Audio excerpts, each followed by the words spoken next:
Hello everyone and welcome back to Tales of Grace's F Remastered with Chaos Counseling. I did, on my own free time, go and beat that stupid card game. And, well, let me rephrase that, beat the card game without losing on all the difficulties in order to get all the titles. So let's see. That got me the Dark Enforcer title for Asbel. Who else got one? I'm trying to... It got me the Magical Bee for Sharia, which the current title she's working on has stuff that I kind of think is a little bit, because it's got Resurrection. My bad. So I think that's a bit more. Okay, you didn't get one. Okay, it was Sophie, right? Sophie was the other one. Yeah, I think it got her the Great Pirate. So I'll show you the costumes that I got for those two. Oh, that one. Not that one. Not that one. Here we go. So this got me the costume for Yuri from Tales of Vesperia. And quite frankly, this design really only works for Yuri because Yuri has very long hair. It fits Yuri's design better. Not to mention, Yuri and Asbel couldn't be more polar opposites in terms of personalities. And then it got Sophie this costume, which is also, well, it's from the PlayStation. So it's a long story.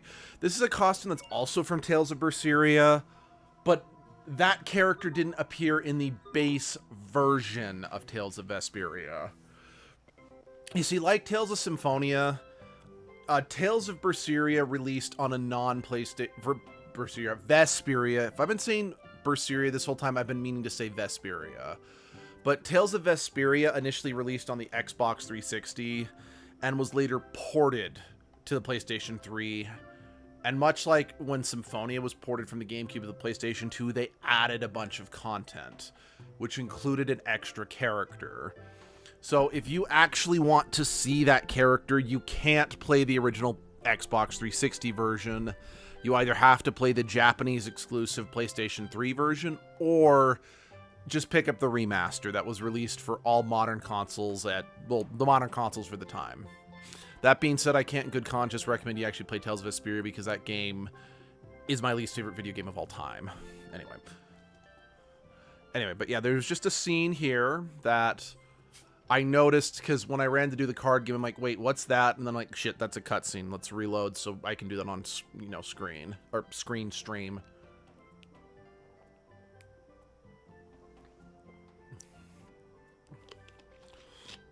All right, see you back in a bit, bro.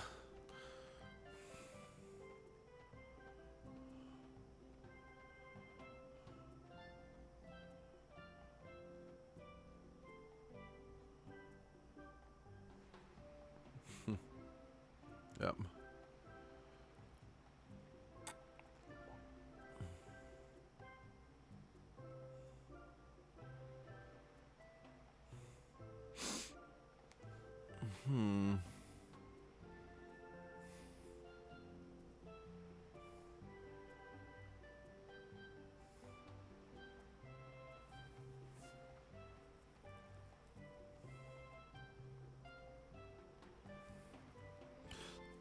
It makes sense Hubert would look into what was happening to us on his own time.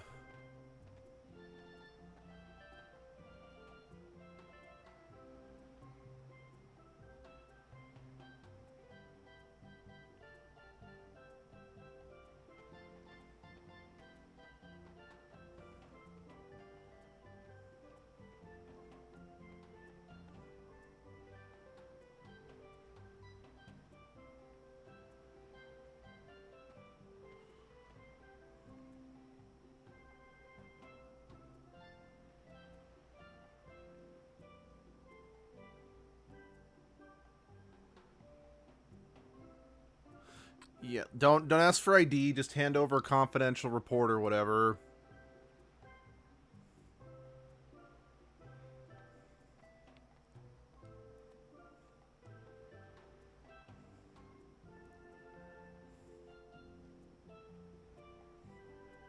Because Asbel's respectful. Ooh, nice.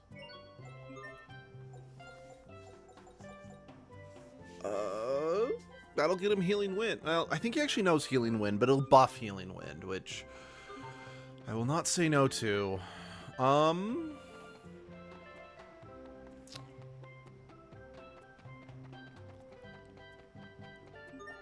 don't remember if there was anything else I was kind of working towards. You know, it was like side quest or whatnot, so yeah, I guess, yeah, we can go back and move things forward. No, talk. Ah, shoot, sorry.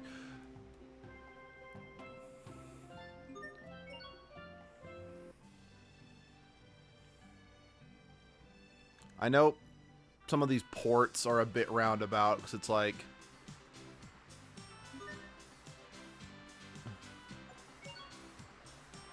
Because I don't know why I can't go to Warrior's Roost from that particular port, but I'm pretty sure I can then now... Wait, what?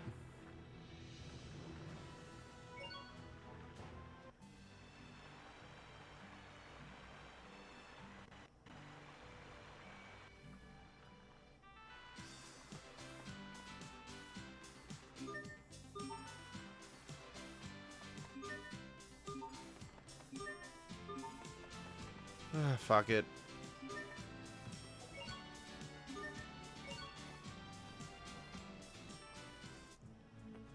Because, quite frankly, I could be sailing back and... By the way, I don't remember if I did swapped on stream, but the reason I've got Sharia running around as my avatar instead of Asbel is because I think her run animation's hilarious.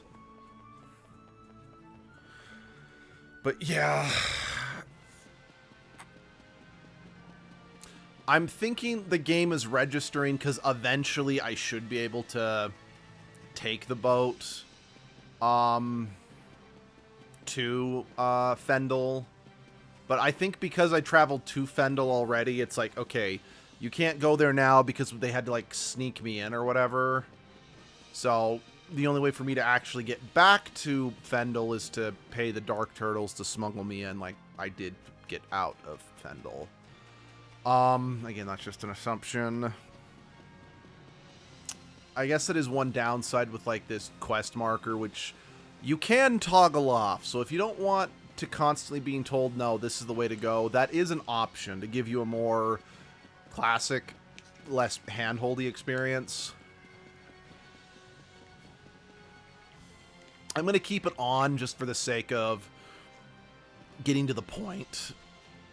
Wait, hold on. Pretty sure... Yeah. I'm going to discard it just because...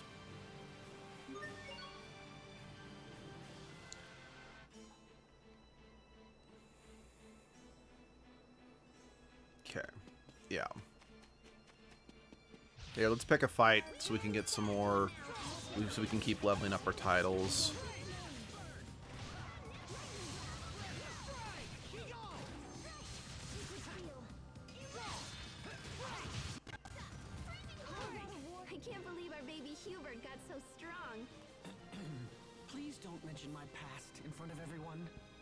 Yeah, I kind of... Okay, good. Sherry did get resurrection. Okay. Yeah. Alright, I'm going to switch you over. Work on your costume because, again, I'm an aesthetics whore, and I care more about unlocking the costumes than most anything else, honestly. Oh, wait. I think I also... Okay, that's Galma. I do seem to remember I did unlock... I think it was this one.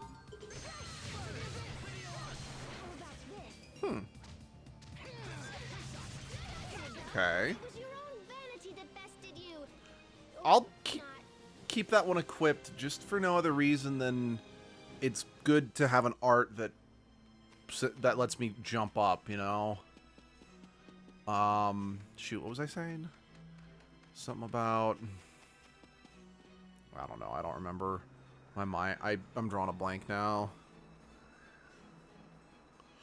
Again, Hubert...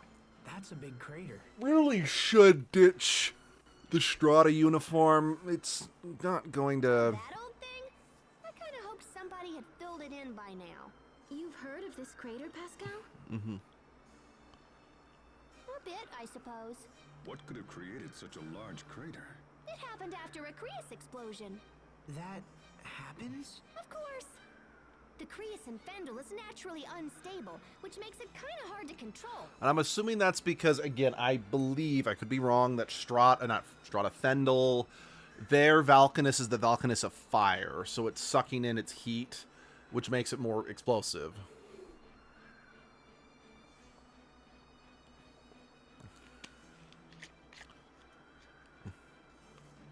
Again, get to Velenik before people start getting suspicious. Again, Hubert's uniform is not helping, just saying. The town of Velenik is just up the road. Perhaps we should try to gather information about this crater there. Yeah, I'd hate to see a hole like this open up in Lant somewhere. Why would a hole open up in Lant? Allow me to elucidate. Our current location is just north of the Windor border, so we've actually been traveling in a big old circle. We're not all that far from Lant. I have to admit, even after the whole Valkanus ordeal, I continue to be surprised by how much you know. Yeah, well, it's just a quinky-dink. Is that all? I, for one, have trouble believing in all these coinky-dinks. Then it's destiny! That is not what I was suggesting. You know, in a weird way, you would think all this, you know, Pascal conveniently knowing all this information and whatnot, you think they'd be setting her up to be the traitor character, but she's not. Again, the traitor character in this game is technically Richard. And even then, I don't think he fills the traditional role of the traitor character because of how quickly it's revealed that he kind of goes crazy, you know? And even then, like we've already seen, he's not a typical traitor character because he is being possessed. We're not sure by what he is possessing him, but, well, I mean, okay, I do, but you know what I mean. At this point in the story, we don't know what's possessing Richard yet. Ex Nova. Is that an art or is that like a passive? Okay, I'm pretty sure that's a passive.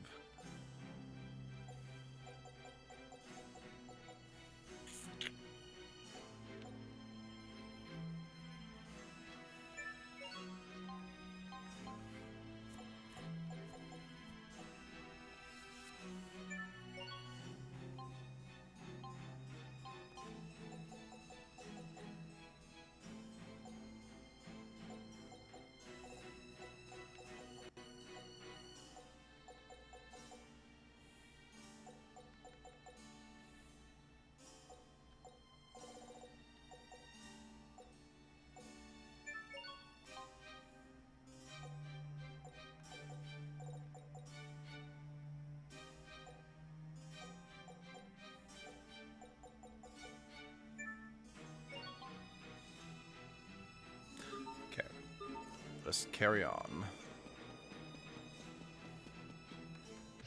We are very sad to announce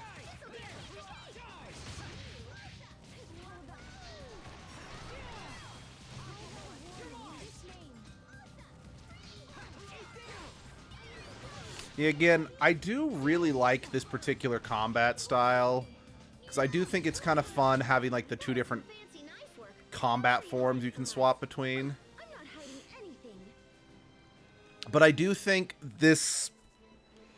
But I do feel, unfortunately, the A arts do suffer a little bit, just since you don't really get to customize those. It's more just the more you unlock, the more directions that you can press on the, you know, on the stick in order to have, you know, the characters just do different animations or whatever. I do think, as a whole, this particular direction of combat for the Tales series was much better fine-tuned come Zestier, or maybe even no, it wasn't quite. Zelia had a similar but still kind of unique combat style. Again, I'm kind of a... Ooh, I don't think I've seen hers. Oh, right. I haven't seen hers yet because we kind of just unlocked that one. I do think Zestiria and Berseria are more extensions of what Grace's started. But it doesn't have, like, the two different combat styles. It's just... Yeah, arts are just different types of attack you can put into a chain. It makes sense if you've played those games. This place hasn't changed at all. Sacre bleu, are you saying that you are that you have been here before, Captain Malik? If anything, it's gotten worse. Are you reflecting again? Something like that. Is it hard? Sometimes, very much so. When you think about the past, it's easy to focus on regret, on how you failed to act when it was required most. Failure to act. I feel like I was meant to do something as well. Failure to act. That sounds like me anytime I try to actually act on stage. Was it protecting Asbel and my other friends? No. It was something bigger than that. I was to wipe out all of humanity. Let's ask around town and see if anyone knows anything about the Valkanus.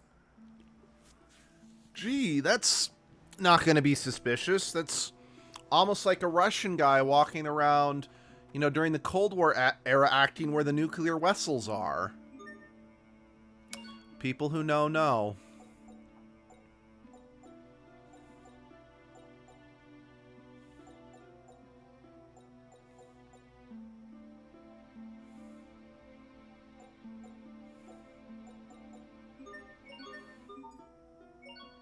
Sorry, I forgot to look at the rest of these. I'm a dupe.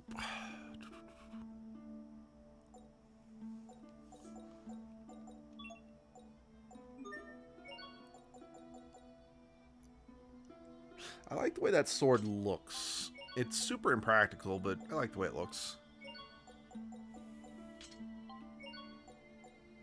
Triton. Excuse me.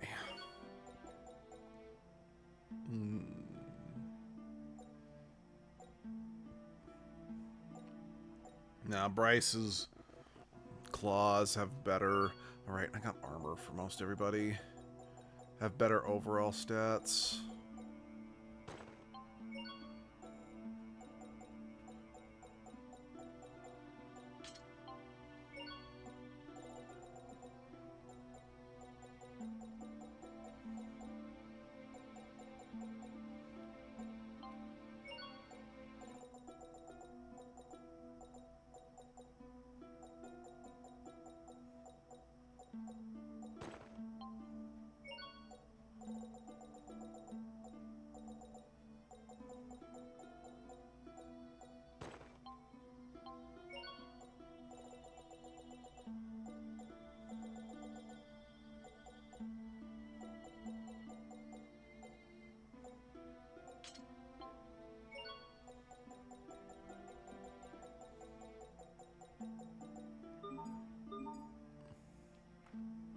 Wait, is Battle Guard not as good? Sorry, I know... Oh, no, he just can't equip it. Interesting. I'm not used to the main character not being able to equip some of the more outwardly... Are you saying she never came back, or...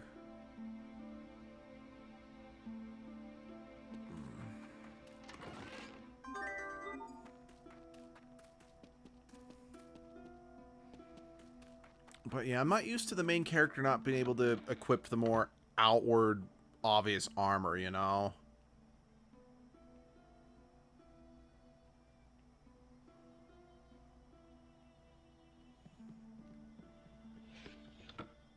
Oh.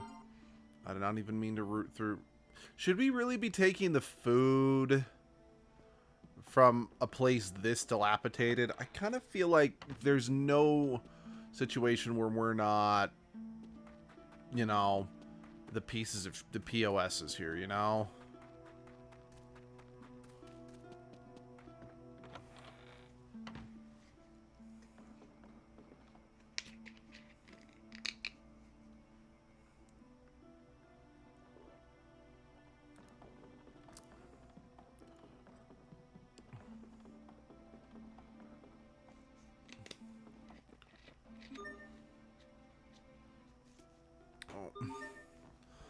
Well, time. I still have that page pulled up. It's cheating time.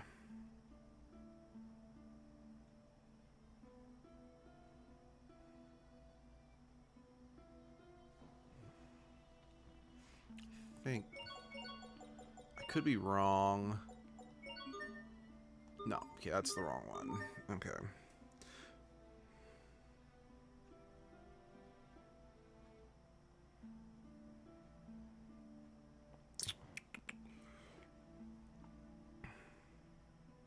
Wait, you sure? Okay, where are we again? No, it's saying this one should be... Okay, maybe... Hold on.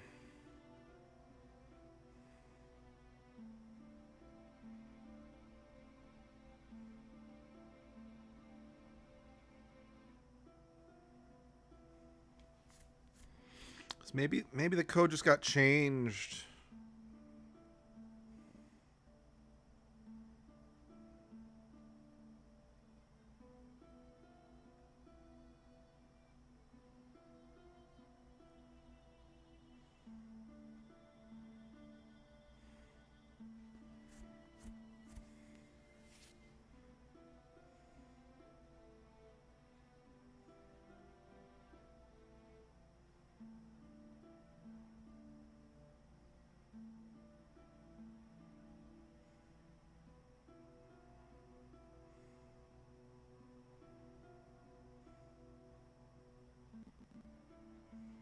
What? No. What?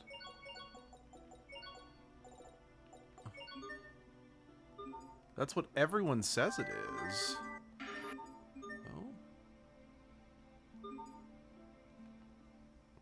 Oh.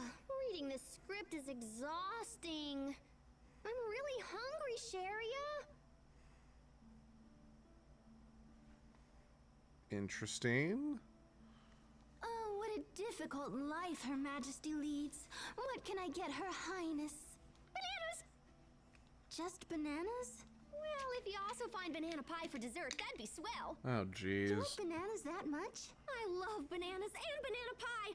It's because bananas look like Valkanus and stuff. I guess that's kind of true. But you really shouldn't eat that many bananas. That much potassium's not good for you in one go. Weird. It must have changed for the remaster since, again, everything, like multiple places I kept looking, kept saying it was 105. But I just happened to search something else.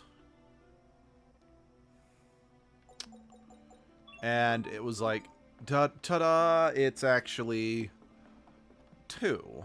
Weird. Sorry, I know that I probably should technically be sort of figuring it out for real just to show you how it's done, but I don't fully know how you're supposed to figure it out for real. Totally sad. What's happening in Fendel? Why are people living such miserable lives? Because it's a Soviet Union allegory. And what was that about? What was what about? And more importantly, what's wrong with Sophie? Sophie? Hey, is everything all right? Yes, but sometimes my chest hurts. Do you need to rest? I'm okay. Maybe it's the sudden change in climate. Tell us if it gets worse. Don't just suffer in silence. Okay. Okay, are you saying like your chest hurts because you see people in suffering and you feel bad for it? Again, I just want to be very clear. I want to understand what specifically it's implying there, you know?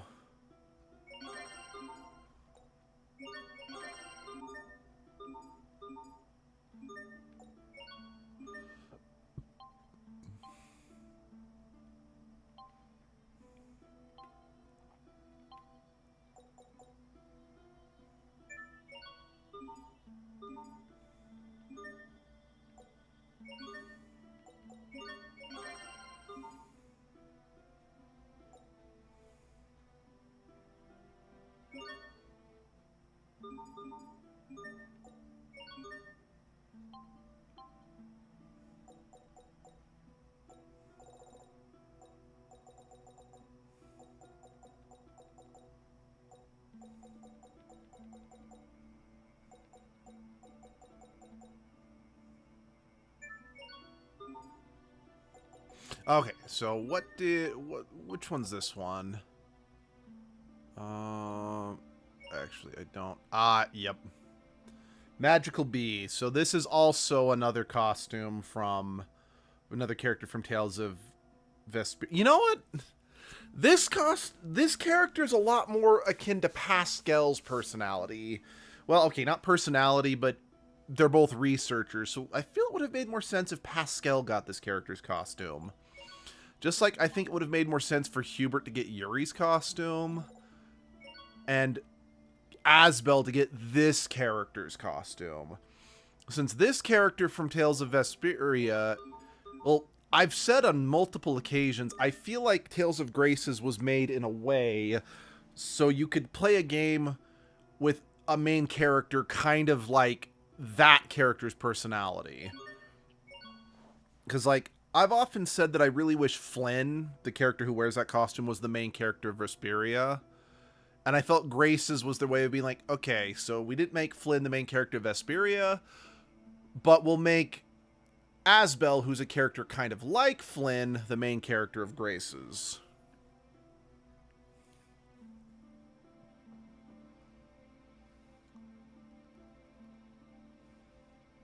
Never drink alcohol when it's freezing. If you don't know, alcohol does not actually warm you up. What happens is that when your body gets cold, your body starts cutting off blood flow from certain areas of the body in order to make sure that it keeps your core warm. Because you need to make sure your brain and your heart and your organs don't die. So by cutting off what the body deems as more expendable limb, like that's the reason why you get frostbite, your toes and fingers are usually the first to go. Because in the body's mind, they're more expendable.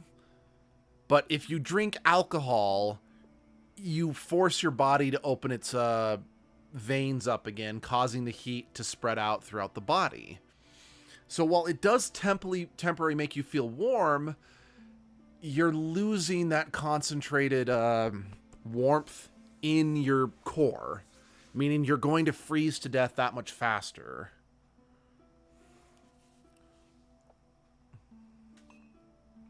So, yeah, while it technically warms your body up, it's actually dangerous to do that if you are genuinely starting to experience hypothermia and whatnot.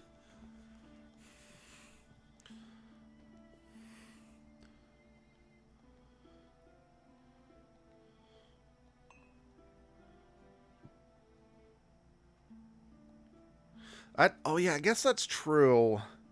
I suppose Hubert is technically still underaged.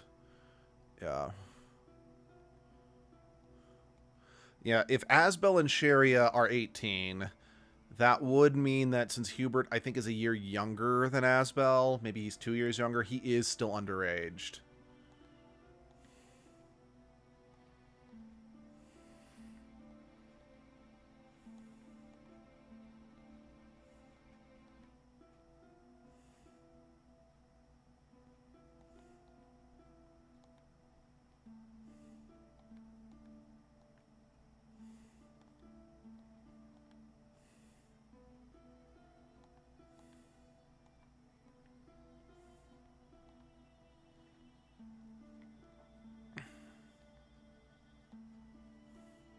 But I do not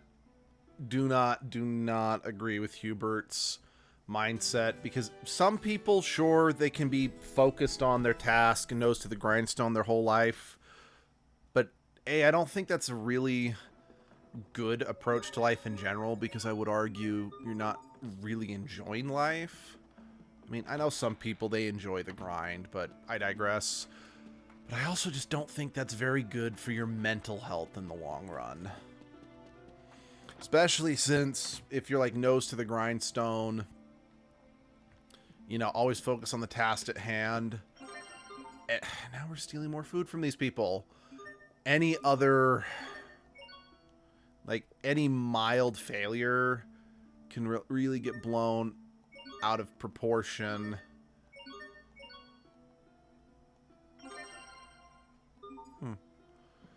And, oh, you didn't get a promotion at work? Oh, you got fired?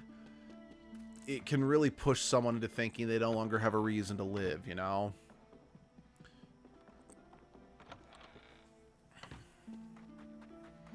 So, yeah, I know that one of the reasons I let my absolutely shitty job at this BS hospital that I worked at for almost a decade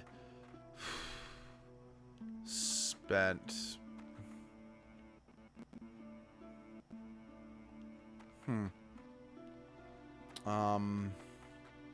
Yeah, I wasted my 20s working it.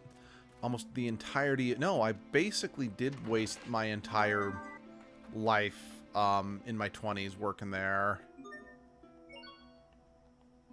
Since I got hired at like 23 and I didn't quit till I was 31, which I really should have quit sooner than that.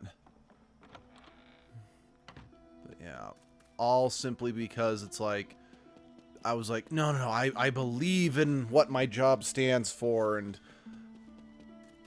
I felt that, you know, quitting would just invalidate. Well, it was complicated, but to say the very least, I was basically in an abusive relationship with that job, and I would do anything I could to be like, I've left reviews. I'm just like, hey, please, young and upcoming youth, do not work there ever. Do not throw your life away on something that's not gonna give back what it takes from you.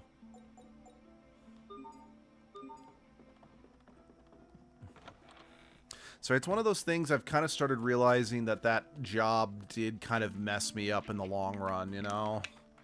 Because just more and more I find myself dwelling on it, which is unfortunate. What are those kids looking for? Bits of Creus.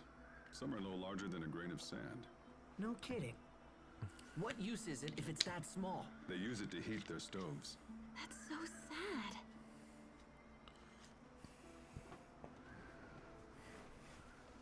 How goes the search? Not good. Our family runs the inn, so we need enough Creus for the guest rooms too. I see. Can't they just buy Creus fuel? This country has few Creus reserves, and they're mainly reserved for the upper class. Yep. The government has long turned a blind eye to this injustice, no matter how many people suffer. That's just how it is in Fendel. In Lont, people have all the Creus they want. In Strata, we're not unfamiliar with Creus shortages ourselves. Yeah, again, what is it about Windor's Valkanus that... I mean, I know that there's, like, mines and whatnot in the Kingdom of Windor. I mean, Lont, for example, is a Creus mining town. But, as we saw in Strata, because it's the water Valkanus, it sucks in all the moisture, but it does make it so that the Creus used can create those amazing water formations. And again, I'm assuming here, because this is the fire Valkanus, it makes everything cold, sucking the heat in. What is it about the wind Valkanus that allows Windor to have such mild and, you know, conditions? I don't understand that. But this situation is extreme. This is Fendel? These poor people are our most hated enemies? No, the Fendel government is your most hated enemies, not the people. There's a difference. I'm cold. Looks like you have a fever. You should go home and rest. I'll take care of the Creus. But we don't have enough. Don't worry.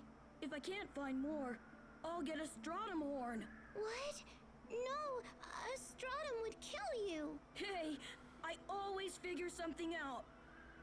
Right? I'm your big brother. Just leave it to me. Is a stratum something that a child should be taking on? No, it's not. They're extremely dangerous monsters that live on Creus fragments. The eleth from the Creus accumulates in their horns. Uncountable men have perished trying to secure those horns. It's not a foe to be taken lightly. Yep. Stratum horns, huh? Incidentally, we fought Stratum several times on our way here. Damn. We should have taken the horns when we had the chance. I thought we did. Hold on, let me see how many we have. Pascal, when did you pick those up? 1, 2, 3, 4, 5. Oh yeah, we got plenty.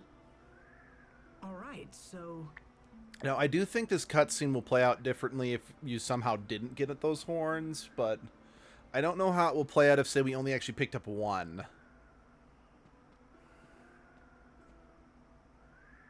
is this enough? Wait, what? You should get out of this cold and find a place to warm up. Why don't you take her home? But We just happen to have these. Don't worry about it. Now take your sister home and let her get some rest, okay? thank you. Thank you so much.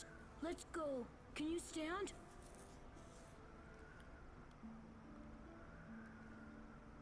Again, you definitely don't fully appreciate To take those horns, aren't we? just how hard it is to live here, given that, you know, even if I didn't have the bonus experience, the Stratums are not actually that difficult of an enemy to farm. But again, most people don't have the training or heck, even the power boost Asbel, Hubert, and Sharia got. So it's like, it does, from a game mechanic standpoint, doesn't let you fully appreciate, again, the difficulty of this world. Yeah, we are.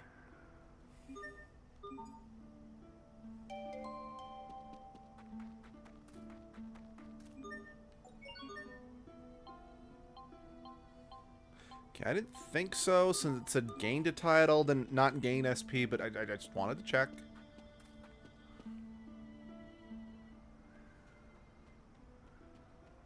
Oh my goodness. You're the people my children were talking about. Yep, we did indeed murder an entire nation. What about it? I can't believe you gave us those horns. We were happy to help.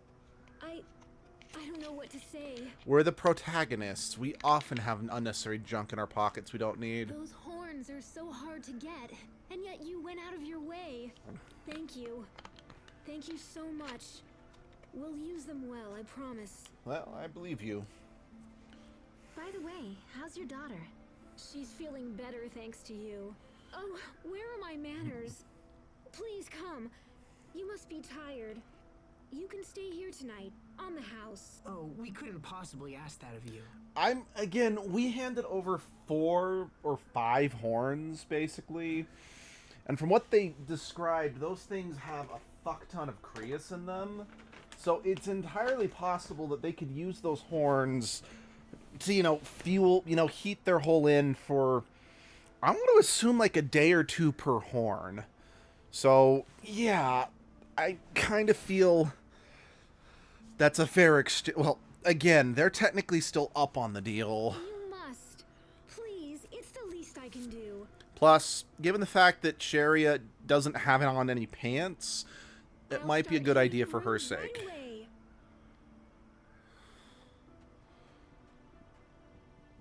And Pascal's only wearing leggings, but I digress.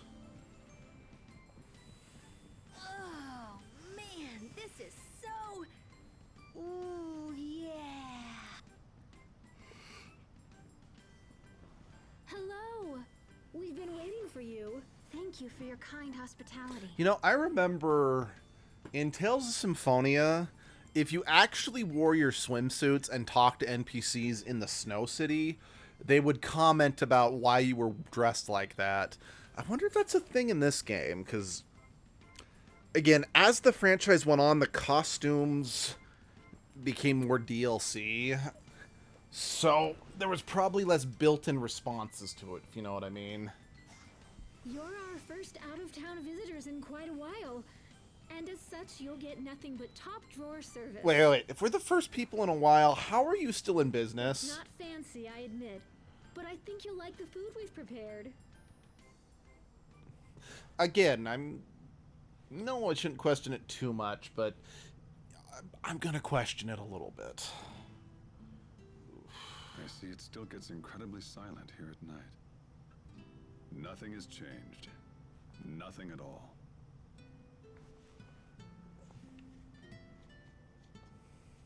Captain? Oh, hello, Sophie. What are you doing up? Pascal is snoring. She's loud. Pascal would. I see. What about you, Captain? What are you doing?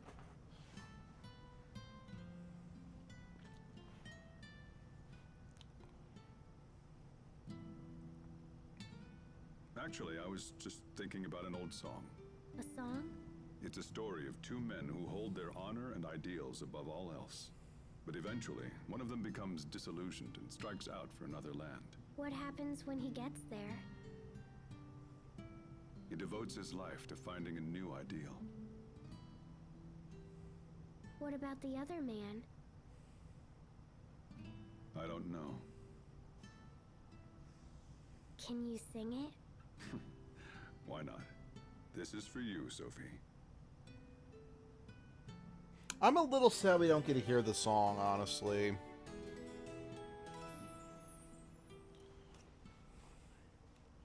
Good morning. How was your night? It was cold, and I totally didn't sleep at all. Yeah, you did. That's amazing, considering that your snoring was rattling the crockery in my room. You're right, little lady. We do have some cold nights here. We keep hearing that the government will use its Valkanists to help us. I wish I could believe that. These are desperate times. Do you know where the Valkanus is? Not specifically, no. But I've heard they're studying it in Zavhert. Studying? Does that mean someone's helping him? But who? All right then. Let's get to Zavhert as fast as possible.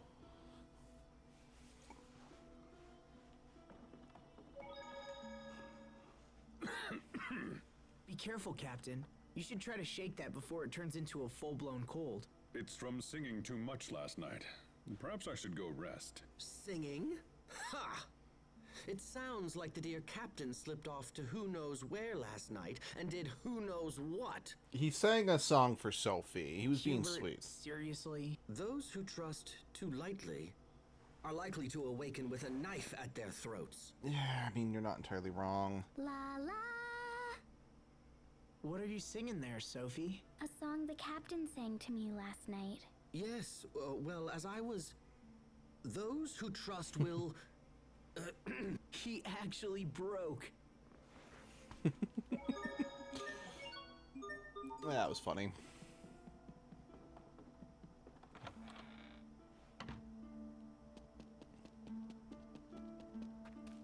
Hi, Mr. Twaddles.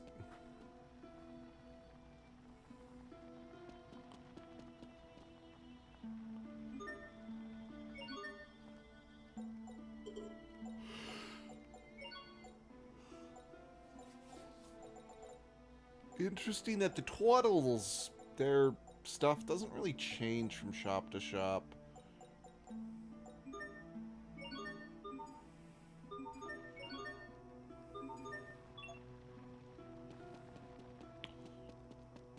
Fendel Mountain Pass. That's a rather convenient formation.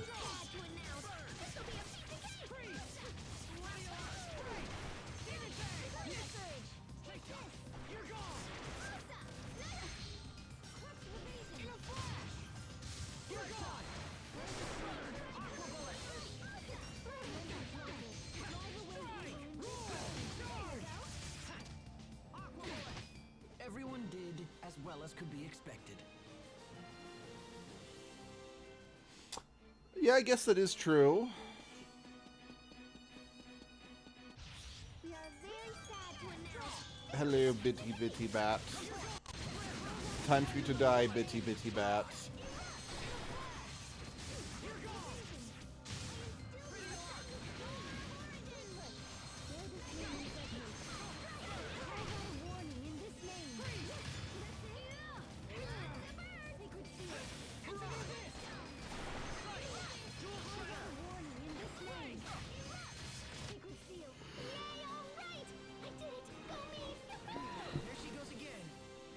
Yeah, but you should kind of be used to that at this point. Oh, that felt good. Okay, so yeah, that's just like the first platinum tunic.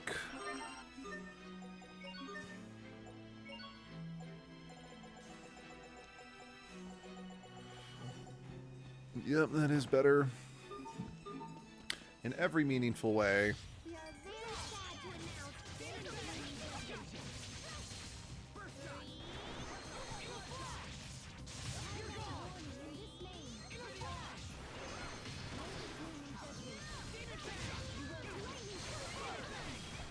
Not that it was my victory is ours. Yes, it is. Let's see.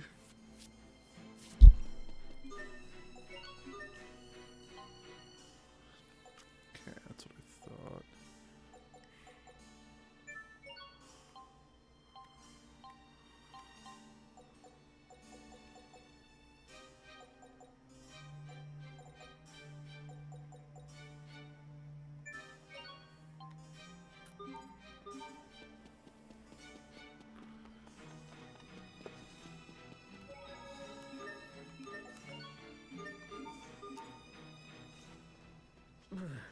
It sure gets cold inside these caves. No kidding. This isn't a cave. It's a tunnel through the mountains built by the Fendelian government. It's still close enough to a cave. Well, then Humans built again. this? That's incredible. Actually, no, I take it back. If it was a cave, it would stay warmer, but tunnels, well, they can let cold air blow through them very Yes, easily. And ever since its completion, Fendel has pestered Windor with incessant incursions. True. If it wasn't for this, Dad might still be alive. With Fendel free to torment Windor as it pleases, there can be no peace or joy for Lant. Bum bum bum. Peace or joy. Those words sound odd after seeing the people of Velanik. Are we the victims here? Or are they? And if Fendel is the greater victim, what do you plan to do about it? I don't know. But someday, we may have to come up with an answer.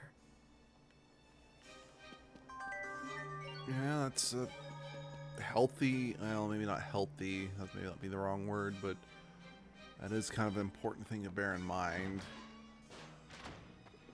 Oh, it's again, if for no other reason than being like, the people of Fendel are not your enemy. They're in just as bad of a well, they're arguably in a worse situation. Which probably means the Valkanus is that way.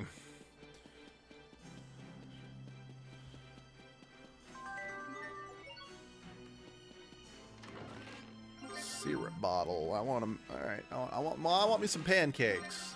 All right. That's an equipment for Malik.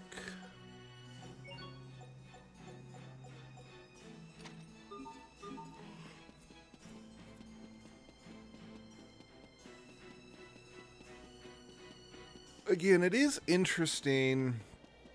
And again, that's not to say that people who like cologne are all just, obsessed with their appearance. Gotta be it.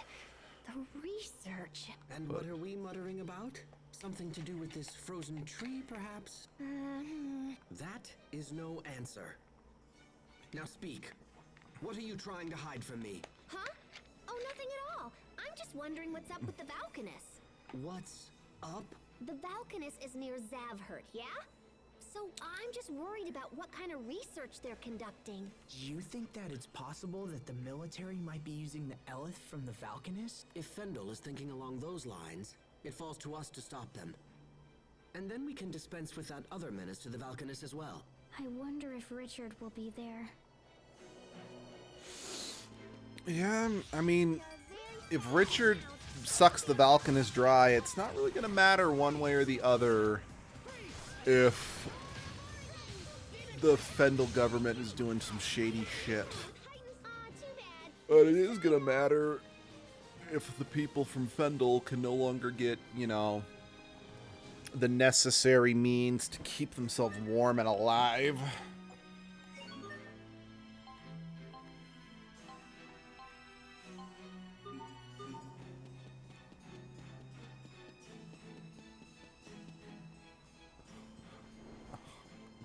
Wait, if...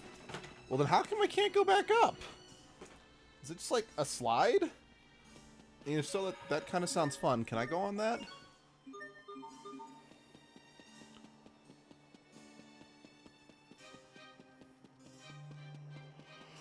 However, at the same token, it's not like it's, I don't know, that much out of the way that it's really going to save you time running that much time just going there to get down, if you know what I mean. Whatever. Not my... I didn't design the game, so I'm not going to lose too much sleep on the subject.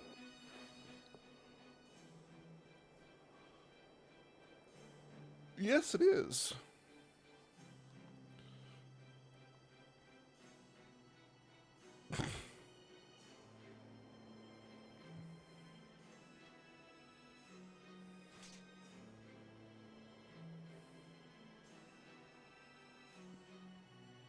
I'm sorry. A worse or worse? What's a worse or worse? Okay. Again, what was that even about? Also, why was Sophie not in this scene?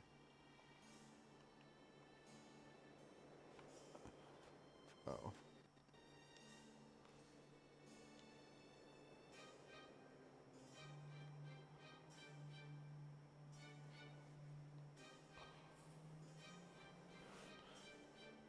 Yeah, he kind of is.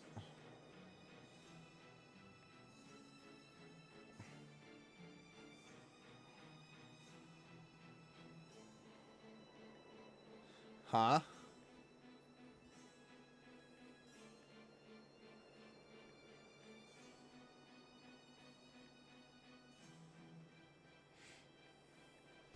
Oh. I forgot that you ran into this guy. I, for some reason, just assumed that that person died.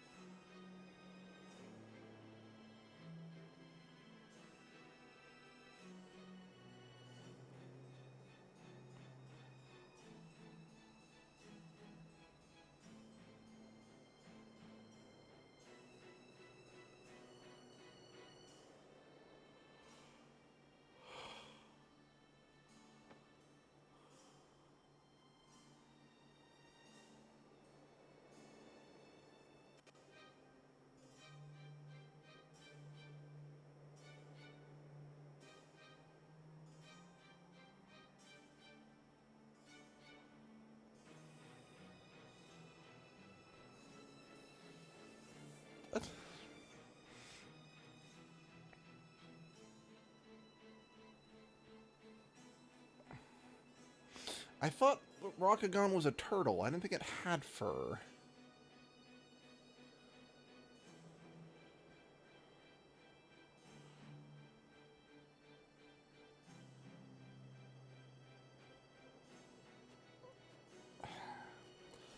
I can't even.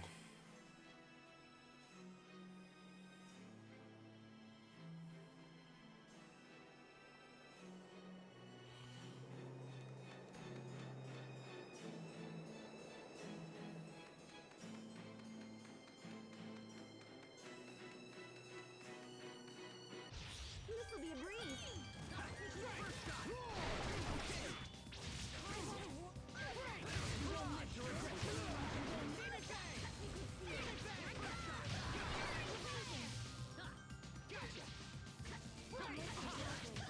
Man, it's cold. It's terrible. Yeah.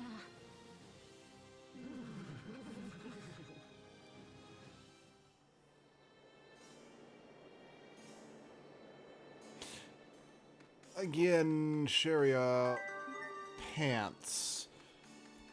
I mean, I know that Asbel's and Hubert are both fully covered and they're wearing kind of long jackets, but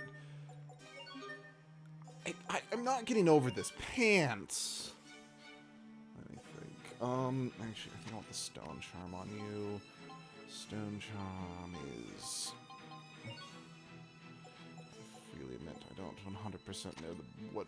No, I think Burn is what happened to me when I was fighting Hubert that first time.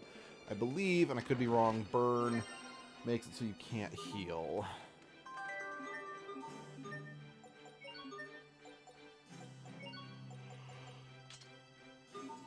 You know, if you know anything about the sturdiness of metal, that golden sheath should not be an upgrade. Oh, look, my cabbages.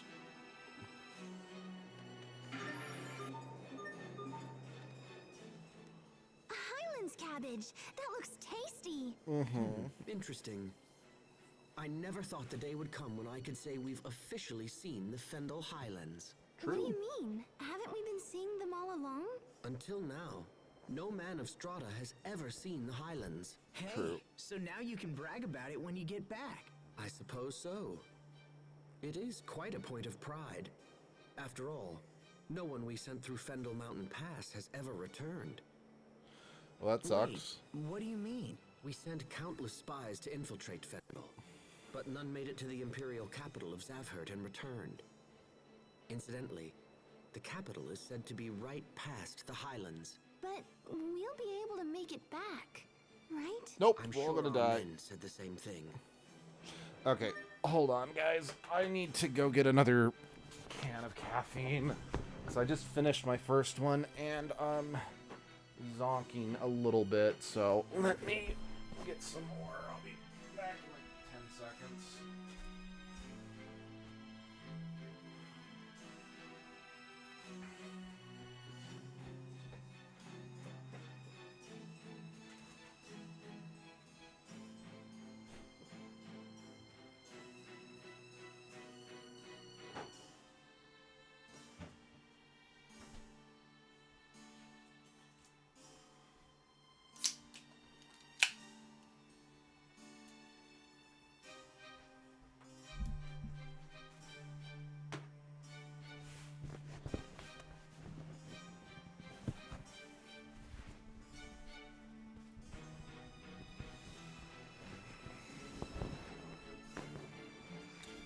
I have returned with my caffeination.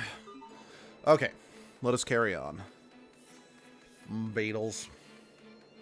You know, I often say that beetles and moths are like some of my favorite animals and insects, but I gotta be perfectly frank.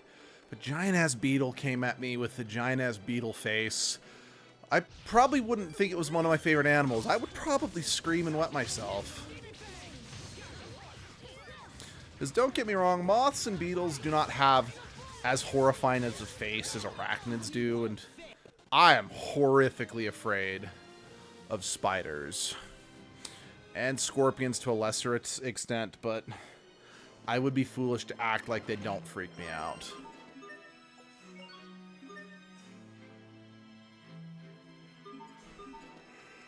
Diabolic rage! Wait, have I fought? Sorry, for some reason my brain was telling me the other beetles that we've seen were a different color than white.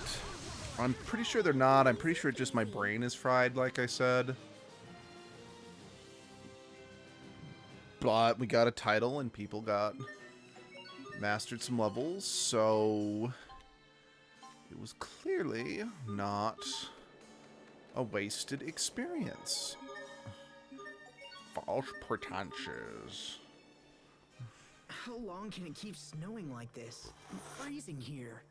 Hey, Sophie. How about you and me cuddle up? Stop. You seem in high spirits. I don't mind the cold so much. But you've been making a big deal about how cold you are ever since we got to Fendel. You got a I point. Okay, I get it. You just wanted to touch her. Go ahead, Sophie. You can tell Pascal to shove off. Sophie? Oh, yes. Shove off, Pascal. You okay? You've been acting strange ever since we saw Richard again. She's probably trying to figure out why her friend was doing That's this. not true. I'm okay.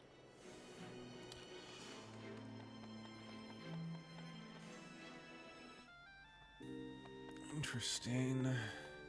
We gotta take a port to get to Zavhurst.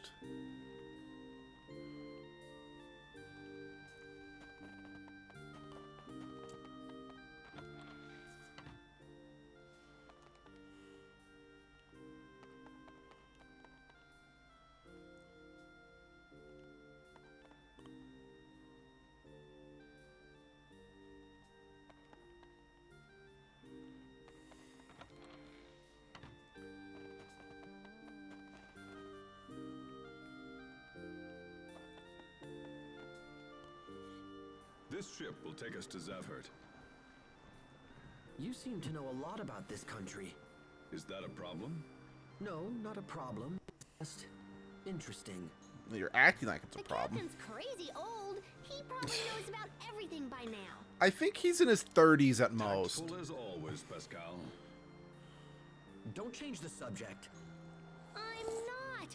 I'm only like 22, and so I thought that Gramps here might be all kapow, and then... I didn't mean the subject of your age.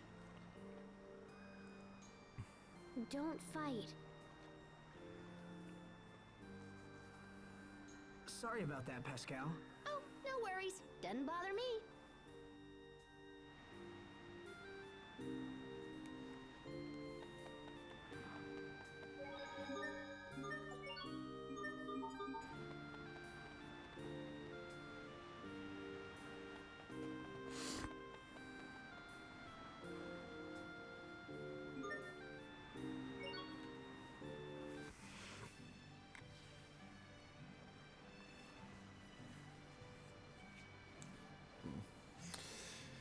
Man, driving on the road in whiteout fog is scary enough.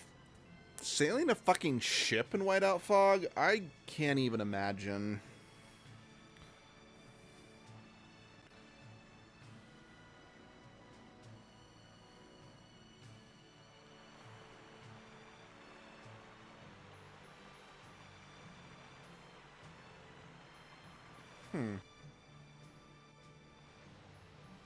I wasn't expecting it to be this far away. I have no memories of my past. All I can remember is being with Asbel and the others when we were children. They say I died protecting them. What does it mean to die? And why does it scare me? Also, we never saw your body, so we don't fully know why it was so definitively concluded that you died. Everything is so cloudy, so dark. I want to remember, but I'm afraid. Will I die again someday? And then meet everyone again like I did this time? I refuse to trust people I know nothing about. Come on, Hubert. You still doubt them? Ha! If anything, my doubts have grown more urgent. Those two are hiding something. Mark my words. You dislike people you know nothing about? Well, yes, I suppose I do. So you don't like me? Huh? I don't know anything about myself. Does that mean you dislike me? No, it's not. You're not hiding things from us, Sophie. You just can't remember. It's different from what they're doing. I do kind of have to agree with Hubert on this one. I see the point she's trying to make, but I do still think Hubert's behavior in this situation is justified. So it's okay to not know if it's because the person forgot? Well, yes, I suppose so. Sophie, where's all this coming from? Nowhere. It's nothing. It's not nothing, Sophie. That is interesting. Sorry, I just find it interesting that there's that pass dug through the mountain. If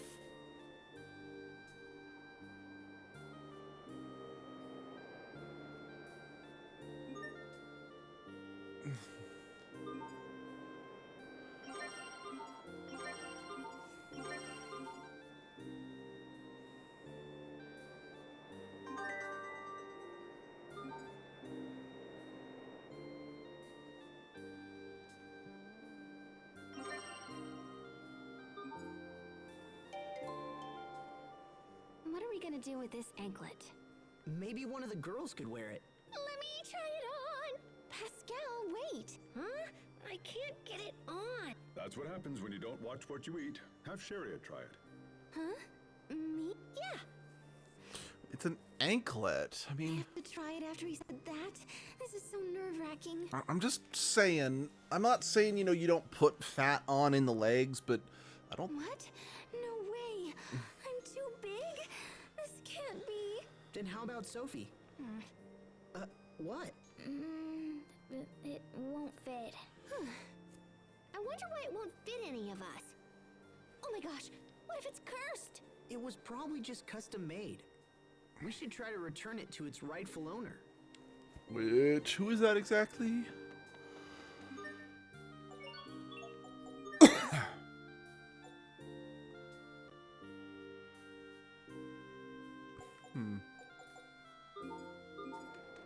Wait.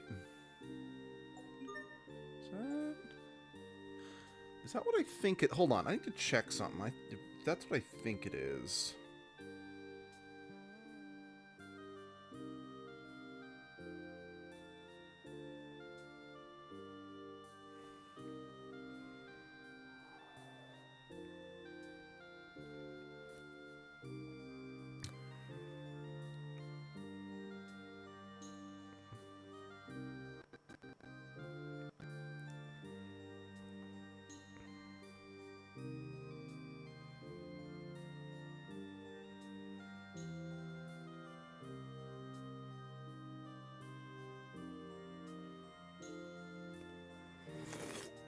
Okay.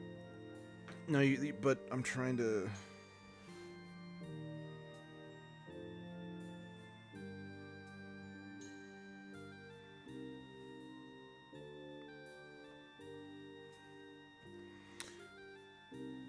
I'm just trying to confirm if that's what I think it is, but I'm not...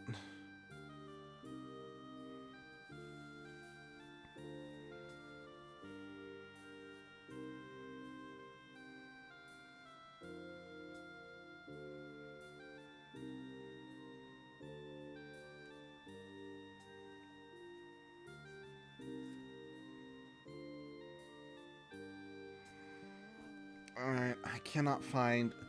Like, anytime I search the Lost Anklet, I'm only getting, like, Reddit threads talking about the quest, not talking about what the item itself is or does. Because they're just saying, oh, the Lost Anklet is part of this other quest, or something along those lines, you know? So... what I'm wondering, given just what I kind of was able to find, if the Lost Anklet is part of unlocking the area where you can interact with one of the characters from a different Tales game. Because I'm wondering if that's supposed to be Kohaku's anklet from Tales of Hearts. So this is Fendel's capital, huh? Granted, she goes by the name Amber in this game. Her name's Kohaku. I refuse to call her Amber. The fog sure is thick here. Steam is the main source of power in Zafford. The fog you see comes from their machines. You sure studied up on this place. It's common sense to know about your potential enemies. Fair. Is Strata planning to war with Fendel? That possibility has been under some consideration. But that would leave Lant caught in the middle. We can discuss such matters later. We should go before the guards become suspicious. Right. Keep your eyes peeled for anyone who might be able to help us.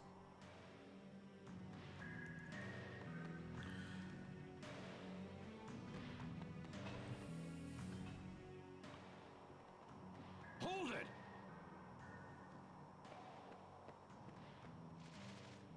You're not from Fendel. Who are you? Damn. Again, your uniform didn't Step help, aside. Hubert. I'll take care of this. We've just returned from a mission in Windor. Windor? What kind of an idiot do you take me for? That depends. You're a faceless NPC in a JRPG, so I take you for a pretty big My name idiot. is Malik Caesar. I have my credentials right here. Well, this all seems to be in order.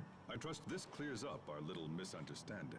Now, with your leave, we must report to Chancellor Eigen. You're meeting with the Chancellor? Yes, and I would hate to inform him that you were the reason we were delayed. Please, no! I'm sorry. Come on, man. Let's get out of here.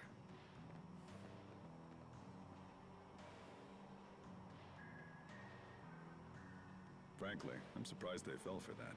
How in the world did you get Fendelian military credentials? I had them prepared some time ago, just in case. You had them prepared, huh?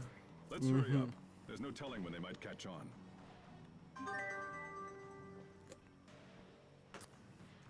Yeah, yeah, I think it's pretty obvious at this point that Malik used to be a member of the Strahden military. That is not a spoiler. It is, that is so obvious at this point.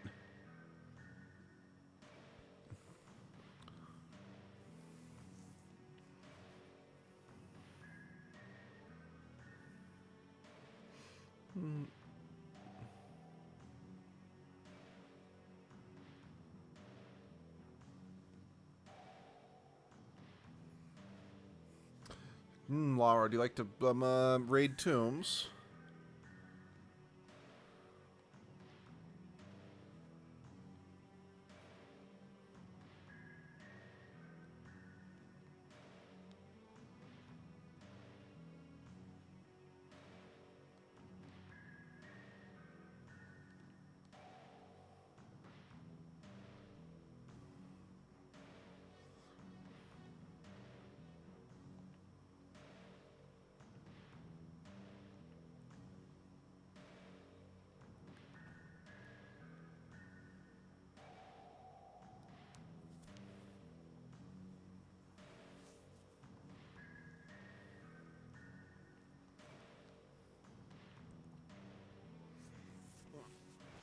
Is this gonna be a side quest like the kid who was perpetually sick in Berseria? I don't remember.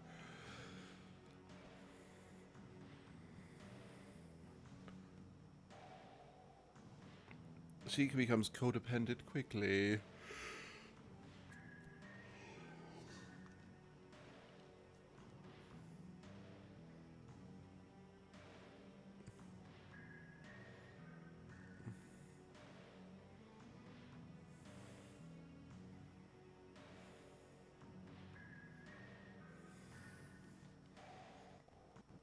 I think this is how we would...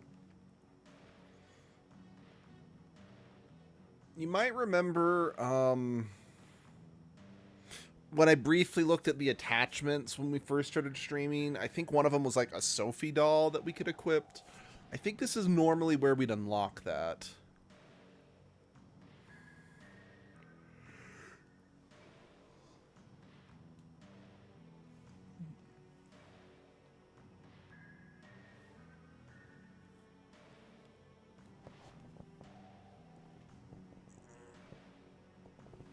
Or maybe not.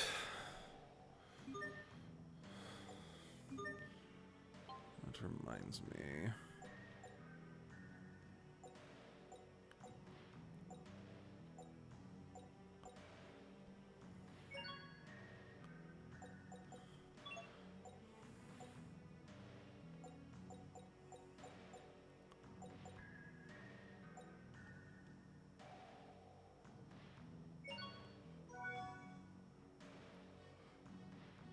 Wait, why is Pascal's physical attack so much higher when she's the mage? Why is Malik so low?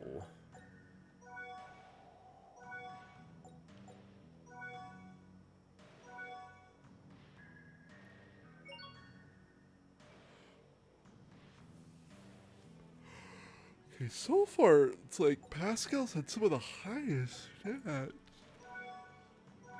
Again, why is Malik so low in so many regards?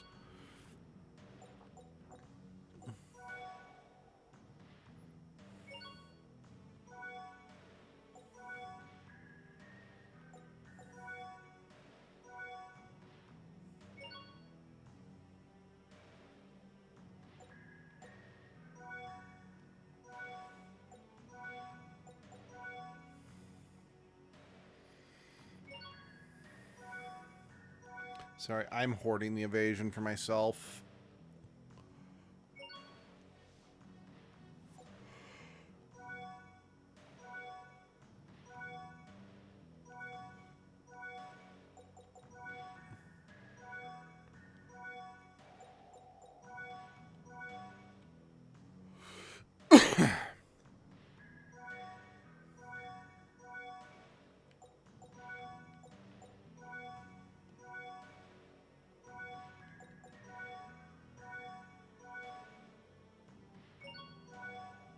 Oops.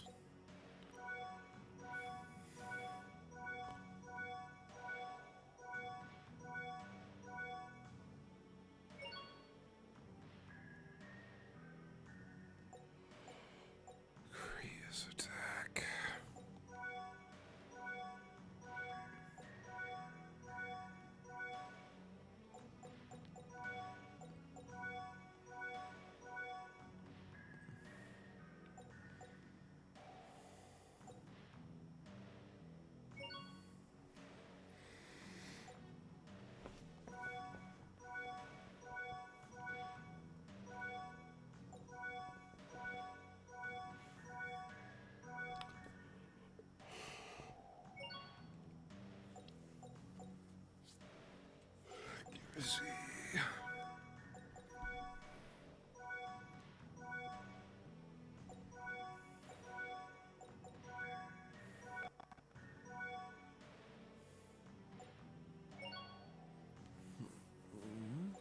All right, Hubert, you can have a bunch of these ones.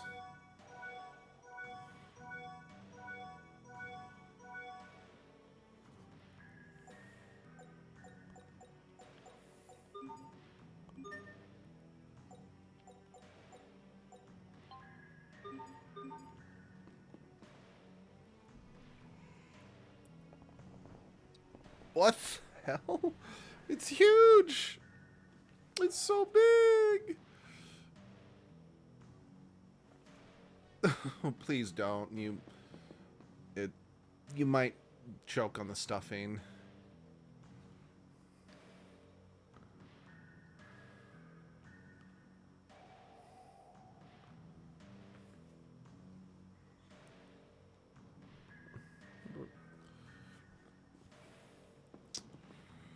I'm wondering if getting these were also part of the DLC or if I just legitimately have picked these up along the way. Oh, yep.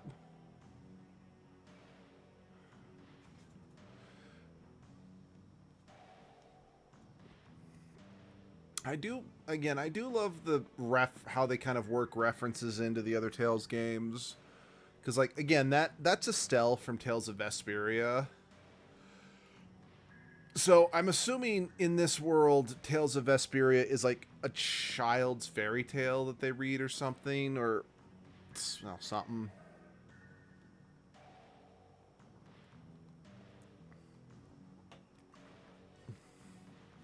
Bush baby.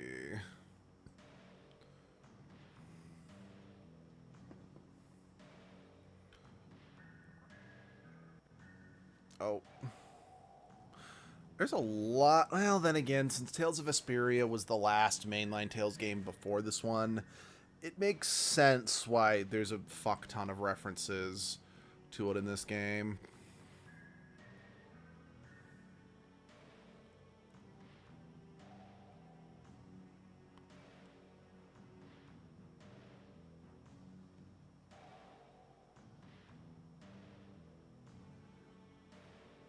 Aww.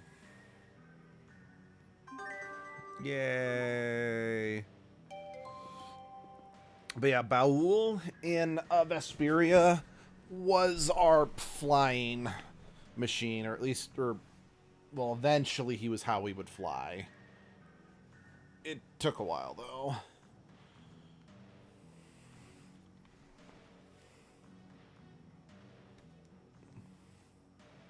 Oh, wait. Is this what I think it is?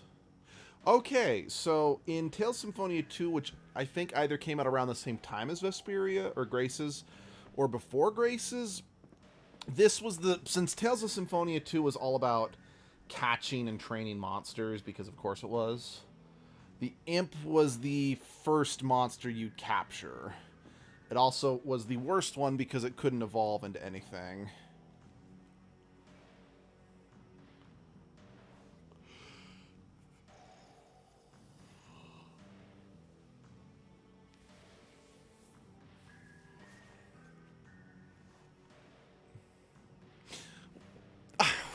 That's right. That's right. Katamari Damacy was made by Bandai Namco, so yeah.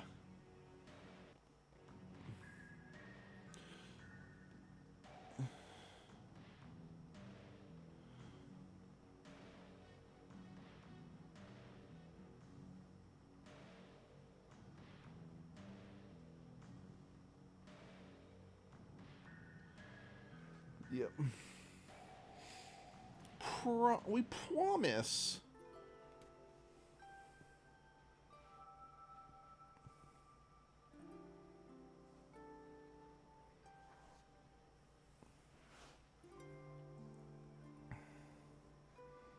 It's kind of strange to think that this little girl has never been outside her house before.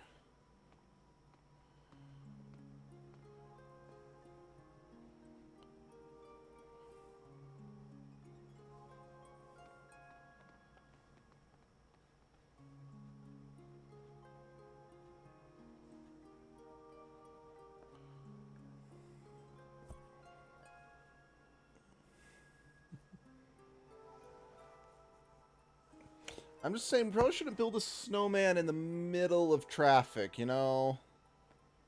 That would be rude. Oh.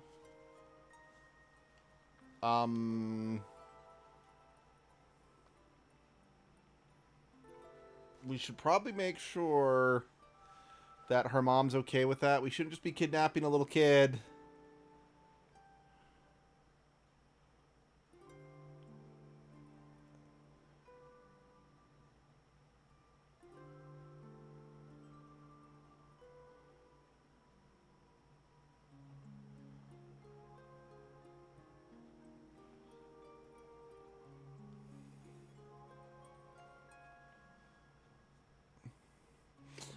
I don't know how old she is, but she may not have been alive then.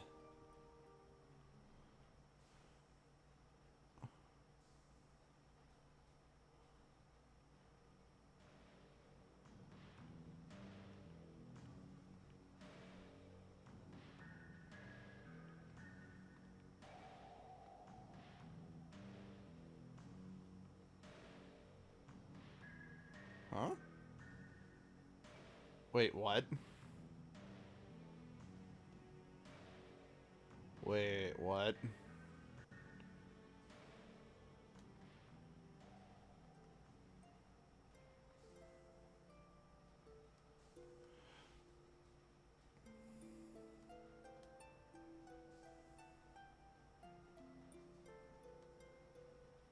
I did not see that coming.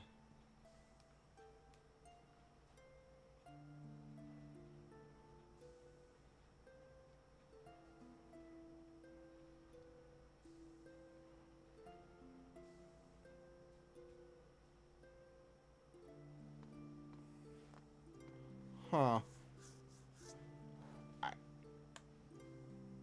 Huh. I really can't say anything other than huh. I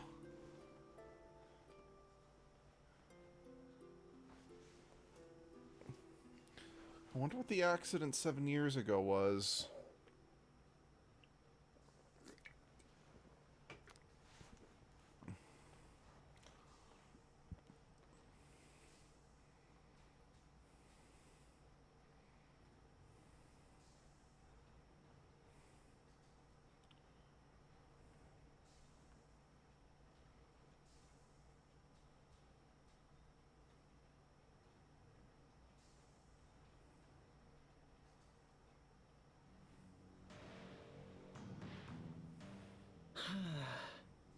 Wow. It's interesting how something so small like a stuffed animal can still cheer someone up. Even if they couldn't actually keep that little girl alive. It just goes to show that emotions really do control every aspect of our lives. I think I understand that a little better now. Well, maybe saving people is more than just healing wounds and curing disease. Maybe you need to boost their spirits. Yeah, I know my health suffered back when you were being so cold to me.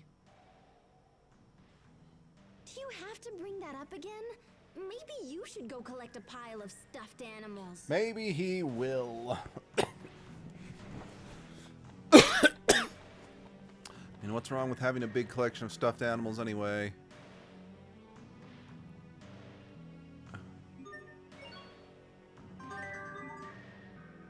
Wait, hold on. I kind of can't help but feel that that was like, should have been like the first plushie that I gave Laura, but since I'm pretty sure like a DLC gave me all the plushies. Oh. She left something for Sophie.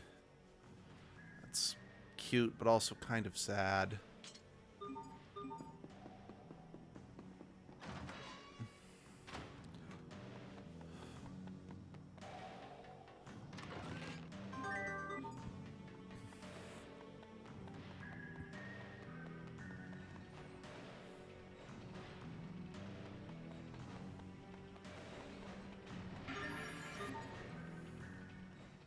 Wow, Zavhert is like a whole town full of pipes. I can't imagine what it must have taken to construct all of this. Especially given just how finicky laying out pipes can actually that, be. Sharia. A person could really get hurt if they fell from this height. Oh, you're worried about me? Oh, look at all the shiny little coins at the bottom. Sophie, no. You see? I knew she'd end up copying you. I should have known that was the reason. I mean, why can't it be both? He could have been genuinely worried about you, but also worried about Sophie copying you. Like, again, it doesn't have to be one or the other. It could be both.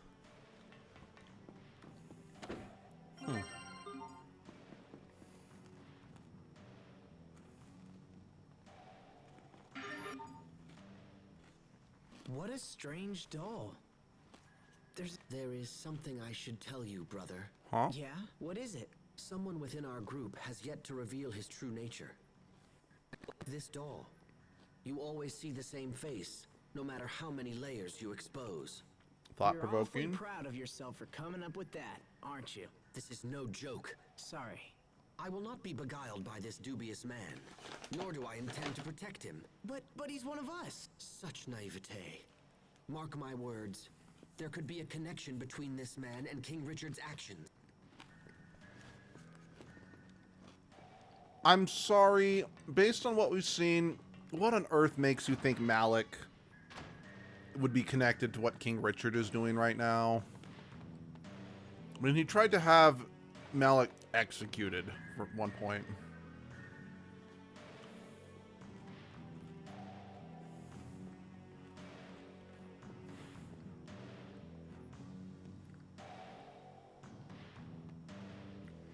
Smart.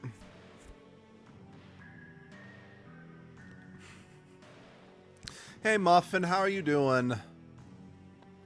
I'm a little tired. I slept like absolute shit last night, but at the same time I've got caffeine and I'm playing the remaster of one of my favorite games, so man, I think I'm doing pretty good, all things considered. Oh, wow, the Twaddles actually are carrying something different. I mean, it's like one new thing, but still. I'm going to be facetious and act like it's the fact that this one... Oh, I'm sorry to hear that, Muffin. Like, I really don't know why I slept as bad as I did. Like, I slept really badly last night. But... oh, it's Princess Stories.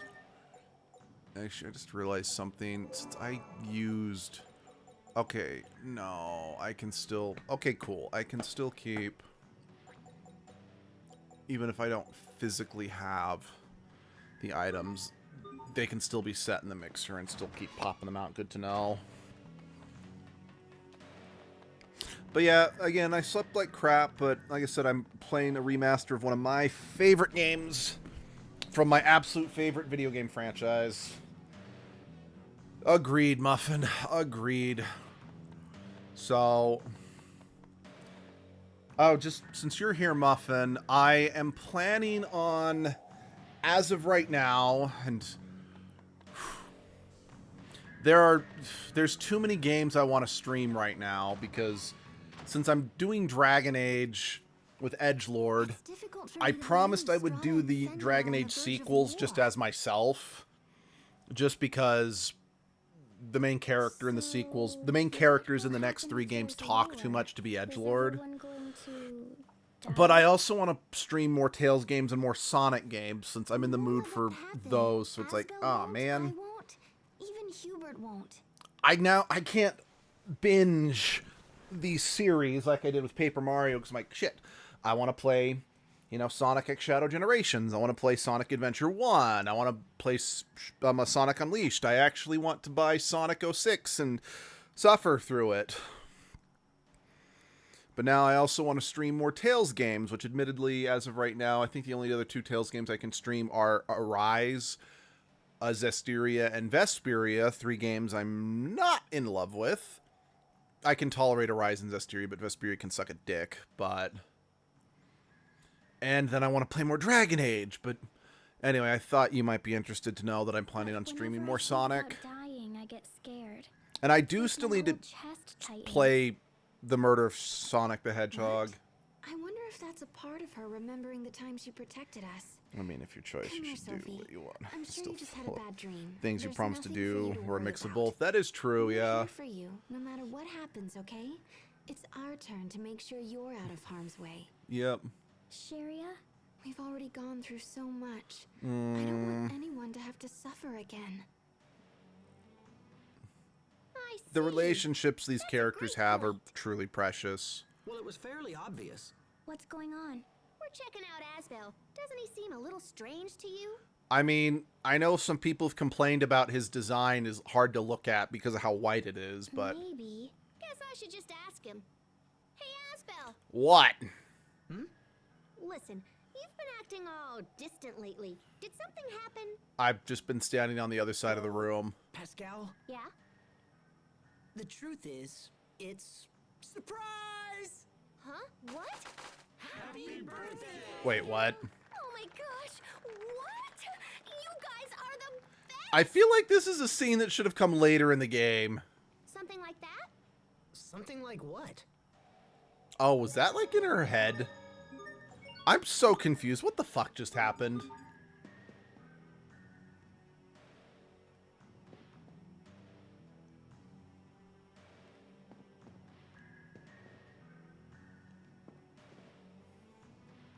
But yeah, admittedly, I think part of the reason why I don't make that many, like, promises, if you know what I mean, is mostly... Yeah, the Murder of Sonic the Hedgehog is a super fun game.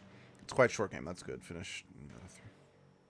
Okay, so that's probably something I could do in one go if I stream it, like, in the morning. If I do, like, an evening stream, like, after work, it'll probably take me 2 streams. So I usually have about 2, maybe getting close to 3 hours if I have time to stream after work. But, yeah. But I think, like, one of the reasons I do largely try to avoid promising something, like, I promise I will do something, is for the most part, it's like, I don't know when I'll be able to follow up on said promises, if you know what I mean. You know, it fastened me. I did take my time. Well, I might also take my time, too, because I could stop for commentary and to make well, okay, probably just commentary. I don't make jokes. I say something and I hope it's funny.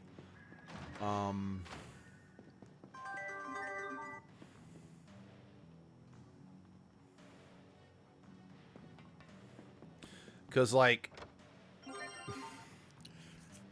way 10 plus years ago when Abby and I first started the channel, Abby put together kind of a pseudo trailer for the channel. I say pseudo because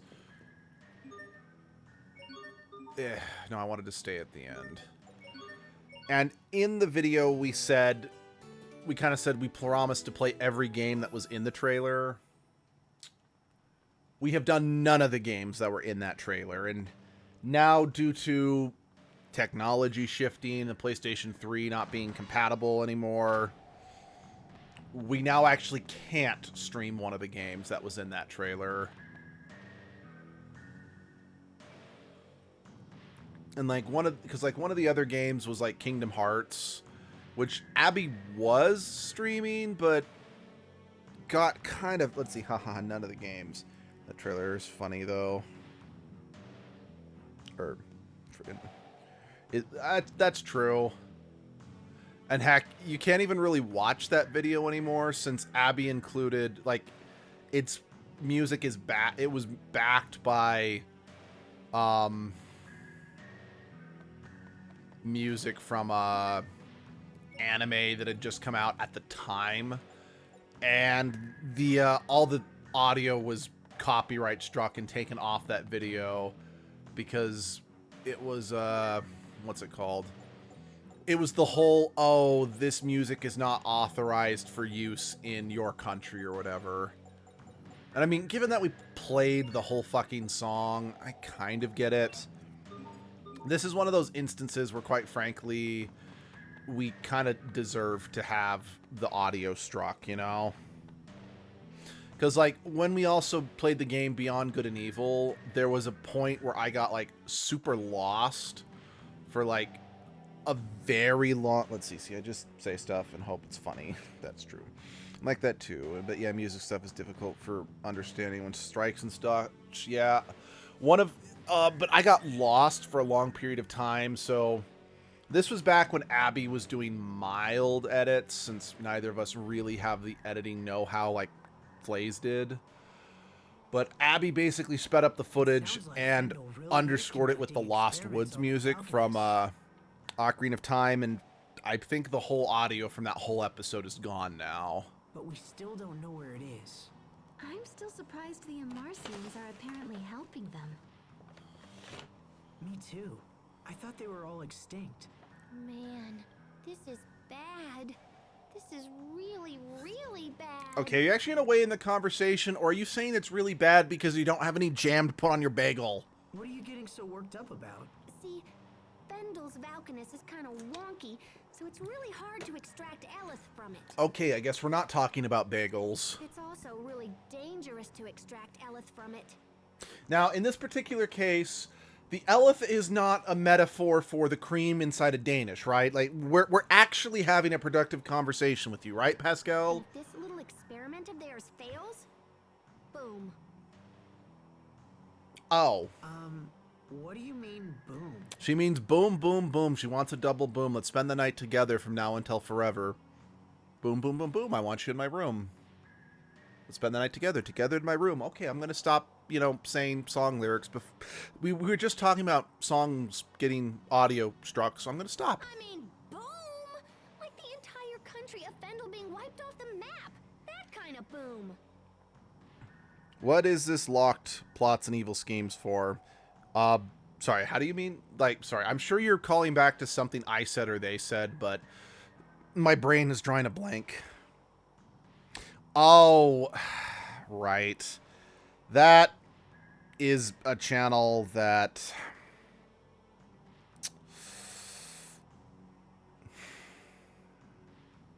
That was something... So, back when Jessie was still an active member of the channel, she actually made... At least I'm pretty sure it was Jessie and not Kendall made the channel. That was supposed to be a channel that the 5 of us could have video calls in to...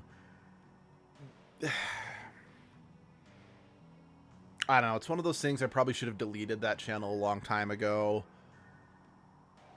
But I kind of am still nostalgic for when the channel kind of was first getting started and, all 5 of us were meeting regularly and we had big plans for it. But then... Kendall and Sunshine graduated college. Jessie's health went out the window. Kendall moved after she graduated. COVID made it so we could stop meeting. And then Flays moved on to her channel. I don't know. It's one of those things that I freely admit my inability to let go of what could have been is why that's still there. But basically, that channel was a private video channel for me and the other 4 members. So we could have had private conversations while hosting, because our 50th subscriber special, we actually played Cards Against Humanity with the subscribers. Unfortunately, we never uploaded that. That footage has been lost because it got corrupted. So we were never able to upload the archived footage. But that channel was meant to be we'll play Jackbox or Cards Against Humanity or whatever with the channel, and we could have those private conversations without letting everyone else hear it and stuff like that. Yeah. Sorry. Remember that crater we saw on the way here? That was when a Crius about this big decided to explode. Tiny Crius, huge crater. Now, think about what would happen if the entire Valkanus exploded. How do you know all this, Pascal? Because I made the crater. That's why I know this is bad. I'm pretty sure they're using my research for their Valkanus experiment. I knew it as soon as I saw those soldiers' weapons at Warrior's Roost. The principles are totally based on my work. Oh, you get that. Dude, nostalgic too. It's alright. Yeah, no, we all do. And hey, no need to be sorry. But wait, I thought they were using a Marcian technology. Yeah, they are. I'm an Amarcian. Yeah, just way to bury that lead. Oh, did I not tell you that? I could have sworn I mentioned it at some point. You know, I have mixed feelings about this revelation about Pascal.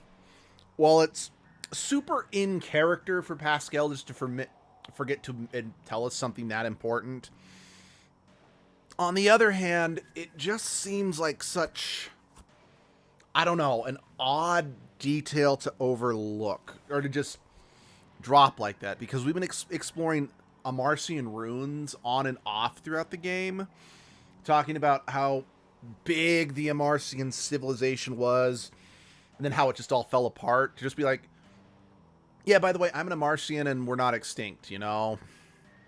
I don't know. It's not the most egregious example of this game's plot progression issues that I've mentioned a few times, because again, it is very in character for Pascal. I just don't know if that revelation was the best, or to reveal it in that way was the best decision. Yeah, so, hey, I have an idea. Let's go visit the Amarcian Enclave. There's gotta be something useful there. We might even learn where the Valkanus is. Is it nearby? Well, it's not super nearby, but, you know, it's in Fendel. Huh. Well, I suppose it can't hurt. Although that does make sense why, at least from a visual standpoint, Fendel's technology does seem more advanced, why they have guns while everyone else still has swords and magic. Well, I mean, they have magic, but you know what I mean? If the Amarcians live in Fendel. Hold on.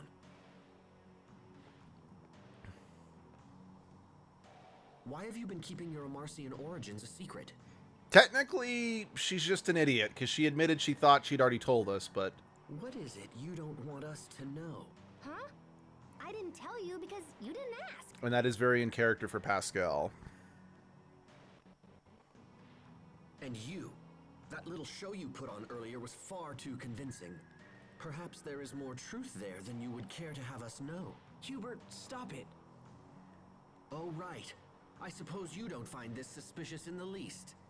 It's probably not that he doesn't find it suspicious, but it's more that he just trusts that they both have the group's best intentions at heart, you know? It's all right, Asbel. Your brother is correct. I am originally from Fendel. However, this is the first time I've been back in over 20 years. Okay, so maybe he is in his 40s. Actually, I want to look that up. How old is he?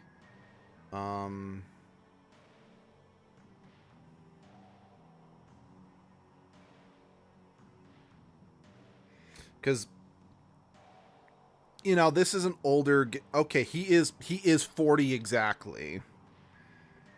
I mean, because again, this is anime, and it's an older game with limited... or anime art style. And since the game's older, the proportions and whatnot were a little more difficult to render. I mean, fuck, look at Symphonia. All the characters look like they're 5. So yeah, it is kind of hard to tell how old he's supposed to be. But yeah. So that means Asbel hadn't even been born. Actually, none of the characters besides Pascal had been born last time he was here. I knew it. You still want to travel with them after all this? I don't see why not. Malik lied about his origins, and Pascal thinks we need to ask if she's a member of an extinct race. I suppose lies and deception just come naturally to these people. Again, Pascal, you traveled with Pascal. Yeah, it's totally within character for her to think that unless you specifically ask about it, it's not that big of a point of interest. I'm sorry, Asbel, but I cannot abide allies who engage in deceit. I will go no further with them at my side. Hubert, wait. There they are.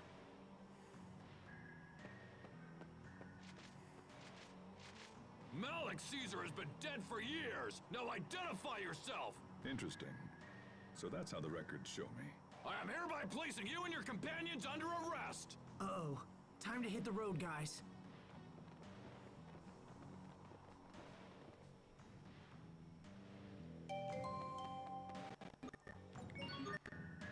Just to confirm, like I said, I'm fairly certain that I don't get SP just from... Can we pick a fight? Yes, we can. Survive. that, yeah, we need to either get into a fight or achieve something to get SP, but you never know, and I mean, don't get me wrong. I can't see the value in fighting. Hubert. There's no profit in the enemies here. It's a waste of time. Hey! I don't know why you're getting kind of uptight about that, but then again, I imagine this is just, since Sherry is supposed to be the straight man of the group, they've just kind of given her just a scene with every character of her being like, seriously? Still, that one's better than Asbel's because, man, Asbel's scene with Sherry like that just, it doesn't really fit Asbel's character, and it's kind of dumb. Nothing, I just want you to charge my mixer. Don't worry about it, just keep walking.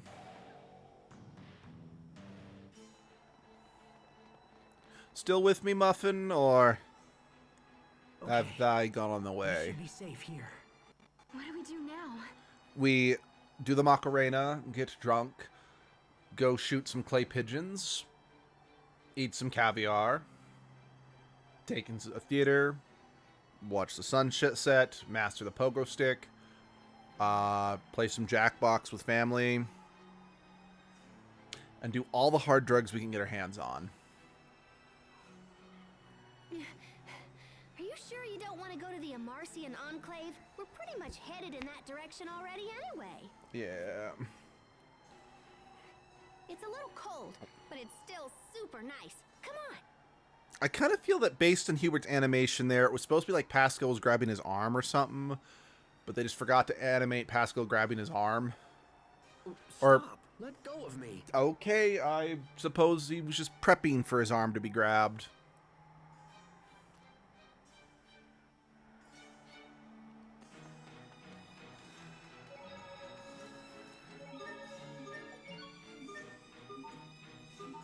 By the way, so the character from... I've mentioned a few times that a character from Tales of Hearts shows up in this game. Well, in Tales of Hearts R, Hubert and Pascal both show up as guest secret boss fights.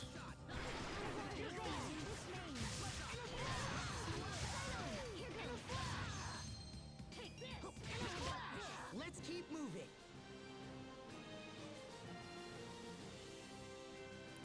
Virtuous Radiance. The Warriors of Virtue. You know what?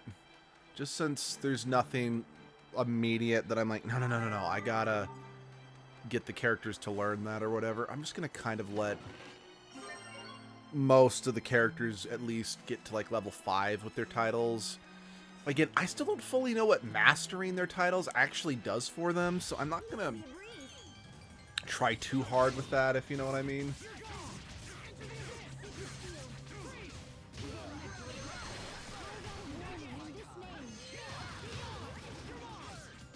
Oh, so, Words of terror. You can be such a child. You're both too cool for win quotes? I'm a triplet? Of course. I am not your sister,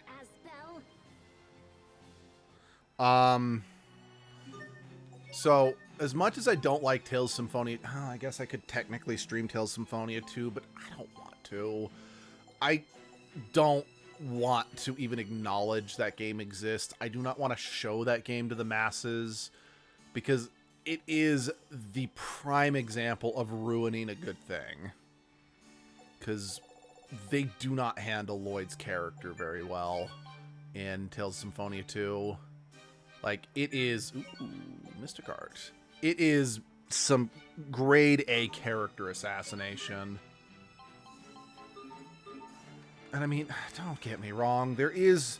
I've seen worse instances of character assassination in other games, but that one in particular hurts a lot, since Lloyd Irving is my absolute favorite fictional character of all time.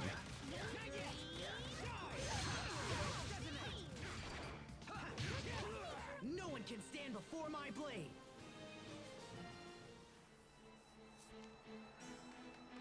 But the one redeeming element of Tales of Symphonia 2 is the monster catching mechanic was actually ridiculously fun. And I'm bringing this up because since we're fighting harpies, one of the best monsters you could get in the game you actually got from the harpy line. At least I'm pretty sure it was from the harpy line if I'm remembering correctly, because like it wasn't in its, and yeah, you evolved your monsters. In its final form, it wasn't really a harpy. It was more like a woman kind of like in a red and black slip with like feathered sleeves, and she could learn, it could learn like some of the best magic spells in the game. Now I know that like Sunshine on the other hand, they always went for the Jormungand, which I think that was part of the dragon line, but it could have been part of like a serpent line. I don't really remember. I never used it personally. And that was Sunshine's favorite because it also was a heavy spellcaster and whatnot. Because I know like the traditional dragons in that game were kind of crappy. Because while they were great tanks and some of them could learn some good magic spells, they were just too slow to actually be of any use.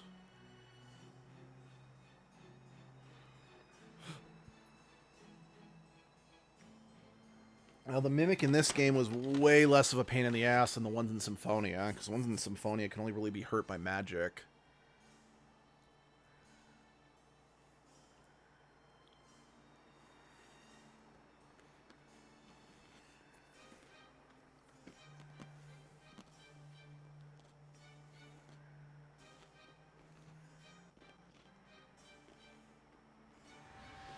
Oh. Is this how you... Oh, yep. Awesome. Well, I know it's probably not technically Ifrit. I do like that as design as a possible Ifrit design.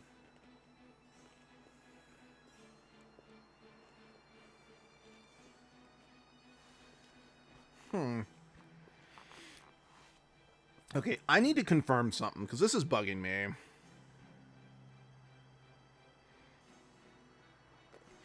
Because, like I said, the character from Tales of Hearts that guest stars in this game had her name changed. I'm wondering if this character was supposed to be Ifrit, or if it was Ifrit in Japanese, they just, for whatever reason...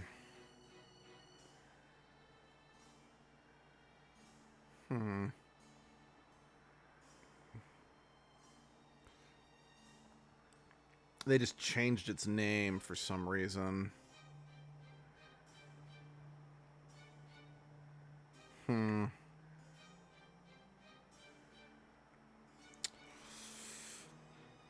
It doesn't say. There's not any definitive information about that. But again, I am fairly positive that...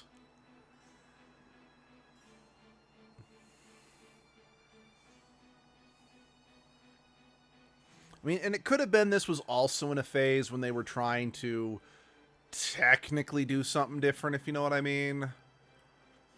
Because, like, in both this game and Tales of Vesperia, like, this game, it uses the term Creus for, like, the super special whatever that powers magic and machines. And in Vesperia, they call it something called air, rather than most other Tales games and other fantasy games in general just using the term mana, because that's just what you often see in just fantasy, you know? There's nothing wrong with having its own name. Like, again, that's not a criticism of any of them. I'm wondering if it is just they didn't use the name Undine or Ifrit for these summons or these characters because the Tales series was in a phase where it's like, okay, even though they are technically they look the same, they fill the same role, we're going to be calling them something different, you know, just because. Some time at least, right?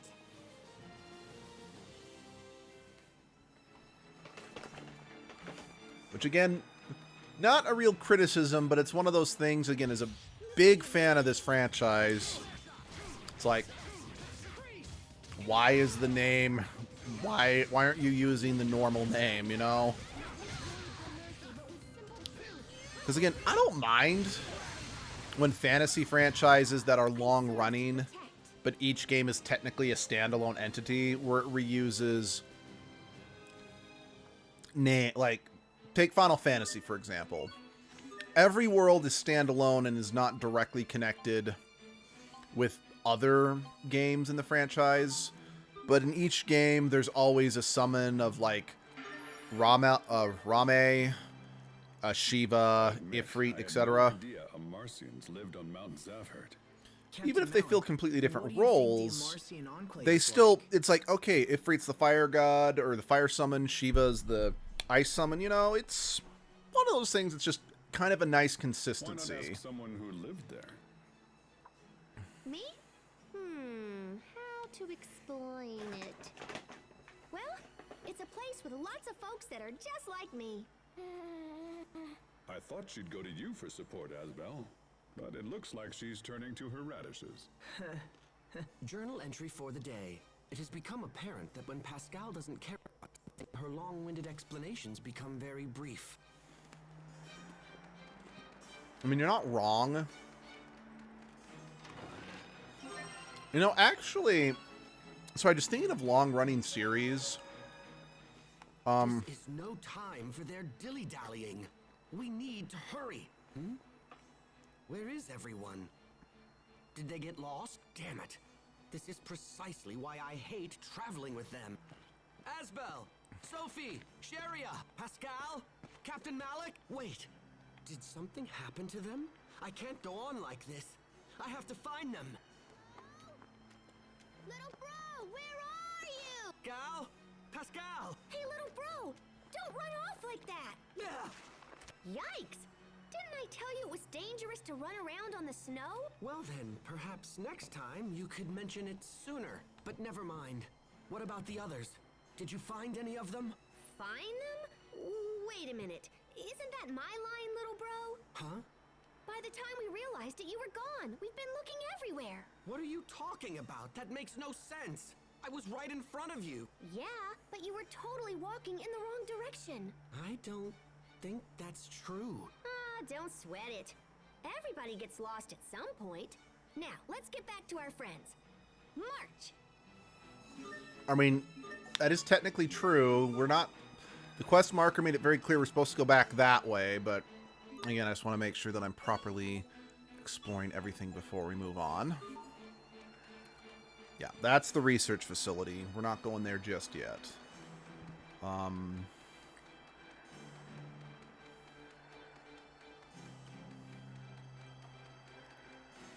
So, one of the games that's on my list of possible games to stream as Edgelord is Ys, Lacrimosa of Donna, which is one of the longest the Ys series is one of the longest running JRPGs that, well, okay, that's what the wiki article says.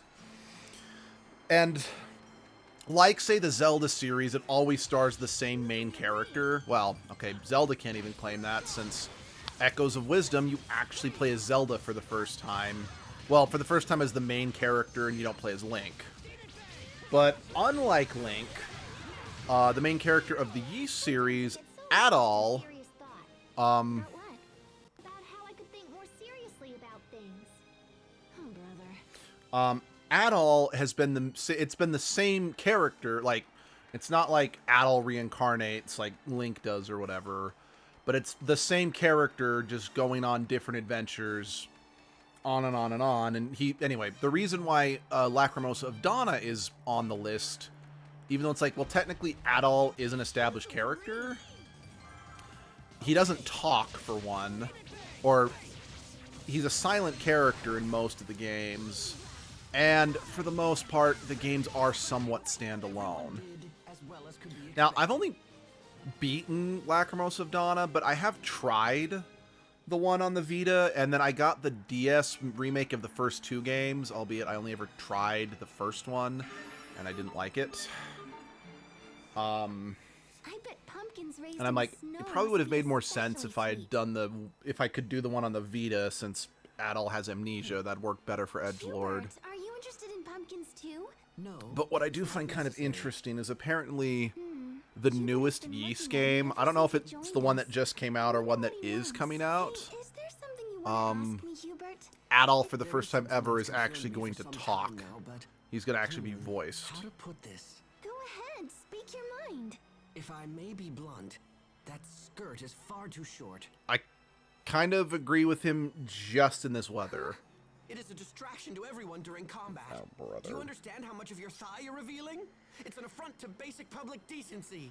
Okay, you know what? Nope, I'm not on your side anymore. I was going to say it's too short for this weather, but if you're just shaming a girl, saying it's your fault that you're staring at her ass just because she's wearing something that's flattering, no.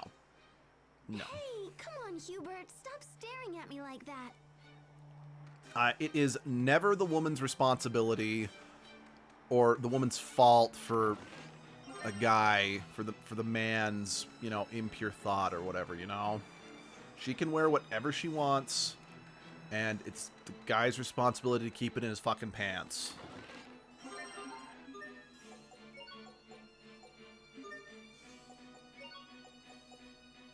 Oh, I didn't realize I had the nature scarf. This will be a breeze.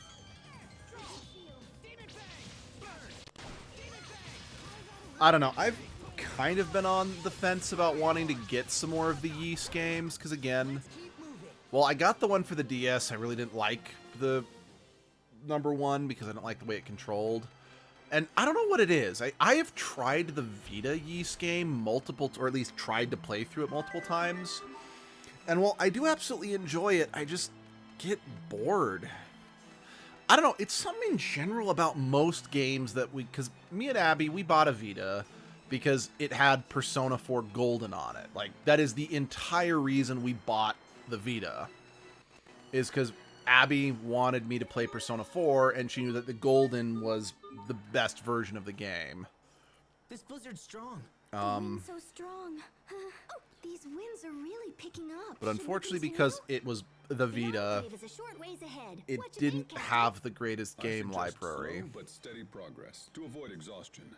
Do you object, Hubert? No, I have absolutely no objection. But we tried to Mount slowly Alfred is the build up highest mountain in our Fendel, after all. library for the Vita Also, based on what was I'd just available. like to say, your judgment has always been prudent. There's no need for us to question it. Please, after you. What's it called?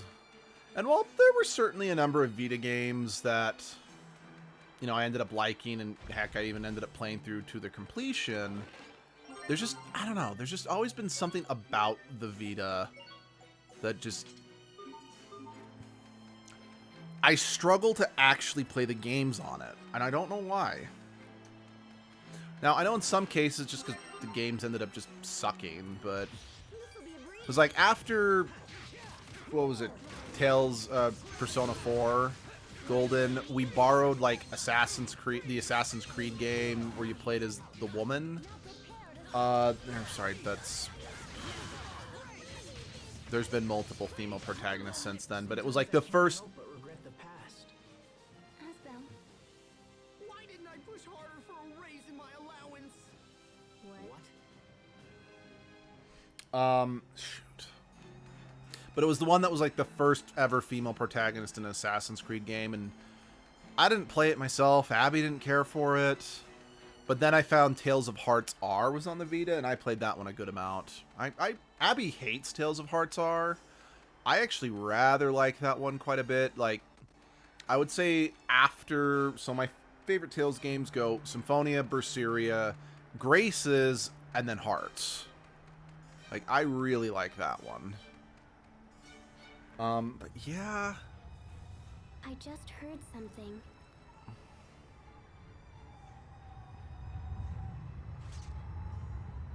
Look! It's just another stupid animal. No need to panic. No! Don't turn your back on him, little bro.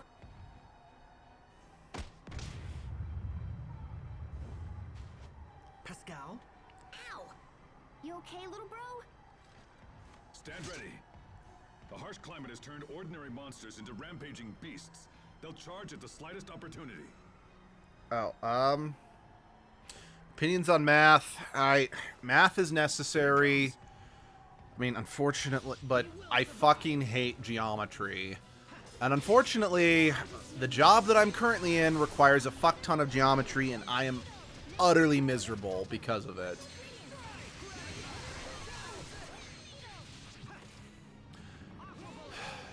It's just, unfortunately, in order to pay, you know, rent around here, I can't find a job that pays my bills, that's willing to hire me, that doesn't use geometry. But I don't like math.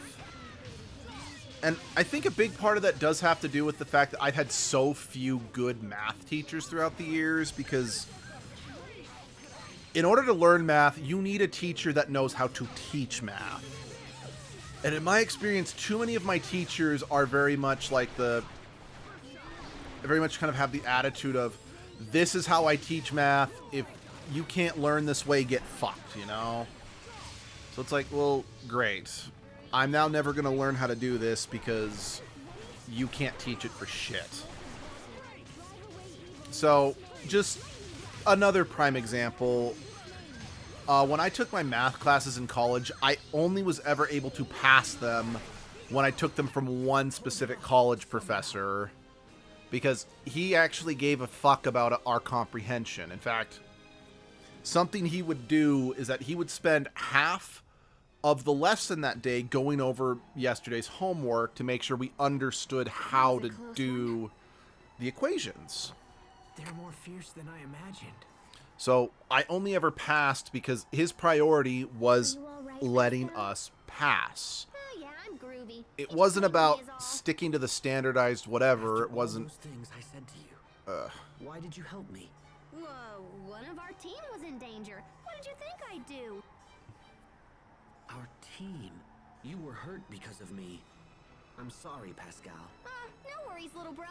Okay, you know, I know that you've got difficulty trusting because you were abandoned, but... Or not abandoned, given away, but...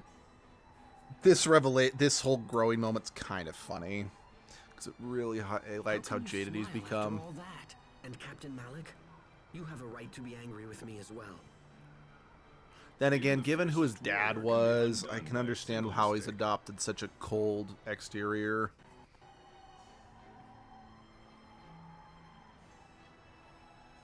I agree. However, you see your mistakes and own up to them, Hubert. With that maturity, you're unlikely to make the same error in judgment again. It's like you're teaching me all over again, Captain. I expected you to be far angrier with me. I've no need to scold a man who's clearly punishing himself. Thank you, Captain Malik. And besides, no one was hurt. We were lucky. But it's over now, right, Pascal? Right as rain, Captain. No, that's not acceptable. I owe you a debt, and it must be paid. Huh. Well, that's kind of weird, but you okay? How's about you carry Mr. Boar back to the Amarcian Enclave for me?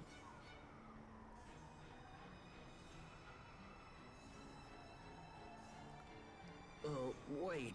Carry this? By myself? What, no good? It's loaded with protein and essential vitamins, so I was hoping to bring it back and share the love. This boar is really big. Okay, forget it.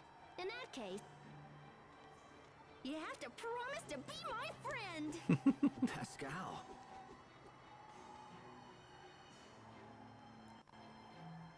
Now come on, we're almost at the Enclave. But, what's it called?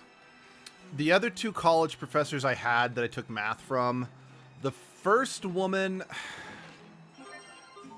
how do I put this? She wasn't bad, like, she wasn't a bad person or anything, but she really was kind of a perfect example of the problem with the American education system in general. And what I mean by that is she was not a math teacher. She was not a math professor, I should say. She was a geology professor who wanted a bump to her paycheck, so she agreed to teach math on the side for a bigger paycheck, but she was not qualified at all to teach the subject, meaning she could not actually help us comprehend the subject matter. As a result, like, I don't remember, I think it was like Math 1050, at least that's what it's called in like the American college system. I don't know what the equivalent in other countries would be. But it's basically, it's the second level of basic. So in the American education system, to get an associate's and a bachelor's degree, you only, well, okay, it depends on, the bachelor does depend. But to get an associate's degree, you have to pass 2 levels of math. Math 1010 and math, just a higher level of math. Again, it depends on what degree you're going for. So she was teaching the higher level math. Well, all of her teaching was, here's a handout. It explains how you can program all the complex equations that you need to solve the problems into your graphing calculator. Here's how to do that. I'm like, okay. How do we solve the equations to get these numbers that we were then going to put into the calculator? She couldn't teach us that because she didn't understand shit from math. So it's like I had this handout that broke down, and even then we only had to do that for 2 of the problems on the homework. So it's like, you've told me how to do the last part for only 2 of the math equations, moron. So yeah, I utterly failed that class because she only was teaching us how to do maybe like 5% of the actual workload. Then my other math teacher that I tried to take was a vindictive old piece of shit who hated that kids complained about hating math. So purposely taught his class in such a way, like, he wouldn't teach his class. He would talk at you, talk down to you, and then if you couldn't figure it out on your own, he's like, well, you're not worthy of learning math because you don't appreciate math. So he'd always include vocabulary questions that he never talked about in class. He's like, well, you should just know these because if you appreciated math properly, you would know what this was. So, yeah, I'm not the biggest fan of math.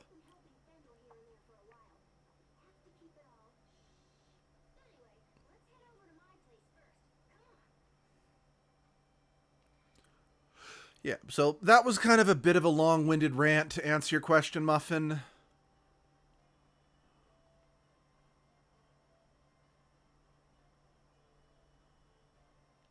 Oh, wait. So this is up in the sky? Huh. Sorry, I always assumed that this place was underground. No, everyone hated the second guy. Except for, like, the people who were math majors. Like, he was a complete, like, I actually had one of my counselors when I was trying to set up for math. Like, I was trying to rearrange my schedule to fit a club that I wanted to join. And to fit that club, I would have to transfer into his class. And he flat out told me, it's like, okay, I need to transfer into his class. And he's like, can I talk you out of it?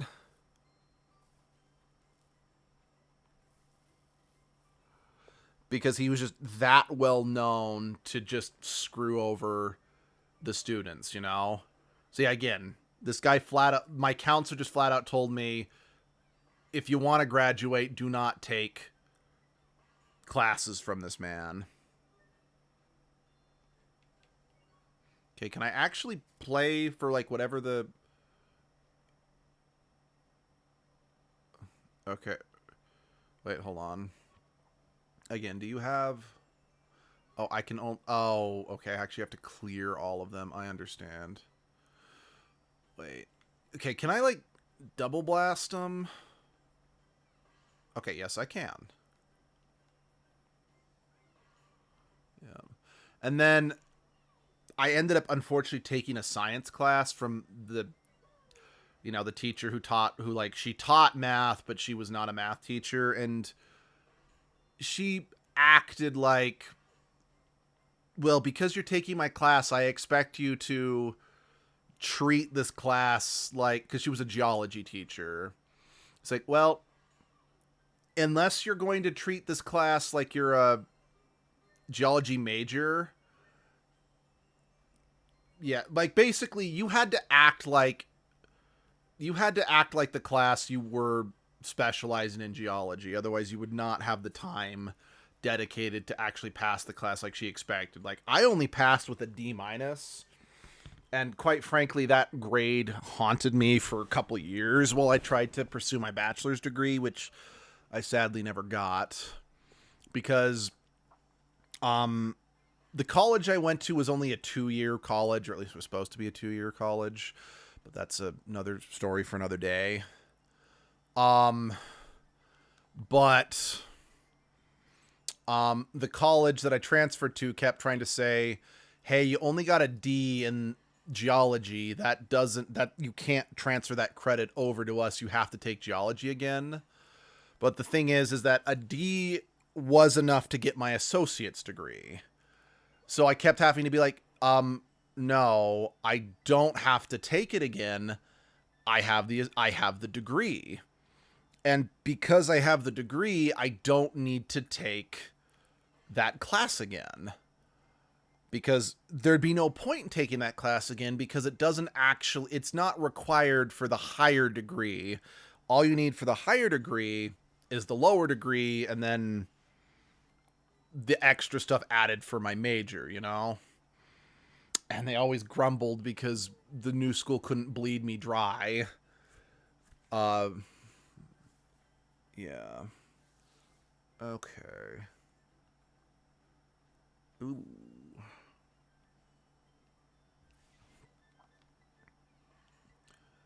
It's like, fine, we can't force you to take another class, so...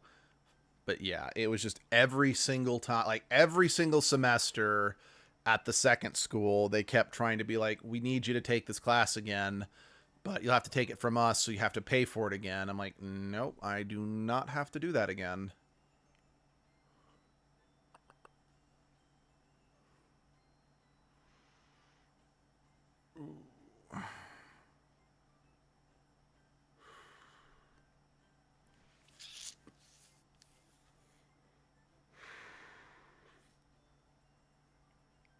How do I do?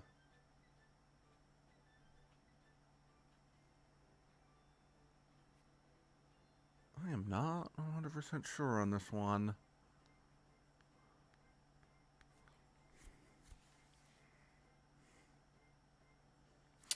Although I think probably one of my worst math teachers ever was one of my junior high math teachers. She was not awful. I do want to be very clear about that. But she was one of the most condescending people I've ever met in my entire life. So this was junior high. So we were all like, so I was between the age of, I don't remember. Point is, teenager, pre-teenager, whatever. But she taught the class like we were 5-year-olds. Always doing like super patronizing, super cute skits to try to make math fun for the dumb kids or whatever. And then, oh shit. No, I need to restart because I hit the wrong thing. Because and I even at one point said, oh my god, not this again. But yeah, it's like, she could never just teach us this is what it was. Like, no, it has to be some super fun, metaphor. Like, I don't really want to share the stories that she would do because they were stupid. But yeah, it's like, we're not 5. We don't need this really stupid fantasy equivalent to understand how this works.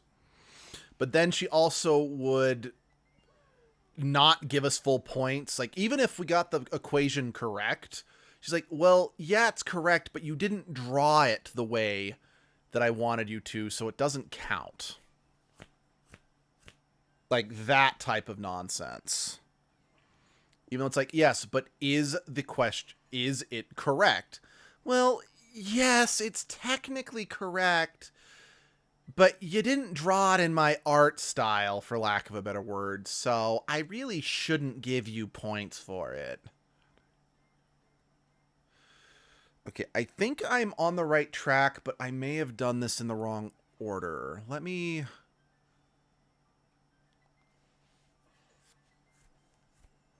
I know, that might be a weird thing to say. It's not in my art style or whatever, but that's... Oh yeah, no, she was the single stupidest teacher I have ever had the misfortune of having to suffer through.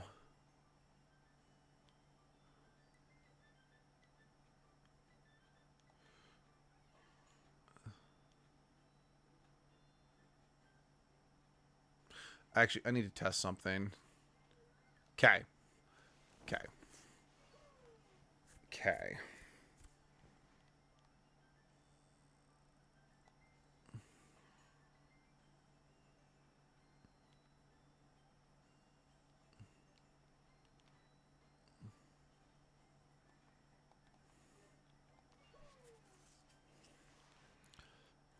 And I do mean suffer. She sucked. Like, I know I'm probably being overly harsh saying that, but I don't feel like I am. She sucked. She really sucked.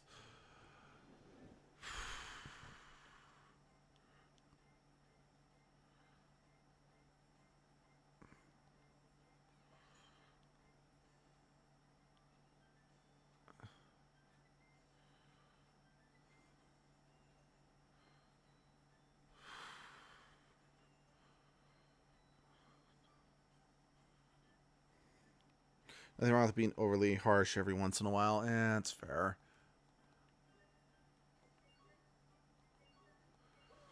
Okay. Sorry, I'm drawing a blank here.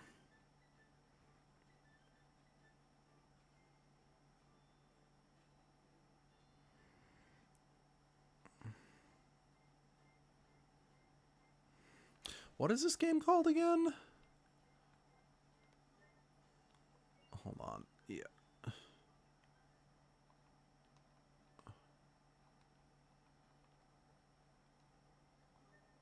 Shot Cube.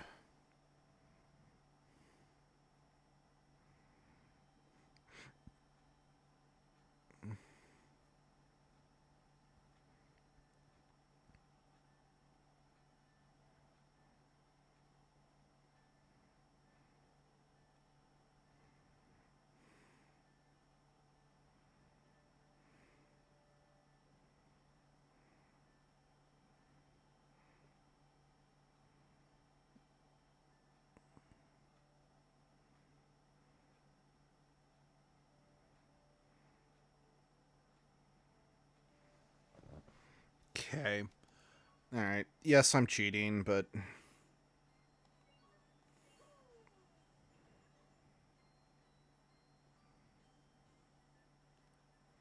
Okay.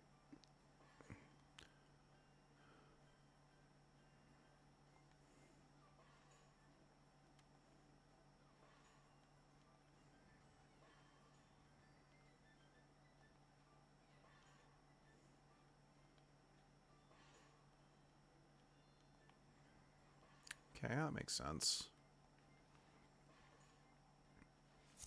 Yeah, okay.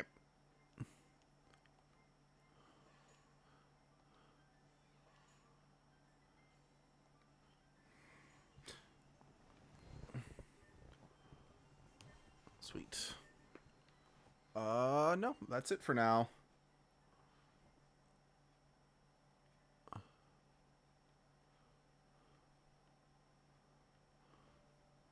Okay. I don't think there's anything else. But yeah, that teacher in particular, it's like, I feel like she wanted to be like a grade school teacher, but grade school teaching didn't pay well enough. So she decided to become, a higher, go for a higher level of education. But she did not understand in any way, shape, or form how to adapt her teaching style to the older demographic.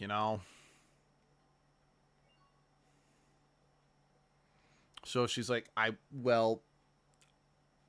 even though I can't adapt it, tough shit. I'm going to still teach you.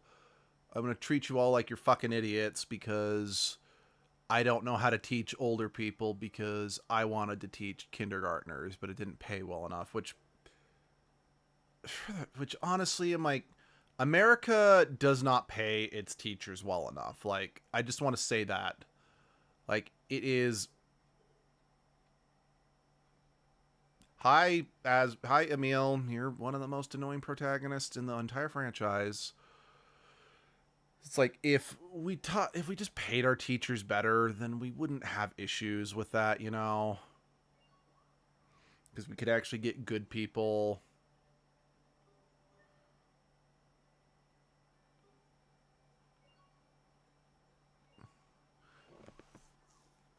We could get... My mom is a university teacher. I don't know how well she is at teaching, but she's cool. That's cool.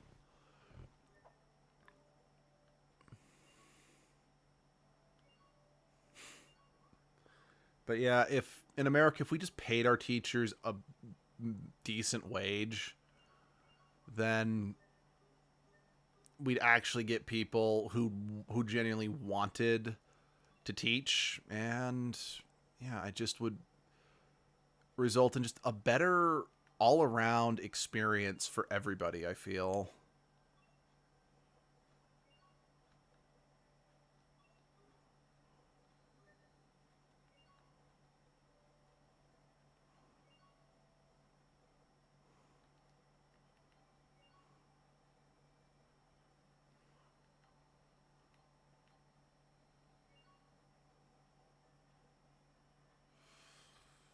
As fun as that would be to have, it's not better, like, at all. I mean, considering... I'm pretty sure I was not supposed to have all those stuffed animals immediately. I think I only got them through the DLC. I think we technically got an optional endgame weapon already.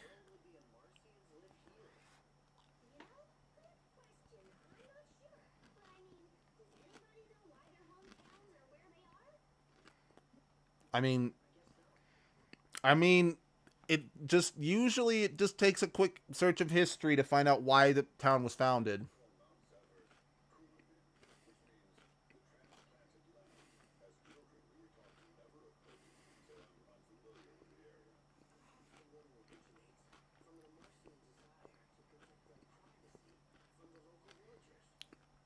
I could see that.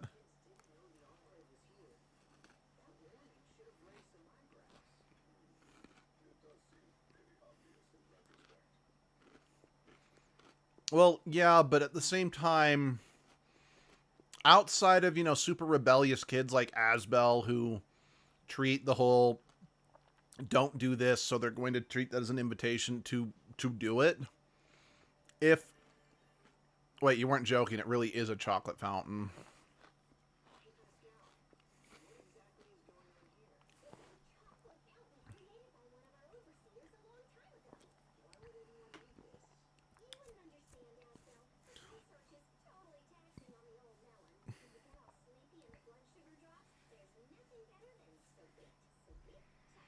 I disagree. I would say apples are probably better.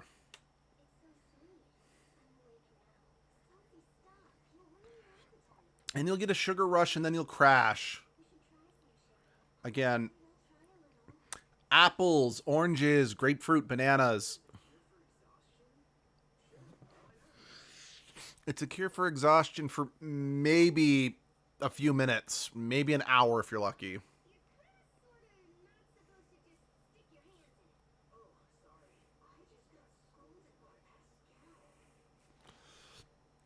Well, that's embarrassing. And again, this is someone... Let's see. I was gone for a little bit, but apples are awesome, so... Okay. But yeah, hey, glad you're back. But yeah, as someone who loves chocolate, as someone who eats way too much goddamn chocolate, yeah, chocolate does not give you lasting energy. And anyone who tells you otherwise probably works for Hershey's. Or Mr. Beast.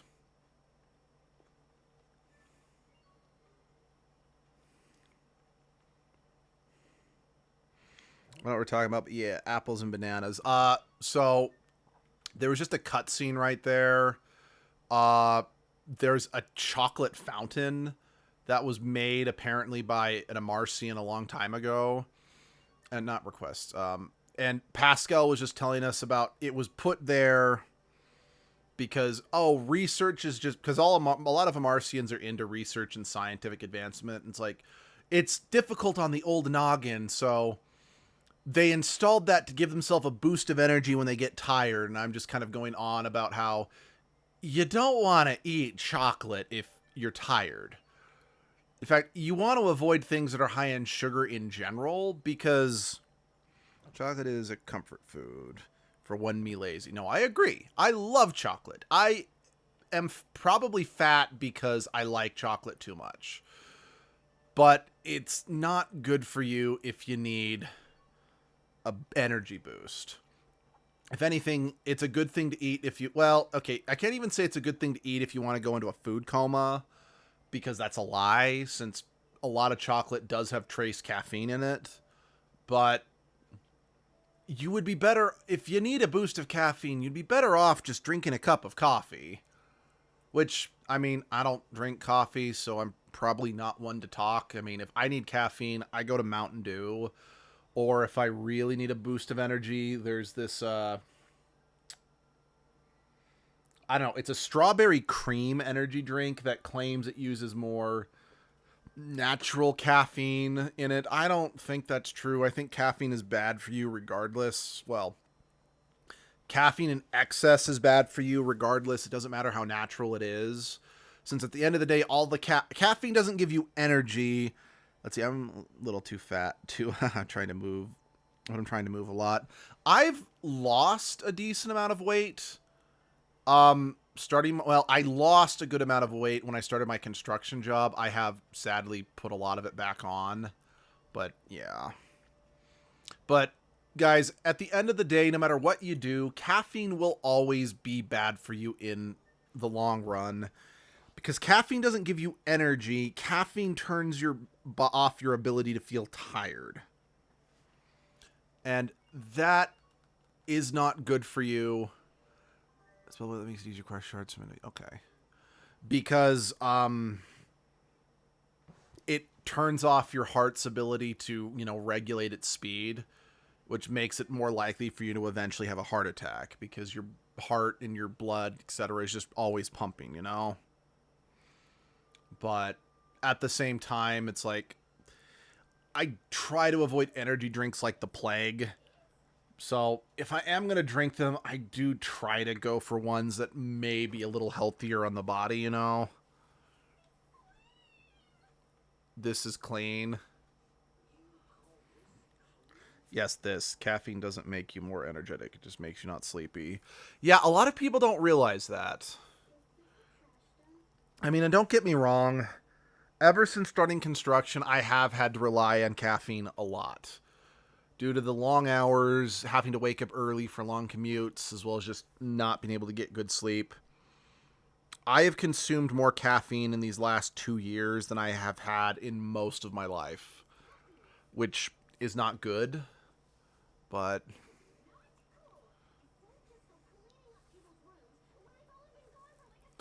But I do try to not drink more than one energy drink every week at absolute most.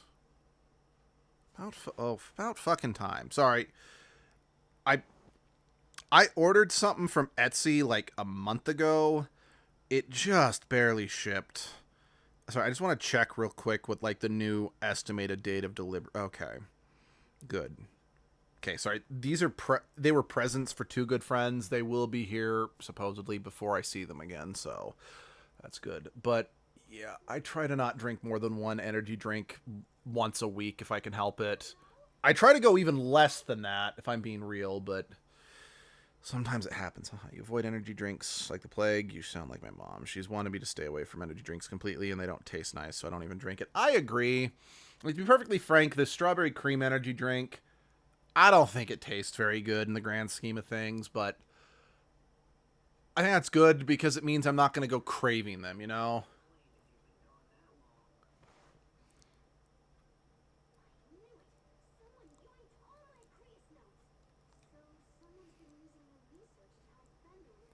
Because that's the problem. I drink a lot of Mountain Dew Livewire because I genuinely like the way it tastes.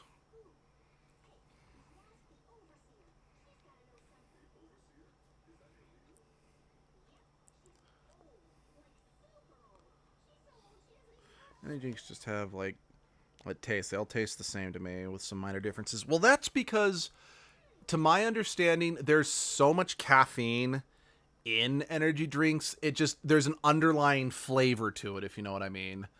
That's why they all kind of have that same aftertaste, is because they're just so loaded with it.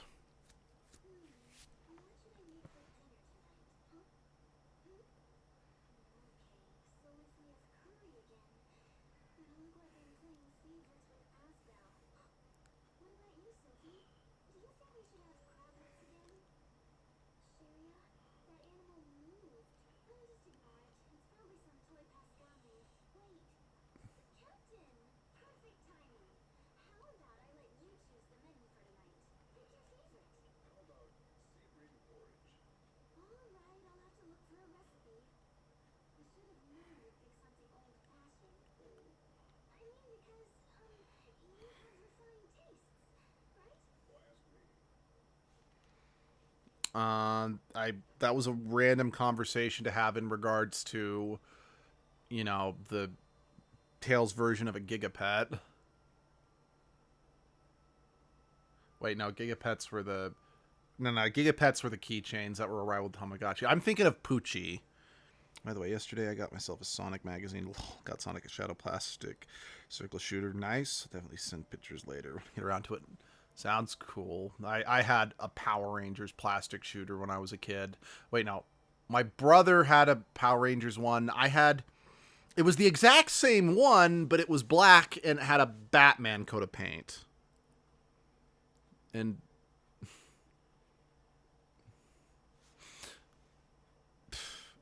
actually, speaking of the Batman one, my parents accidentally bought two. One because I wanted one for my birthday.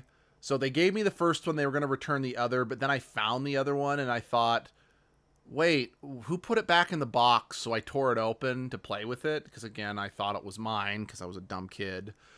So now they couldn't return the second one because I tore it open. So they gave it to Sunshine.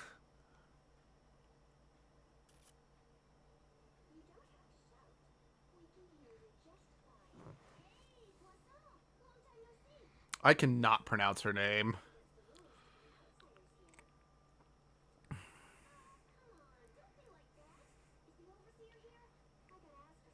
By the way, I think, and it's kind of hard to tell some of the other Marcians, but I'm pretty sure it's like an Marcian racial trait that their hair is white with a bright colored tips, because that's why Poisson, I'm sure I said that wrong, has purple. Pascal has like red tips.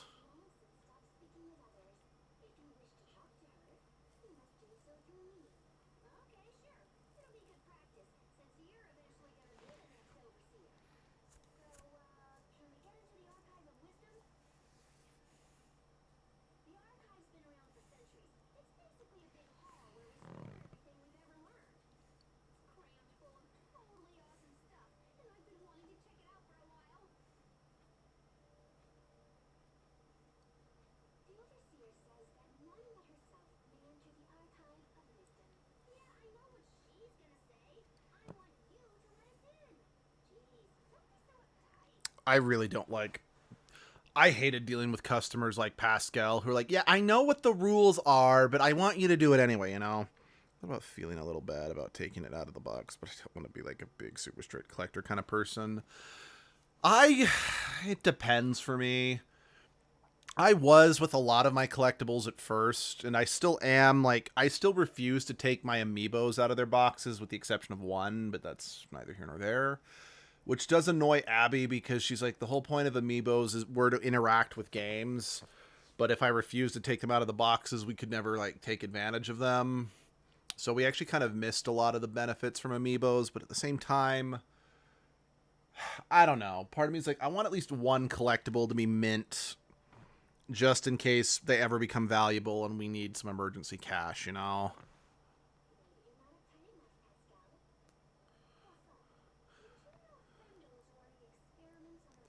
Because, like, I take all my Transformers out of the boxes now. In fact, I don't even save a lot of the boxes anymore, just because they literally took up half a room in our house, so I had to just save the extra parts, save the manuals, put them in bags, and consolidate them. But I also know that by throwing the box away, I've devalued... Well, heck, just opening them, I've devalued them. But for the most part, I buy third-party Transformers anyway. Mostly because Hasbro and Takara themselves don't make official toys of the characters I want. So I know in the end of the day, it's like, yeah, I technically paid $200 for that one Beast Wars Megatron figure. I'm never going to be able to sell it for that amount because it's not an official product, you know? So why split hairs over it?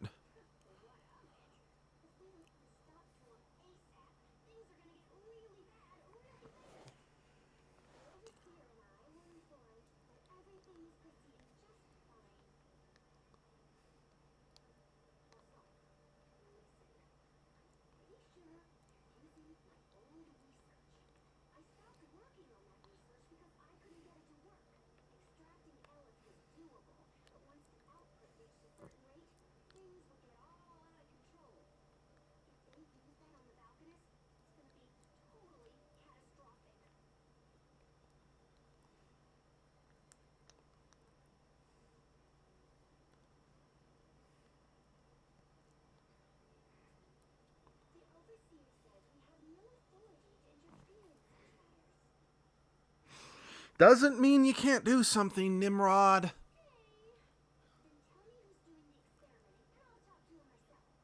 Yeah.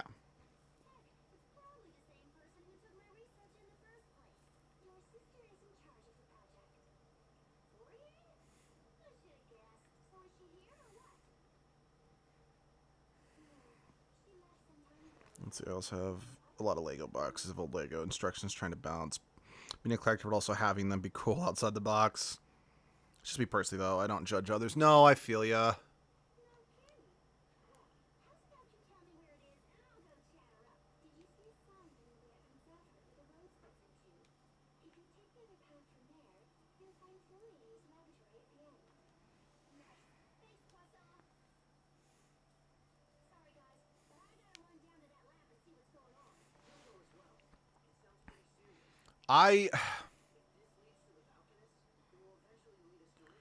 One of the things I genuinely regret is I did not keep a lot of my manuals. Like, I never kept any of the boxes for my Legos as a kid, but we let a lot of the manuals disappear on me, because, again, I was little and I didn't think, oh, it's already built, I don't need it again.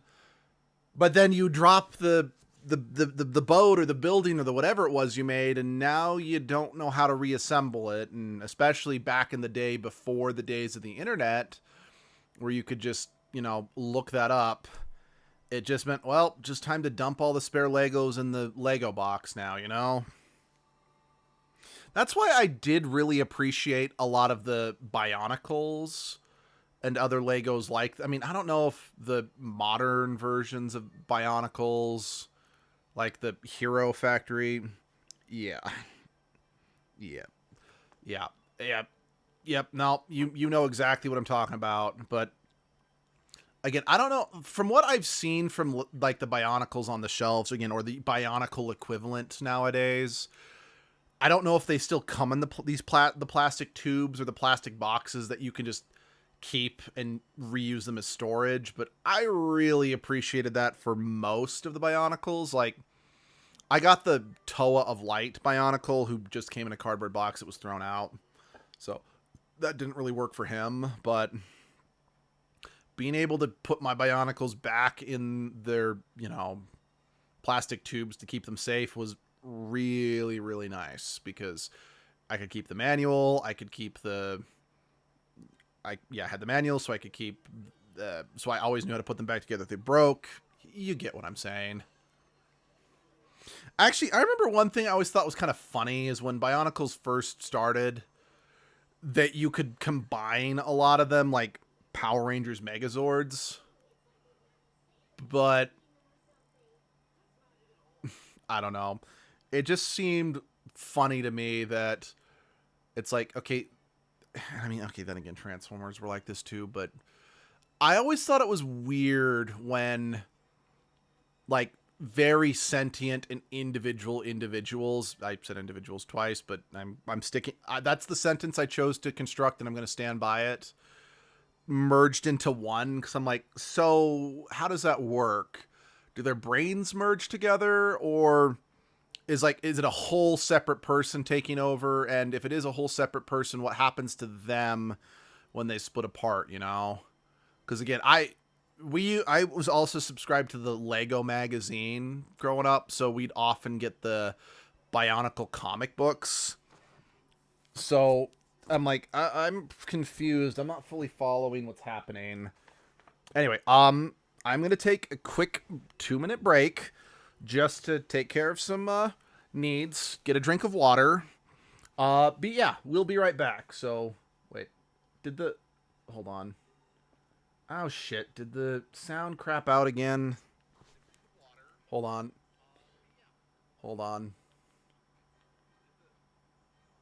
Shit, how long has this sound been out? Hope we didn't miss any dialogue. Hold on, I need to... Let's see. That's audio. No, that's not it. It's not the... It's not the hardest thing to fix.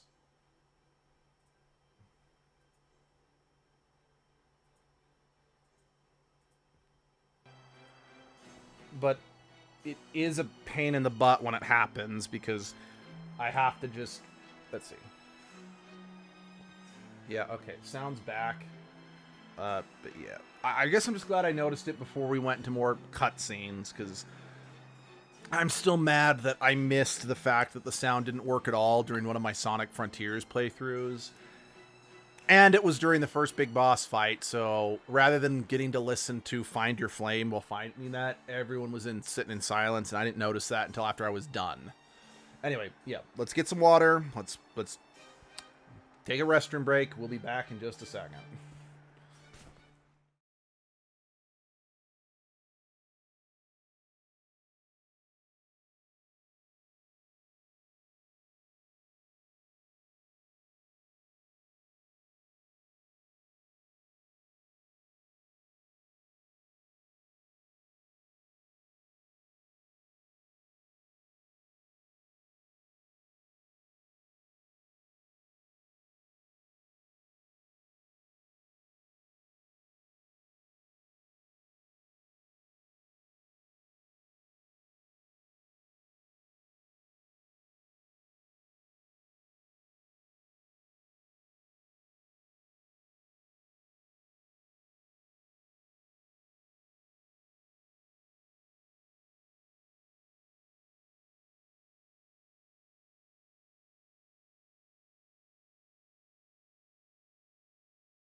Okay, we're back. Looks like the sound is still functioning. Okay, we're good. Yeah, I genuinely don't know why our Elgato does that. Like, it hasn't been as bad because there were a number of, like, some of my Pokemon streams where there was, like, never any, like, along with that Sonic the Hedgehog stream, welcome back, Muffin, that there just was never any sound. And it's oddly such a specific problem that when I try to Google solutions, I just can't get anywhere. I had no idea Fourier's laboratory would be so huge. And combined with the fact that since Abby and I are not the most technically minded people in the world, we're not really sure how to troubleshoot it. That's my sister for you. I mean, she's better at it than me, but... What is she like? Yeah. My sis? Well, she's a year older than me and totally smart. She's accomplished all kinds of stuff.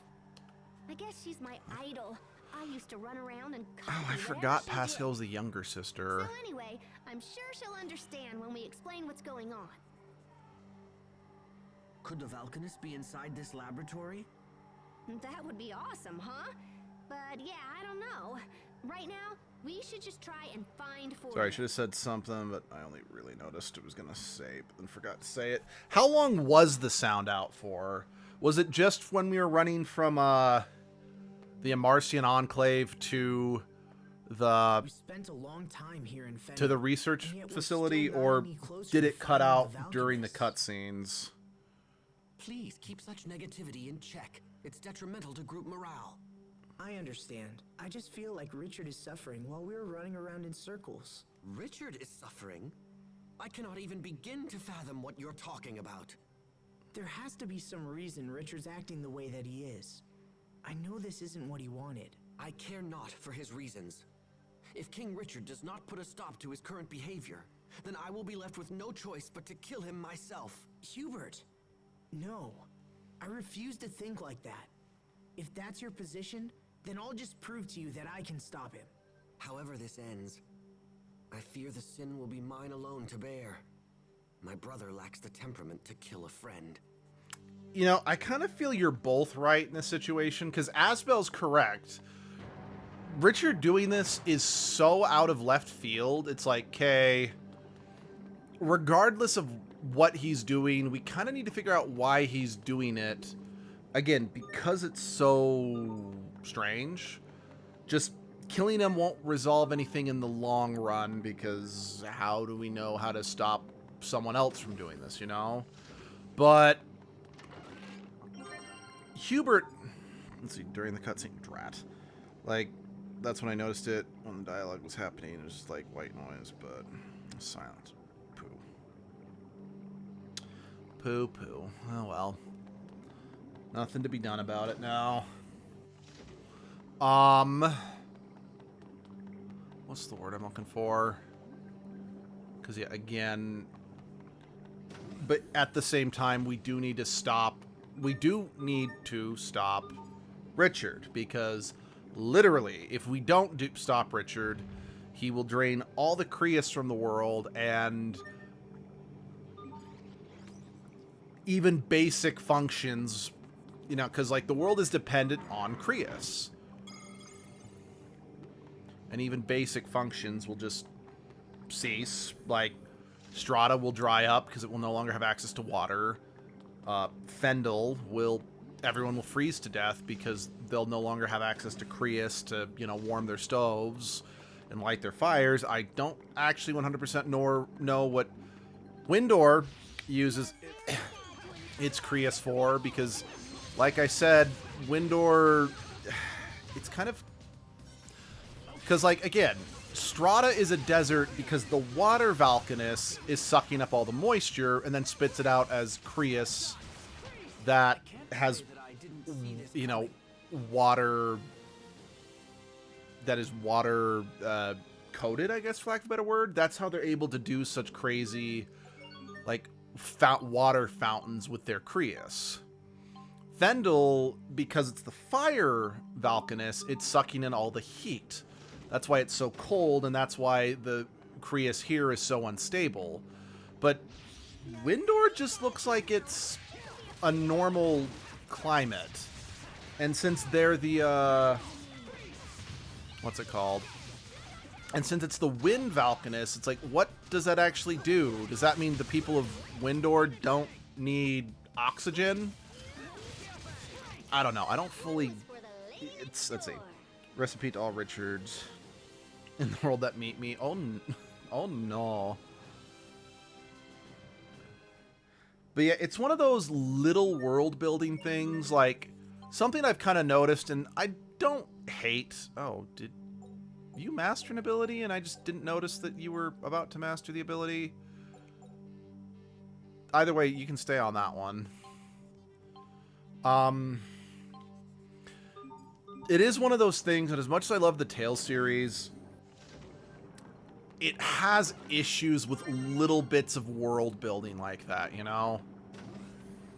Like, and this was a big problem in Vesper. You know, I've gone into this in past streams. I won't repeat myself.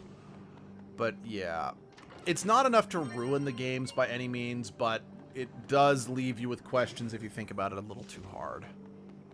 By the way, I've mentioned a few times that there are some levels that I don't remember a lot of the individual levels in Tales of Graces due to just kind of how short and other thing, not even short, just how... Point is, well, I don't remember a lot of the dungeons in this game. I remember this one, and I hate it. This research facility is the worst dungeon in the game because it's just a fuck ton of hallways with doors that you could run into that might have treasure chests. It might have, it's just literally, it's all the same stuff over and over. I'm late.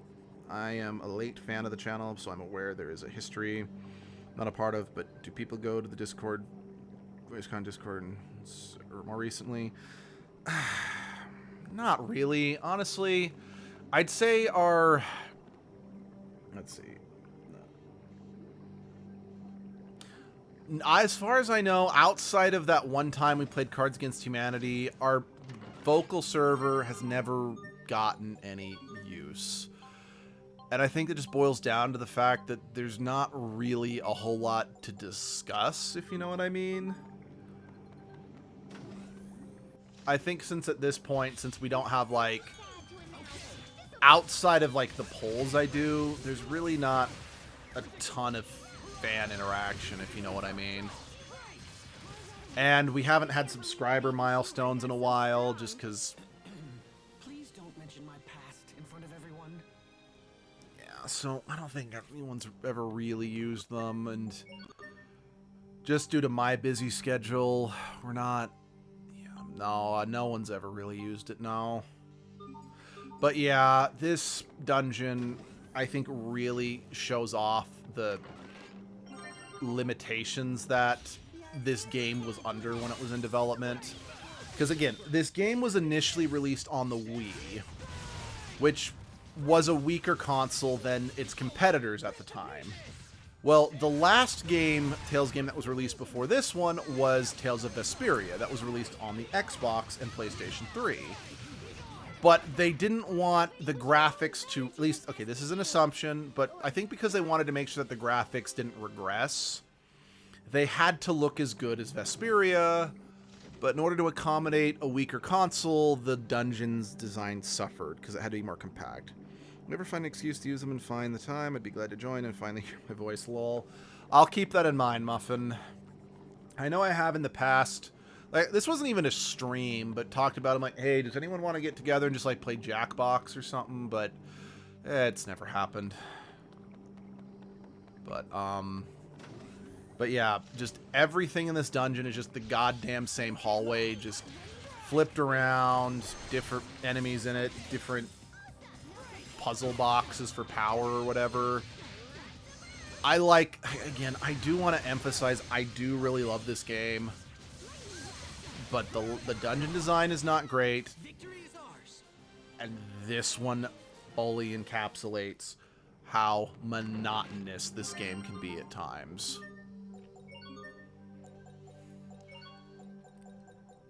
It's like, take something like Tales of Symphonia. That new sheath looks really cool. I've wanted this ever since I joined the Knight Academy. Temper your enthusiasm. Why? Those who rely too heavily on equipment neglect to hone themselves. Wait, wouldn't having equipment you love make you want to work that much harder? Well, it might make you work less because you don't want to damage. You don't want to dent the In equipment. the old days, swordsmen became legend without touching that sort of thing. How's Symphonia is my only Steam is on my Steam wish list. Just as a warning, any version of Tales of Symphonia but the original GameCube version will suffer frame rate issues. So just be prepared for that, okay? But times have changed. Now the equipment does all the work, and any old half-wit can wield it. Here we go. So I just ask to judge the game, to give the game some leeway because there is a better version out there. And that's the better version I fell in love with. It's just, it's not readily available for people to get anymore.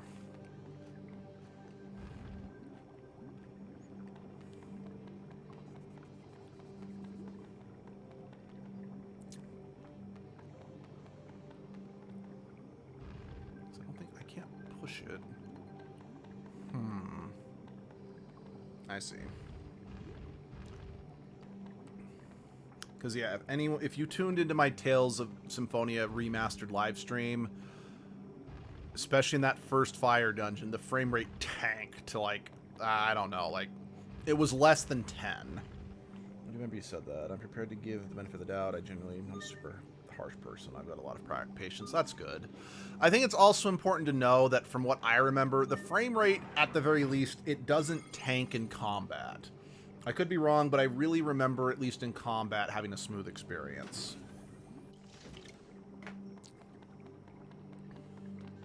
It's just in some of the dungeons, it's like wading through molasses.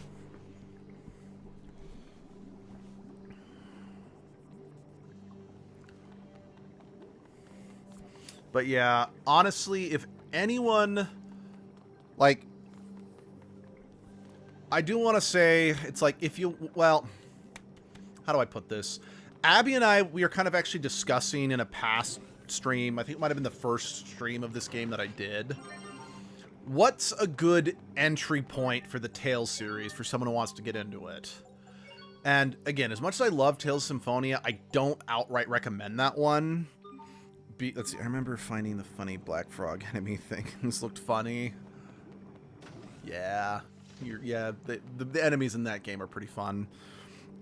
As much as I love Symphonia, I can't recommend it as an entry point because the version that's widely available suffers from performance issues.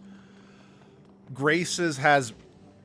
While Grace's is now widely available, the story has severe pacing issues that could kill people's enjoyment. And while I think Tales of Berseria is the absolute best in the franchise, in fact, dare I say, Tales of Berseria is an unrecognized masterpiece of gaming. It's just that good.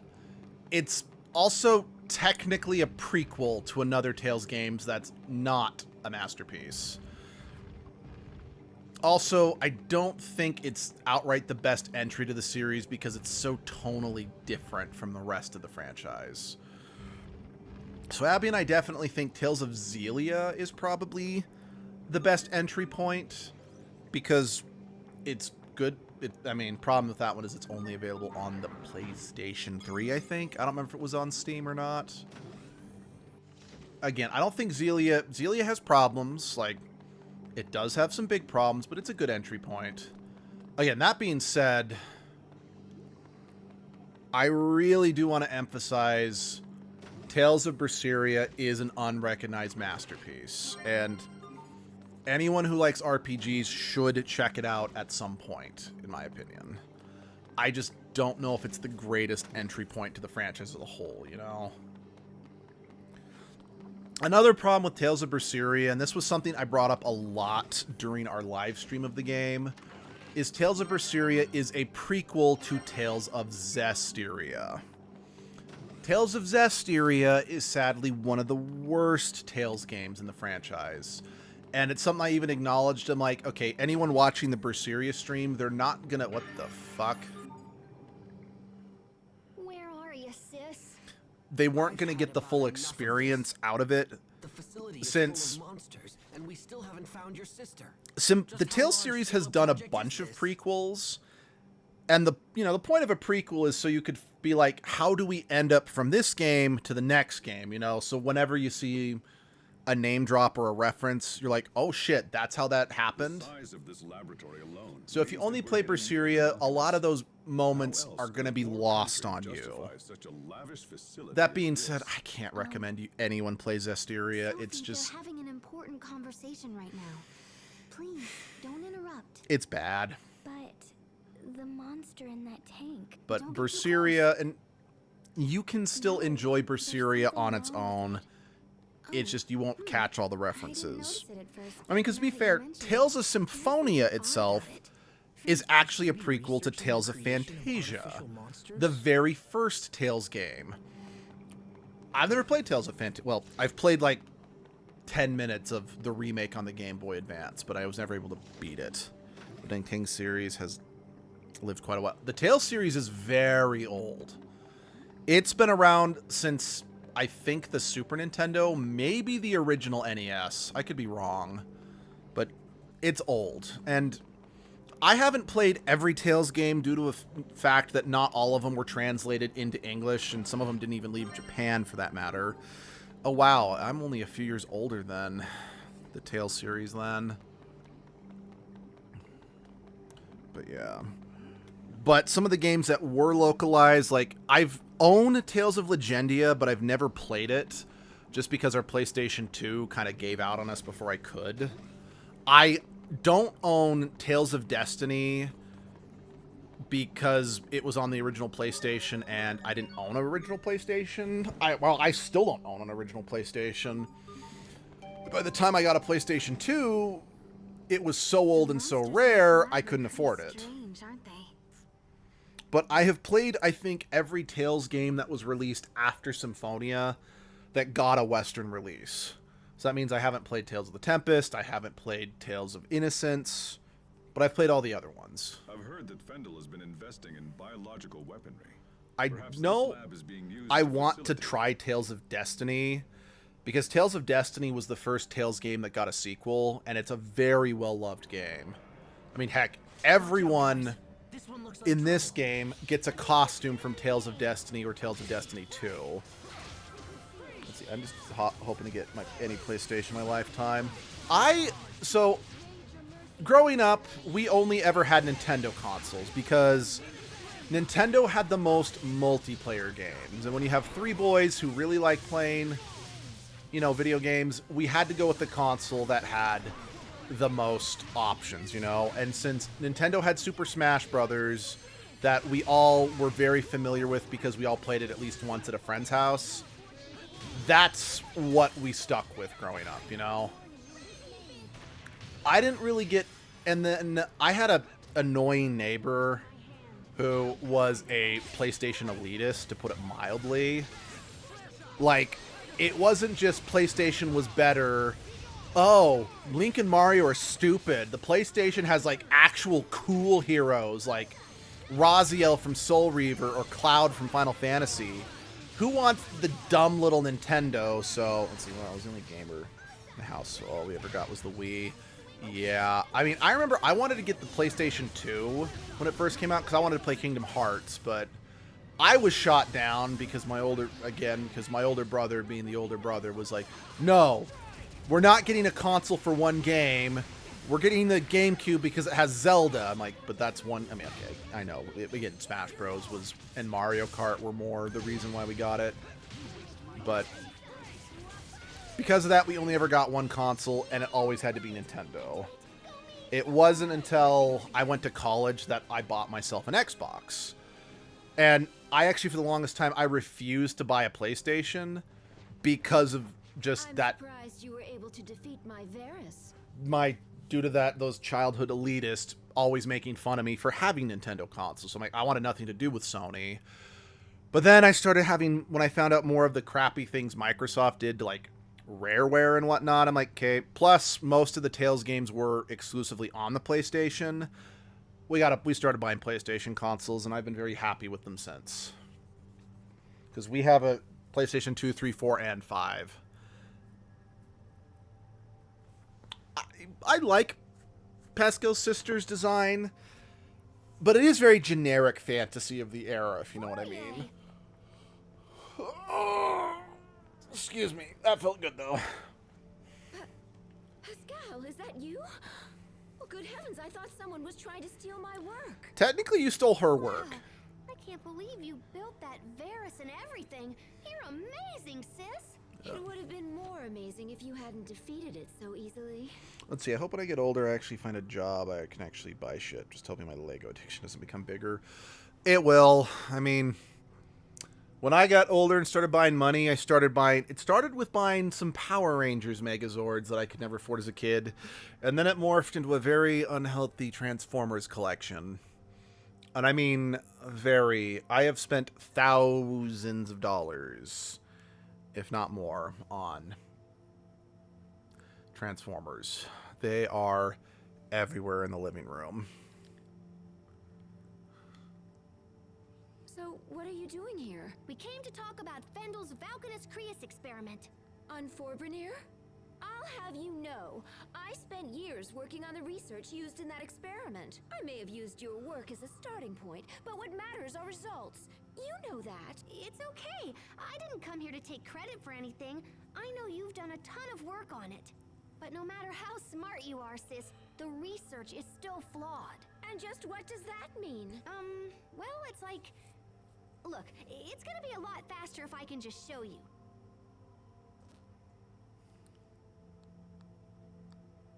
Do you have any Creus fragments laying around?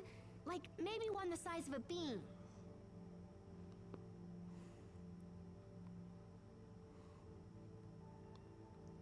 How's this? I'm trying to settle to be okay with not having all of them, but it's not easy. I feel like when I get older, I have more money. It'll be more tempting. It is, so be aware of that. Because yeah, I tried to be... Initially, I'm like, okay, I just want to get this one figure of this one character. But yeah, then that's bigger than a bean. Impressive, yes. No one has ever been able to extract Elith from Fire Creus so efficiently. Okay, cool. The sound is still going. Good. Yeah, but when we give this thingy a little chunka... Pascal, what are you doing? Guys, you might want to get back.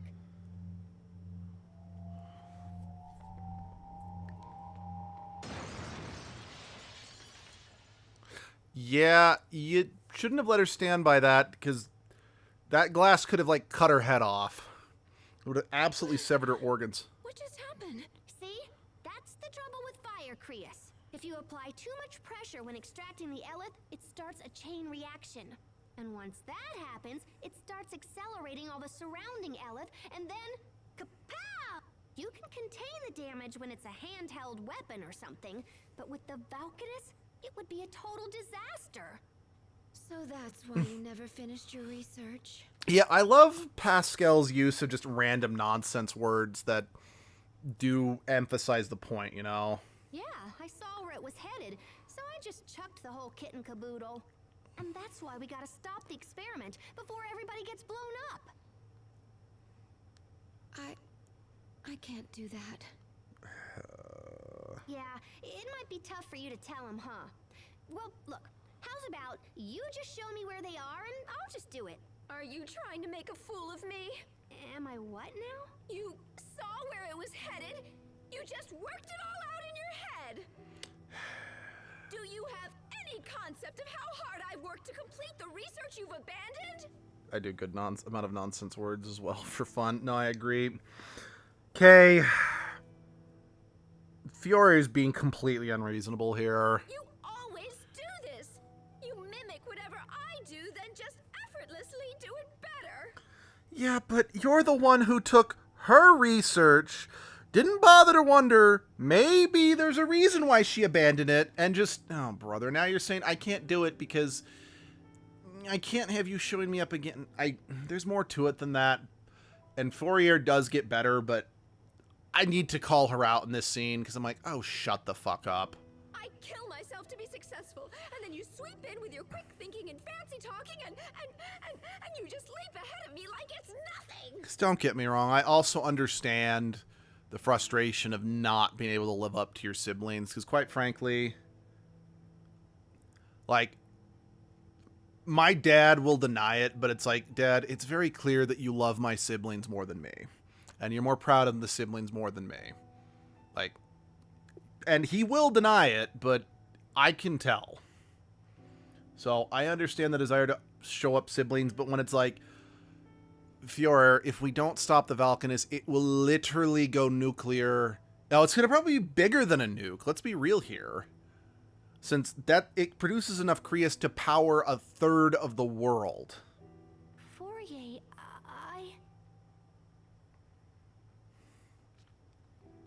Fourier, we must get to the Valkanus Krias.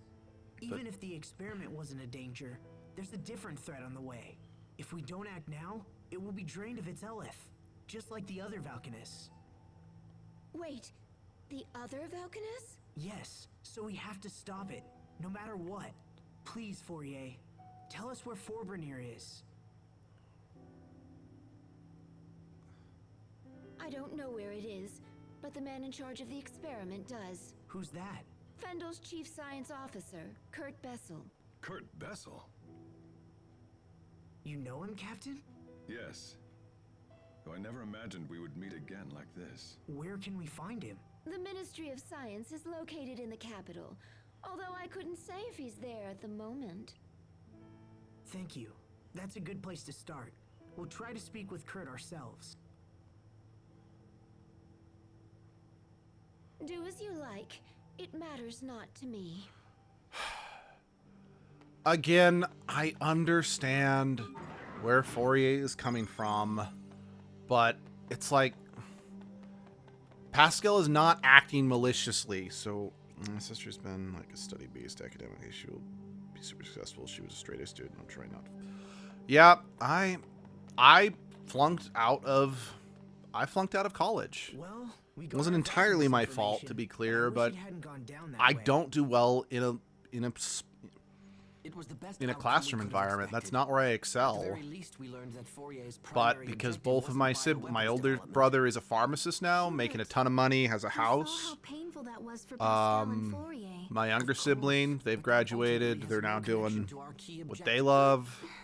I know what you mean. And I'm just a construction worker who just tries to work on his webcomic. I haven't touched I haven't touched my comic in a couple months because I just haven't been inspired.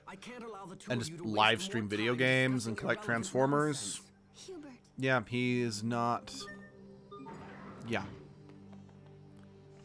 Plus, it doesn't help. I know that at first, for a while, it was like, no, you're my favorite because you're the only one of my children who stuck with the church and, married right and blah blah blah blah blah. I mean, I've been married. Abby and I've been married.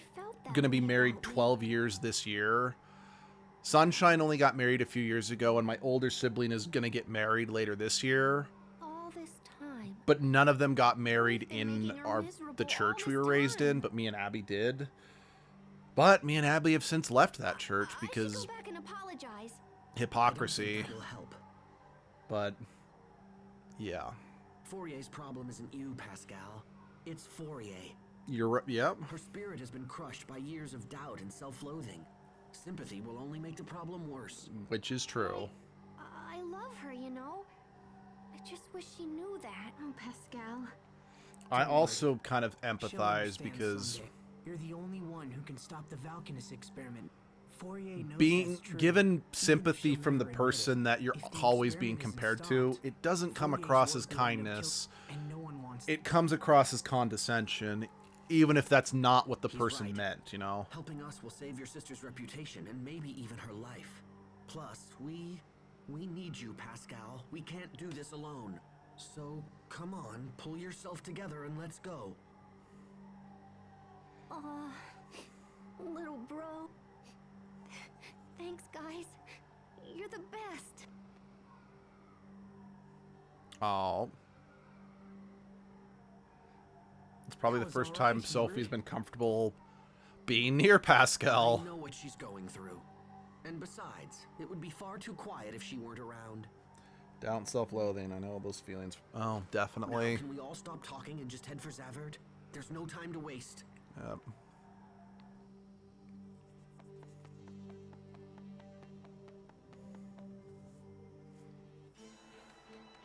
I mean, because I know, like, one of my biggest toxic traits is I have a hard time recognizing when praise is genuine. And that just has to do with growing up with severe bullying, you know? And other issues coming from some of my parents, but that's neither here nor there.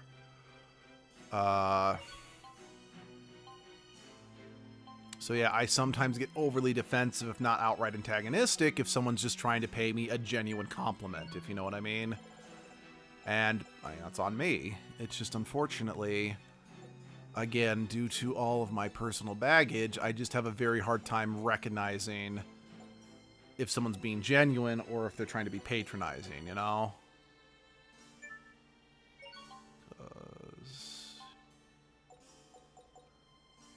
I have had plenty of instances where I'm being, quote-unquote, paid a compliment for what I'm doing, but I'm like, you're just making fun of me.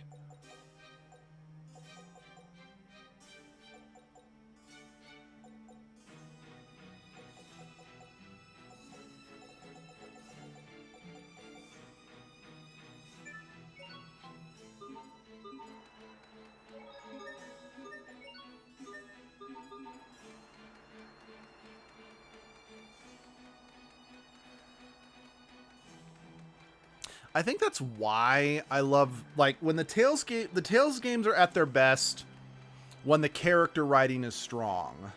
Because while they're very simple games, the emotions that the characters and the struggles they go through are so instantly relatable that you feel it personally, you know? Let's see, whenever someone tries to give me a compliment, I just try to downplay it as if it was whatever, it doesn't deserve to be complimented. Yeah, I'm the same way. But yeah, there is something just, how do I put this? The Tales series is at its best when it's trying to be simple. And that's not a bad thing. You don't need to be complex to be meaningful. And one of the reasons why I personally feel that Tales of the Abyss, and especially Tales of Vesperia, crash and burn, is because they try to be a little deeper, and they fail miserably at it. Vesperia is worse than Abyss. Like, Abyss does better, but not enough to garner the praise that I see it get across the board. Because a lot of people, I constantly see Tales of Abyss listed as the best in the franchise. A strong story material can make something really great. But because they try to do something a lot deeper with Abyss, and they don't stick, because, like, the reality of the situation is, as much as I like the Tales series, they usually don't stick the landing when it comes to their themes, for the most part. Or they do it in such a rudimentary way. It's not something that's going to be a story that resonates throughout all of time and history, you know? But like here in Tales of Graces, Tales of Symphonia, Tales of Hearts,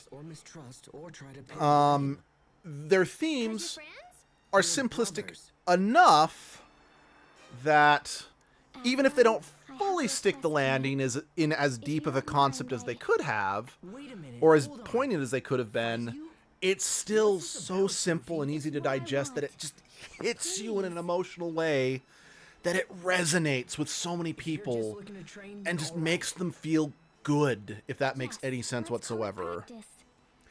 So when Tales of the Abyss and Tales of Vesperia try to be more complex with their ideas that they're tackling, it just stands out more as it just doesn't work. Because, again, like, I'm gonna kind of compare it here. It's part of the reason why people can still enjoy the original Snow White movie, despite it technically not holding up as... Yeah, I'm glad it makes sense to you. Even though it doesn't hold up as well as, say, something like Frozen, at least in terms of its writing and storytelling, as well as its logic, for lack of a better word. But the thing is, Snow White was made at a time, and it exists in a world that is more about raw emotion and simplistic storytelling. So it can get away with not being as deep because that's the world it lives in. Whereas if you tried to do if you tried to have a simple message like that in, say, Frozen, a more modern example, it wouldn't work because Frozen has gone out of its way to have more rules and logic in its universe, if that makes sense. So, yeah, that's why I feel Abyss and Vesperia do not work, is because they still have the same writing shortcomings that the rest of the series have, but because they try to tackle something deeper, their flaws just stand out hard. And that's one of the reasons why Tales of Berseria is such an unrecognized masterpiece, is because it's the one Tales game that I've played. I've heard Tales of Destiny is pretty good too, but I haven't played that one. It's the one Tales game that tackles much deeper subject matter, and it does stick the landing. Like, quite frankly, some spoilers for Tales of Berseria. At the start of the game, the main villain asks the main character, "Why do birds fly?" And this is a question he asks different people periodically throughout the game. This is his way of testing whether or not someone is worthy of higher knowledge, because if they don't give him the right answer, he doesn't consider them smart enough or open enough to understand his worldview. Like, specifically, the answer he's looking like, so when he first asks it to the main character, as well as Eleanor, who's another playable character, they respond, it's like, well, birds fly so they can hunt. That's how they survive. Well, that's not the answer he wanted. The answer he's looking for, and he only respects people who say a bird flies because if a bird can't fly, it's not a bird. Now, I feel the need to point out that kind of ignores the fact that flightless birds are a thing.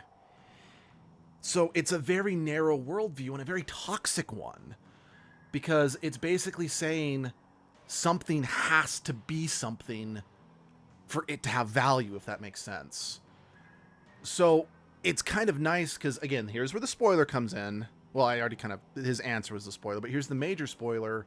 Right before the final, why do birds fly? My answer is because wings flap them real fast. I like that, Muffin. But right before you actually start the final fight, Velvet, the main character, flat out says to him, it's like, here's my answer. Birds fly because they want to and for no other reason, because no one made them do it. It's what they want to do. And I know it's an odd thing, especially if I haven't played the whole game, but it's a very poignant and does really show the narrative and the conflict and ideologies between Velvet and Arthur. The other reason why the game works, Velvet is not a good guy. Like, one of the things people said was interesting about Berseria when it first came out is you're technically playing the villain. And yeah, Velvet does some pretty terrible things throughout the first half of the game. But after, like, the whole scheme of Arthur is revealed, Velvet realizes that in order to save the world, she has to embrace the fact that she's the villain. And unlike, say, Tales of Vesperia, where the main character tries to be like, I'll be the villain to make the world better, he's never punished for it. He gets off almost scot-free, and everyone's like, no, you're still great. Herp-a-derp-a-derp. And I hate that. I hate the fact that Yuri's the main reason I despise Vesperia, because he's a self-righteous prick who does whatever he wants and is never truly punished for his actions. The story's also garbage, but that's not what we're talking about. Minor spoiler for Berseria, Velvet does have to pay for her actions by the end of the game.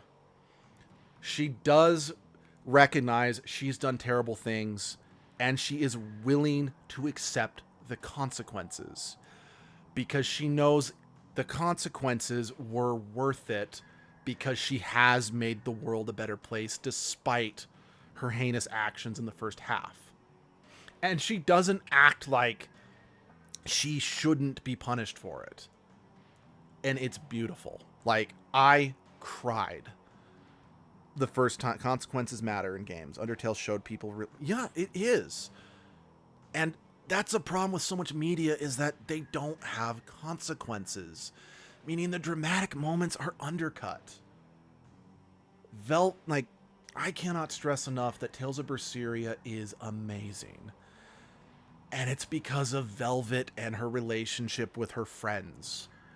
Like, there's a scene in the game where Velvet gives up all hope, and Laphicet, or Fee, as he's called at that point, gets her to, you know, give up on despair, but he also doesn't sugarcoat it. Like, it's a great scene, and he pulls her around by basically screaming at her, "Stop whining." And he points out that her despair is coming from overwhelming self-loathing. And if she could just acknowledge that there are enough people in the world that care about her, she might find a reason to live again. Like, it is such a beautiful and heart-wrenching scene.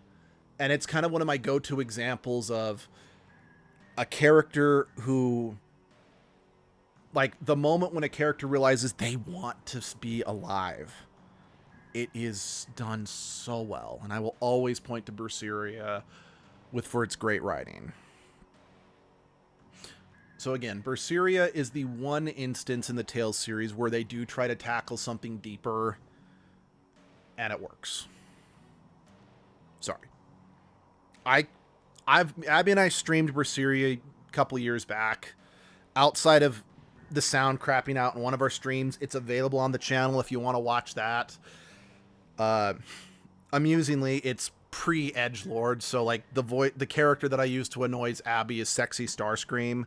Actually, ironically, I originally planned on, instead of doing edgelord, I planned on doing streams as Sexy Starscream, but I'm kind of glad I didn't. I think edgelord is better. Anyway. There's a place called Fendel Tower north of the city that houses government agencies. I wager we'll find the Ministry of Science there. Okay, let's ask around and see if we can find a way inside. Sorry about that. I am very passionate about this franchise. Tales of Symphonia came into my life at a very impressionable moment. Okay, I want to do this timed event first, just in case it disappears after I start talking to the people. Okay, gotta remember that. So, yeah, I can talk for hours about these games, at least the ones that I've played. Like I've said, I've heard good things about Tales of Destiny, and I do wish I had played Tales of Destiny. And yes, I know emulation's a thing, but... Do you think we could get into Fendel Tower with your military credentials? If he's been declared dead, then that likely wouldn't work. Hubert is correct. In fact, they may already believe there's a con man out there using my name. But we gotta do something. Indeed. Fendel Tower is only the first step. We have to meet this Kurt as well. If we can't find him, retrieving some of his research documents might be enough. You explain it so well, honestly. Very pleasing to listen to you. And you did mention you didn't know compliments are real. I'm making obvious. Yes, I meant it. It is really fun to hear passionate people talk about stuff they really enjoy. Like, honestly... Do you really believe this can be solved with documents alone? I'm kind of a casual fan of a lot of media. But I freely admit, sometimes I don't delve into it as deep as I could, and I kind of rely on others for my information.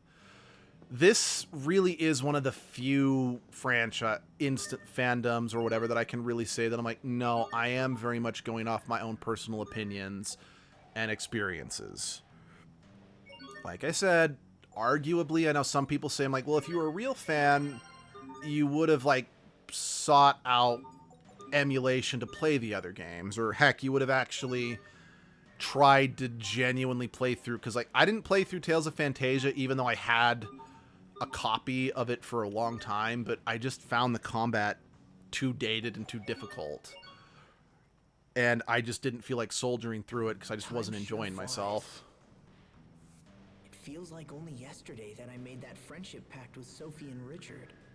Yeah, no, don't get me wrong. I do feel there are some instances where, like, say, I know some people, like, I like Fire Emblem, but they've only played, like, 3 Houses and Fates. I'm like, okay, you're a fan of modern Fire Emblem. I'm not saying that's any less than being a fan of all old Fire Emblem, because I prefer Fire Emblem before, like, Sacred Stones and both of Ike's games, I think, are some, and Awakening, I think, are some of the best Fire Emblem I've played. But they're very different from modern Fire Emblem. One is not better than the other, but I do think there does need to be some acknowledgement in some cases like that. because people who are fans of Three Houses are going to be looking for different things than people who are a fan of Ike's games, because they offer similar but different experiences, and both are valid. I just think the reason why we do need to make some acknowledgement is because someone who's a fan of modern Fire Emblem is going to gush over different things than I am. And once again, there's nothing wrong with that. But we've all changed so much since then. I don't know what to believe anymore. It's kind of part of the reason I don't like modern Zelda. I personally feel the last good Zelda game was... Well, okay, I've never really played A Link Between Worlds, but for me, last really good Zelda game was Wind Waker. I think Twilight Princess was okay, and I haven't liked any of the Zelda games that have come out after that. Sorry. I just needed some time to think about things. Then again, I don't consider myself a true Zelda fan About King Richard? because I like Twilight Princess, Majora's Mask, Ages and Seasons, Wind Waker, and I can tolerate Twilight Princess. Everything else in the series, You know me too I could well. take it or leave it. I don't enjoy playing most of them. Remember the first time we met him? Outside of Hyrule Warriors Definitive Edition. That game's awesome. Of course. You broke into his room and then dragged him all over town.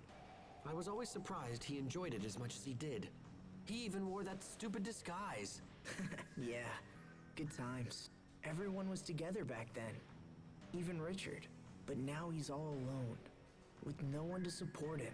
Sometimes I wonder if that loneliness drove him to his current state. Yeah, they're hammering this Can't point help but in. think if things could have been different. Yes, it's 100% loneliness that drove Richard to this. Yeah, some acknowledgement is fine, but one thing I find annoying is OG Ninjago fans talk trash about the new seasons, even though they're peak because they're not the same as they always suck in it. Yeah, So caught up in my own I dream, have and I never issues thought to with check that up on too, any and of I you guys. am working on it with some. It's harder for me than If I had been others. able to notice Richard's That's why I'm troubles, like, I am trying to maybe I could've acknowledge stopped good things from points, the way but they are it, now. in some franchise it does depend. It's not too late. 'Cause- I don't know. Then again, I can be kind of all over the place Stubbornness with is one of your Transformers, you strongest know? traits, you know? I still think the best Transformers show is Beast Wars from 1996, You're always pursuing some issue. even though it has after it's aged reached the really point of annoyance. terribly. And So quite if you believe frankly, it can still be the third saved, season of the show then just don't give doesn't up. hold up as well as the first two. Just use the same persistence with him that Because, you've so shown I me. was watching, I watched through all of Beast Wars with two friends of Thanks, mine. Hubert. That means a lot coming And from I you. realized I'm glad after you're around. Dinobot dies You in always put things into Code of perspective. Hero, Oh, come the on. third season kind of Besides, it's my job as the little brother to keep you out of trouble. doesn't work as well. If King Richard Because doesn't have anyone to trust, then Dinobot at least he brought can go a to sense you. of grounded cynicism, if that makes sense, You think so? to balance out the goofy antics that the other You characters got up promised to. believe in him. And with him gone, And you have there an was a obligation void that to just maintain that couldn't be promise. filled to help balance the Suppose tone. it does. He's Now, right. If They I'm tried not to going to fix give that up, by adding a character named Depth Charge to fill the role, but Depth Charge is just your atypical loner edgelord and just doesn't work. And so even, well, I stand by, I do think Beast Wars is still peak. Yeah, I will 100% acknowledge it's nostalgia propping it up. Like, I think, honestly, like, I am not the biggest fan of Transformers Animated, even if I can acknowledge it is probably one of the best Transformers shows. Simply because it came out during an era where there was very little consistency with the characters. And since I do like, I don't hate experimenting, but I do like some level of consistency, you know? The inconsistent characters in Animated do piss me off a little bit. But I have been working on, no, let's look at it for what it is and not for what it isn't.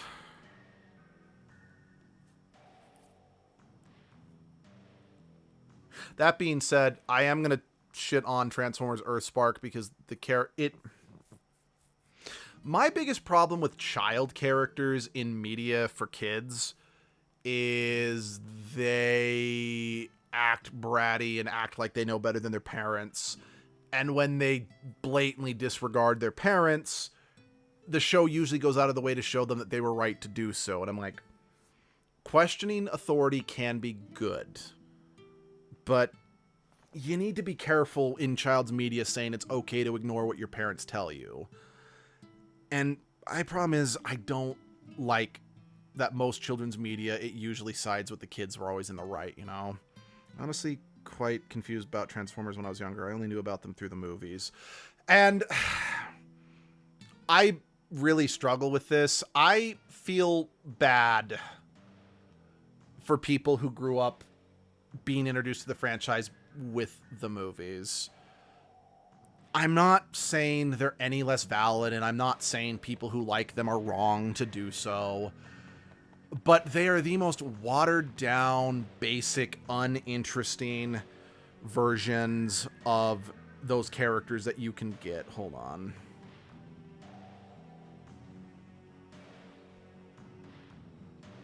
Where is it?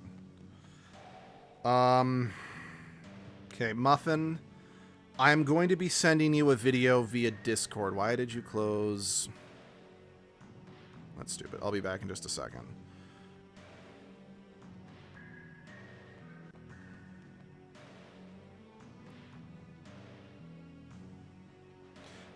I've never heard people say Transformers peak on the internet. Just never got it. Okay. What I just shared, it's one of the best pieces.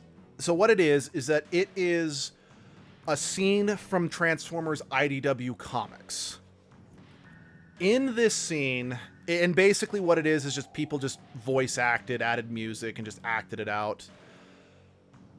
This, to me, is peak Transformers. It is the best version of Megatron, and the person who wrote this comic won the comics equivalent of an Oscar. And it's part of the reason why I really dislike most of the movies, except for Transformers 1. And to an extent, the Rise of the Beast, but I haven't seen Bumblebee. Because Transformers are capable of being so much more than just bang, bang, shoot, shoot. We'll kill them all. I mean, that's the other thing. I really hate Optimus Prime in all the movies except for Transformers 1. Because Peter Cullen, the original voice actor of Optimus, said in an interview that the point of Optimus's character is he was the hero who had the strength to be gentle. Yeah. Yeah, check it out whenever. Like, I love this clip. And there's actually a bunch of other clips from the comics that people have voiced. And if you enjoy that one, I can send you some of the other ones that are really good. But yeah, it's, like I said, I do have a problem of being a hair elitist. The hero with the strength to be gentle, that sounds, well, yeah. So Peter Cullen, oh, I didn't realize I picked up a platinum boomerang for him. I'll make sure to equip that. Peter Cullen actually based his performance off of his older brother, who was a Marine. And he just said, just anytime he spoke to his brother, he always had a very gentle way of speaking. And his brother said, I'm like, okay, Peter, if you're gonna play a hero, you need to be a real hero, not one of those phonies that Hollywood loves to shove down your throat. Again, a real hero is someone who has the strength to be gentle. And that's why it is always kind of heartbreaking. Because again, it is still Peter Cullen in the Michael Bay movies, but he's now just that action movie cliche that Peter Cullen's brother warned him about playing Optimus as, you know, like 20 years earlier. Well, 20 years earlier at the time of the first movie. So it's like, well, it's not bad, and I don't really mind if that's people's exposure to the franchise, and I don't mind if people enjoy it. It's just, it's sad to me that that's what people think, that there are whole generations who just think that's all this franchise is. Because there's more to it than that. Like, my favorite Transformers character, at least the one that I think I've related to more than... Like, my favorite will always be Dinobot from Beast Wars. he came into my life at such a young age. Like, similar to why Lloyd Irving will always be my favorite fictional character of all time. It's just, I encountered them at such a young age. They were quintessential for just informing my personality and my belief system. But Cyclonus from the IDW comics, such an amazing character. And I love him to pieces. And he just really is... Like I said, I relate to him quite strongly. He's not as deep or as poignant as Optimus. Like, he doesn't have any... He does, in many respects, just kind of have a warrior shtick, but at the same time, he also kind of has that same thing where he has difficulty acknowledging, you know, when people are being genuine towards him. Like, the crewmate Tailgate is always trying to show him with kindness, but he doesn't know how to react to that since he just, I don't know, it's hard to explain. But... Megatron in the comics. Cyclonus in the comics. So, what are you doing here? Vermont! You know each other? Of course! Everyone, this is Fairma. She's an Amarcian like me. Nice to meet you, everyone. So you work for Fendel now, right, Fairma? That's right. Actually, I work at Fendel Tower. The security is such a pain. You have to use this fancy security pass just to get in. Hey, so do you think I could maybe kinda sorta borrow your pass? I've wanted to see the inside of that tower forever. Well, I don't know. Please? I promise I'll just look around and not break anything and come right back. Well, all right. I suppose I can trust you of all people. Aw, thanks, Fairma. I totally owe you. Sorry. I'm going to be stepping away from the chat. I'm going to keep playing, but I'm going to step away from the chat for a second because I need to check something. Okay.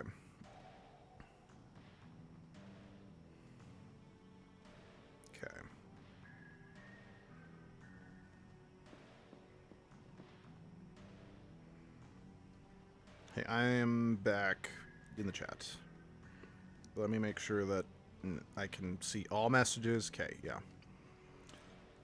Okay, Muffin, I am actually going to send you another video real quick. That's actually from the Beast Wars cartoon, and it's of my favorite Transformers character of all time.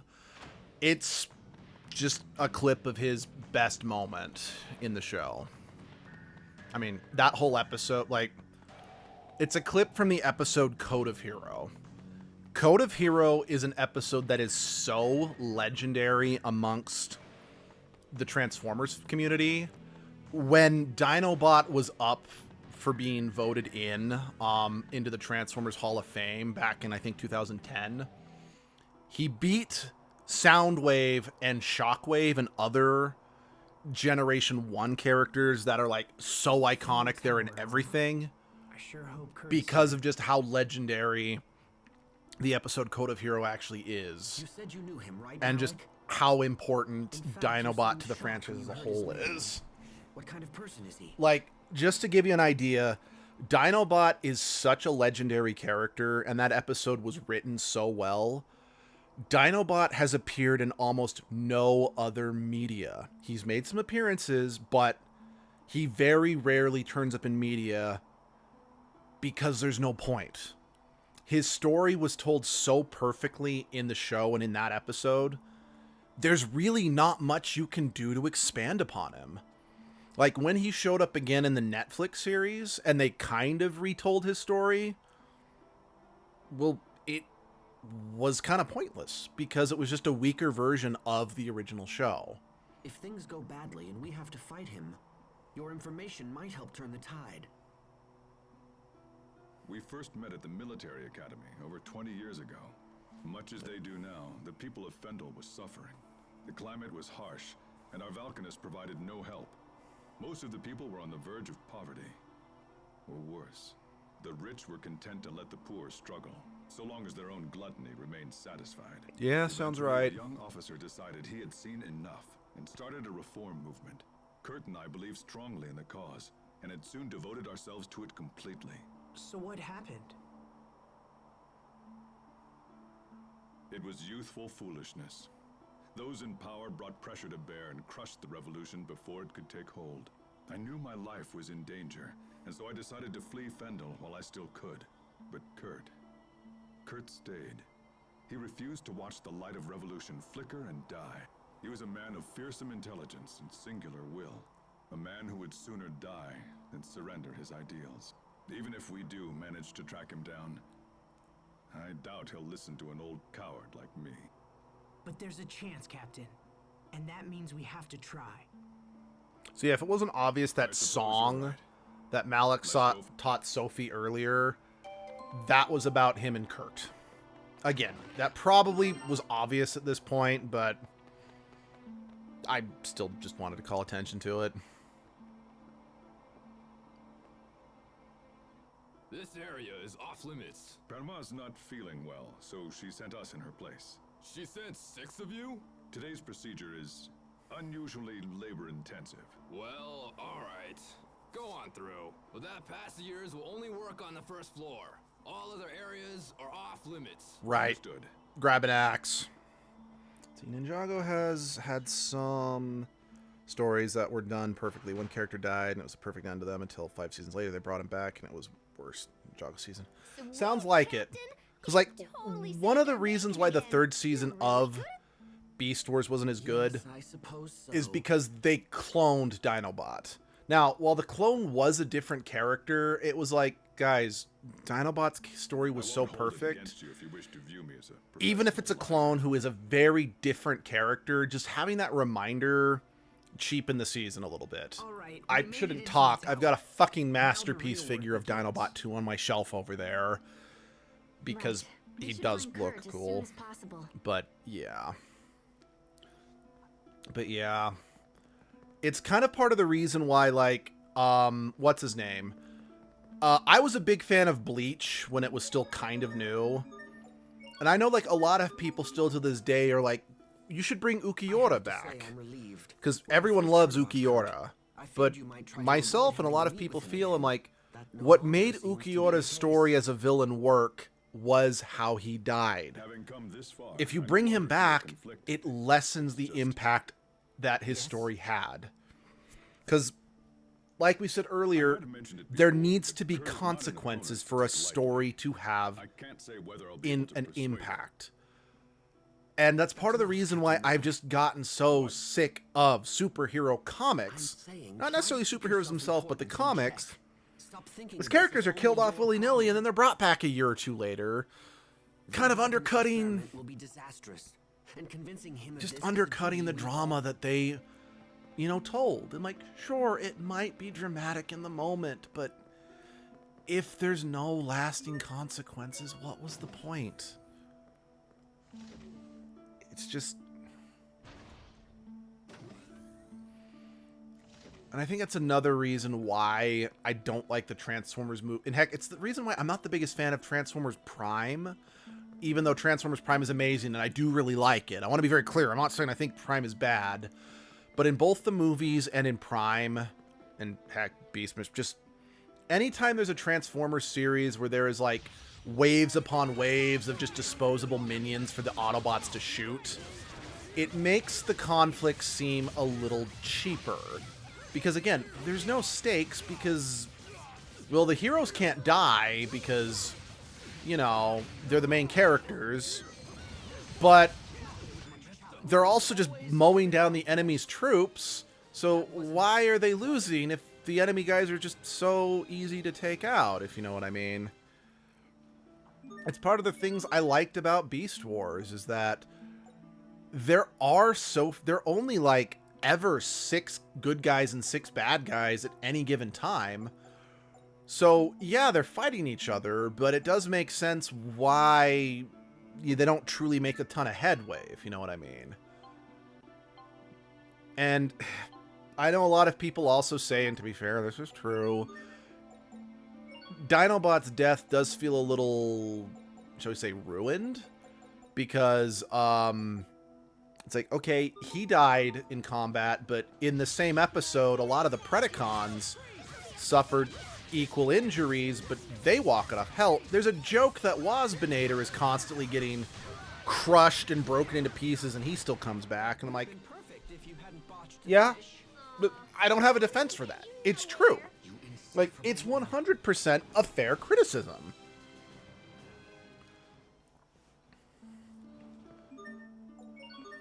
But unfortunately, it also operates on the laws of the rules of escalation. For those who are not familiar, the rule of escalation is a storytelling medium. That is a big part of the reason why a lot of franchises go stale. The rule of escalation is, in order to keep, and it might not be called the rule of escalation, but it's anyway. The principle is basically that if you want to keep people invested, the next story or the next climax in the story has to be bigger. And if you don't go bigger, then you're going to make people kind of feel like they're cheated, because it's like, I paid for the next part of the story, but now we're just retreading the same old schlock. Like, just case in point. In the original Jurassic Park movies, the first one was about people going to an island and getting eaten by dinosaurs. The second movie was about people going to an island and being eaten by dinosaurs. Not enough was done to make the story really feel bigger. So that's why when the third movie came along and it was about people going to an island and getting eaten by dinosaurs, people were well and truly kind of sick of the Transformers or the Jurassic Park franchise, and that's why it kind of died out for a while. But when they brought Jurassic World back, you know, like 20 years later, 10 years, however long it was, what they did is like, okay, it is people going to an island being eaten by dinosaurs, but now the park is actually opened, meaning the body count can be a lot bigger. Now, they don't fully take advantage of that, but still, it escalates. The problem you run into in movies like the Transformers movies or the Fast and the Furious are a prime example of this, is because they're just non-stop action, they have to just...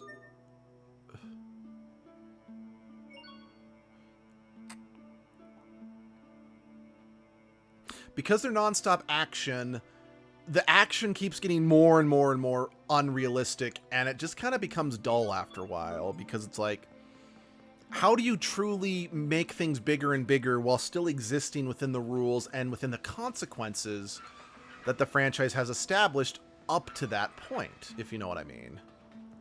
And again, it's not great. Heck, it's another reason why I would argue, like, the Marvel movies in particular have gotten kind of stale, is because, well, to quote Mr. Incredible, it's like, I've already saved the world. Like, so my uncle, he's been sick of superhero movies for a long time now, because every superhero movie is now just, well, the world's got to be saved again. Haven't seen that before. Interesting. It looks like all of these moving panels are linked Like, together. heck, one of the reasons why I liked the first Shazam movie when it came out If you make one panel move, is, technically all the speaking, others the shift world in wasn't lockstep. in direct Determining our danger, path if you know what I mean. We'll need to Like, if the factor in villain won, positions it's not of like the moving world would panels. instantly end, And then there are these. but there was capacity for them to just upset the world's order, if you know what I mean. But if we close too many valves in the same place, Yeah. they may not withstand the pressure. I don't know. This tower Is looks this from the is this outside, interesting? but the Is what I'm talking interior about is interesting, or sadly- should I move on to I something think that else? pretty much sums up Fendel. But I guess what I'm trying to tie it back into the lack of consequences is that in a desperate attempt to make the next story bigger and bigger, lazy writers will ultimately result to the... Okay, you are interested. Okay, good. Will ultimately result to, well, death is a big thing. It's kind of harder to cap a story off than a character dying, but in a medium where, like comic books, like I used to watch YouTuber Linkara a lot. He was vehemently of the opinion they should never kill a hero unless their death leads to more stories than leaving them alive would. So he actually is of the opinion that the death of the second Robin was a good thing because it actually led to more interesting stories that could be told with Batman than what we would have gotten had he been left alive. Now, unfortunately, they did eventually bring him back to life, which undercut it, but that's neither here nor there. But like I said, that's the problem, is so often characters are killed off for drama or for the sake of escalation. Not because there is well and truly a reason for it. Because again, the fact that, again, in superhero comics, most people's deaths, unless you're Danny Chase, aren't permanent. Because most people actually acknowledge there are more stories that could be told with the characters still being alive. And unfortunately, yeah. But writers, they don't have the talent to tell a story that's actually good on its own. So again, they go for the lowest common denominator, which is let's just kill somebody. That gets a harsh reaction. Because like there's a really infamous story called Cry for Justice that infamously killed off a little girl. Shoot, did that not go down? And the writer of the story freely admitted he only killed off this little girl because he wanted to get a reaction out of the fans. Not because he wanted... He thought that it would actually lead to better stories. He just wanted the fans to be mad at the villain because he says, well, if the fans aren't mad at the villain, then...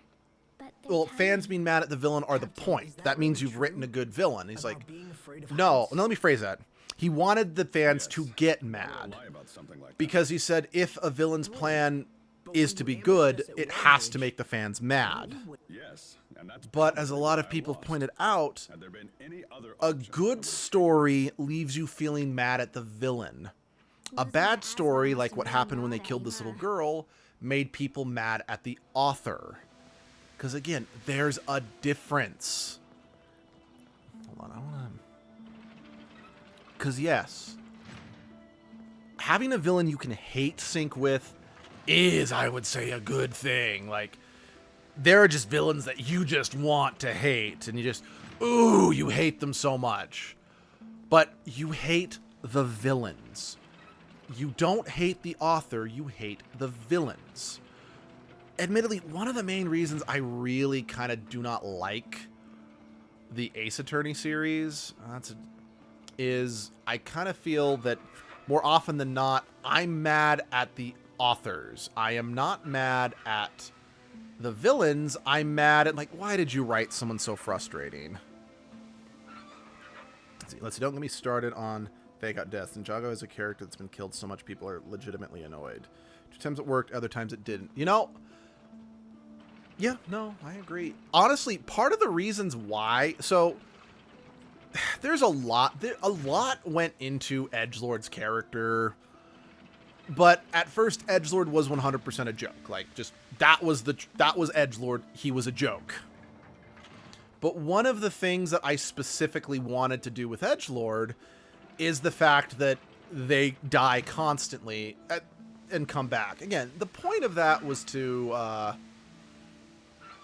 just kind of explain why, like, they work on video game mechanics. Right, I think. Right. Because I need to kind of go back and, like, switch off some of the valves. Otherwise, the pressure just builds up too much. Right. They kind of foreshadowed this. That's my bad. I wasn't paying enough attention. Yeah, that's my bad.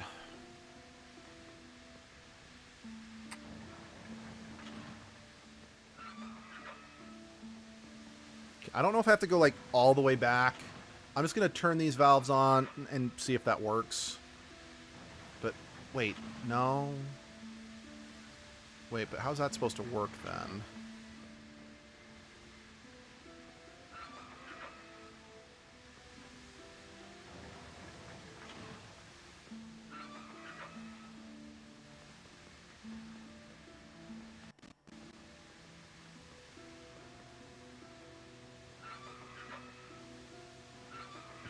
No?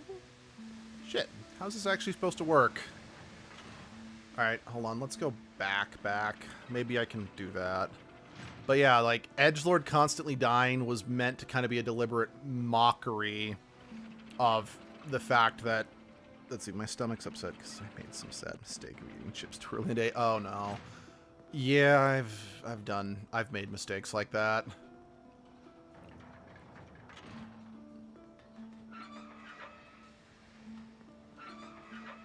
I'm sorry, Muffin. I hope it doesn't stay upset for too long. Okay. Maybe that will work.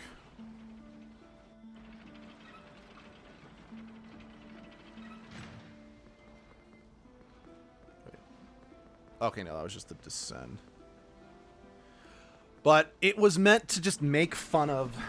Well, yeah, a lot of the decisions I made about edgelord's powers, edgelord's characterizations, were very much meant to just mock a lot of overused tropes I just don't like. And, like, a big part of them was supposed to be making fun of, like, D&D edgelords in particular. But still, like, the not dying, it was kind of making fun of just my general dislike of... Okay, is it just literally I can't turn off too many just on one level? No?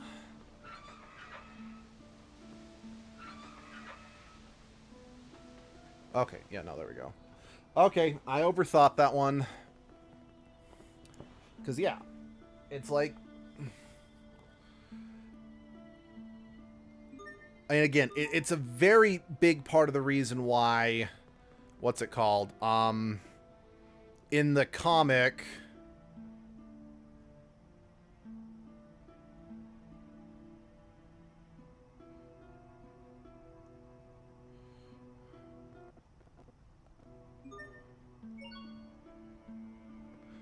in the web comic that I'm kind of working on... shoot.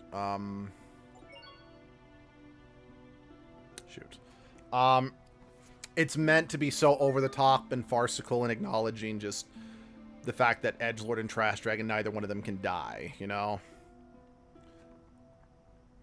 Okay, you want the sweet... Okay. Okay, white want...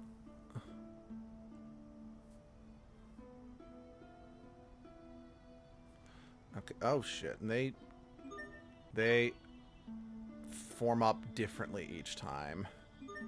So you can't just remember. I'm pretty sure you... There we go.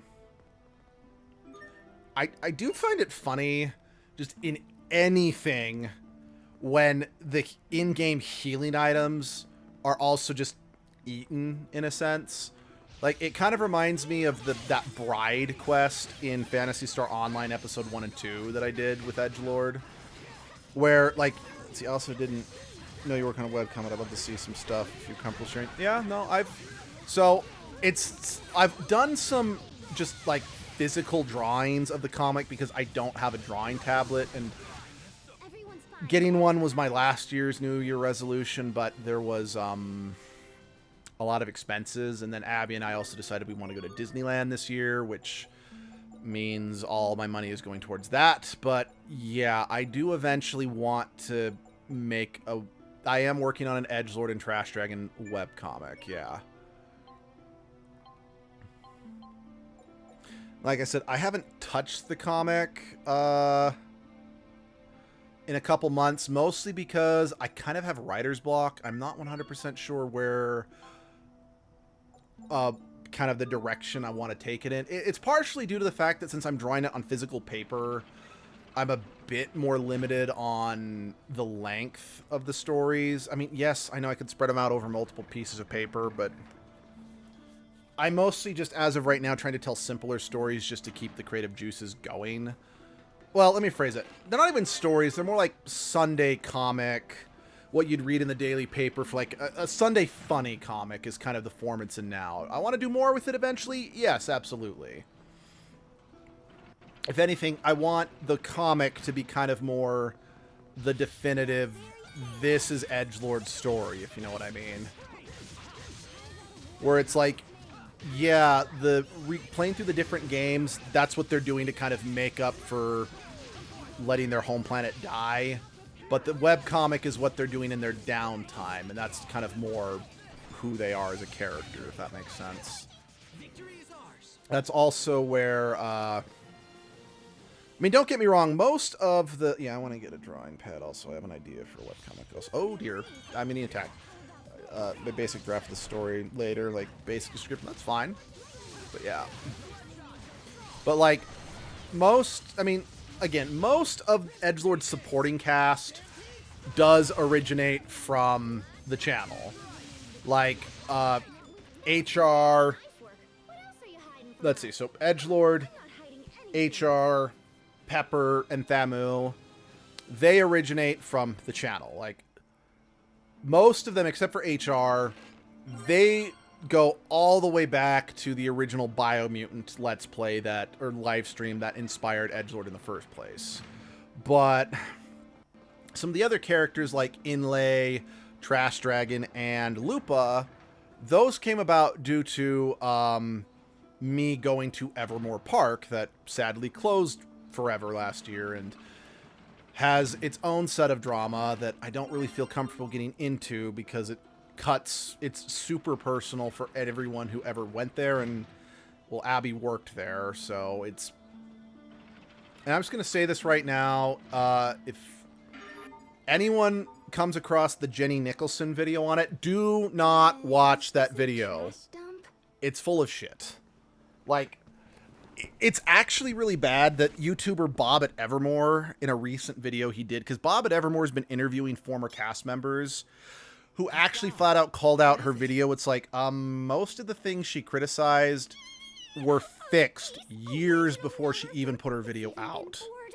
She was just trying to stir up drama for views. And because of her shitty video, people who watched it actually came to the park and started harassing the actors.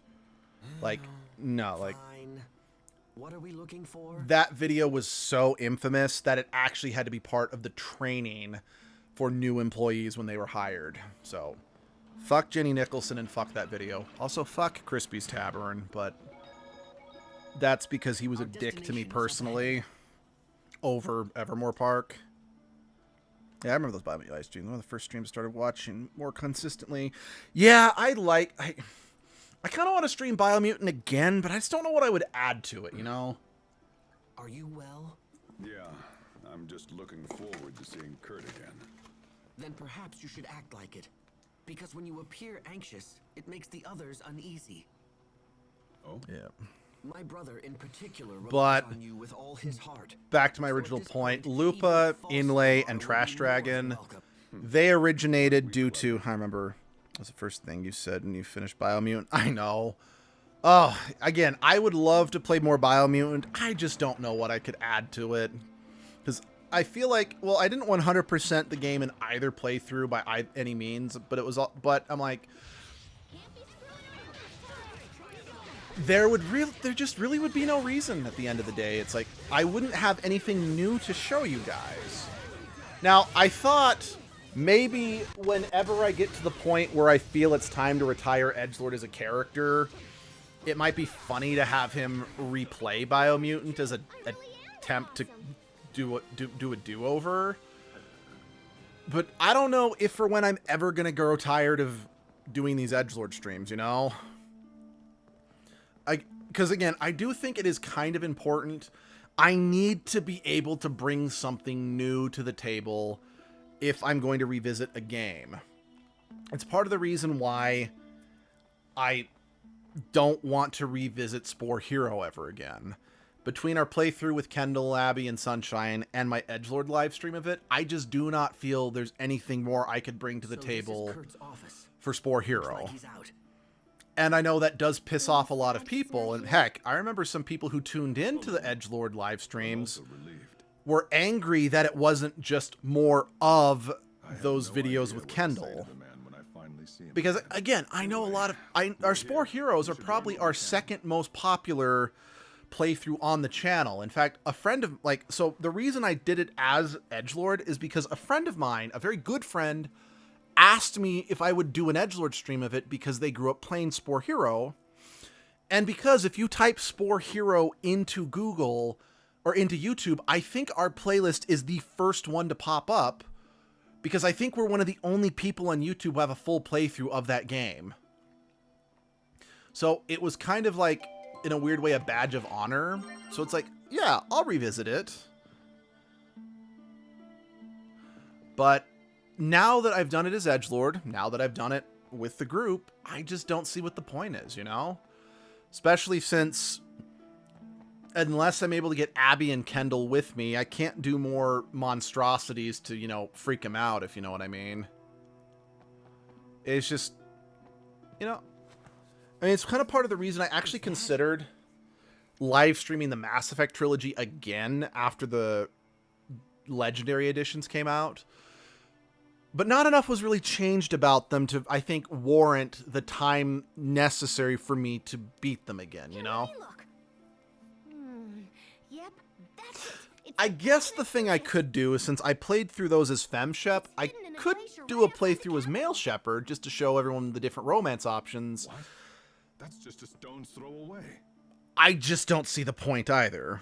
Yeah, you guys are third when searching Spore Hero. First is a trailer, second is the gameplay without commentary, then it's Yuga. Okay, yeah, but still, we're still pretty high up there. The end of Zavhert. Someone's coming. Yeah. Yep.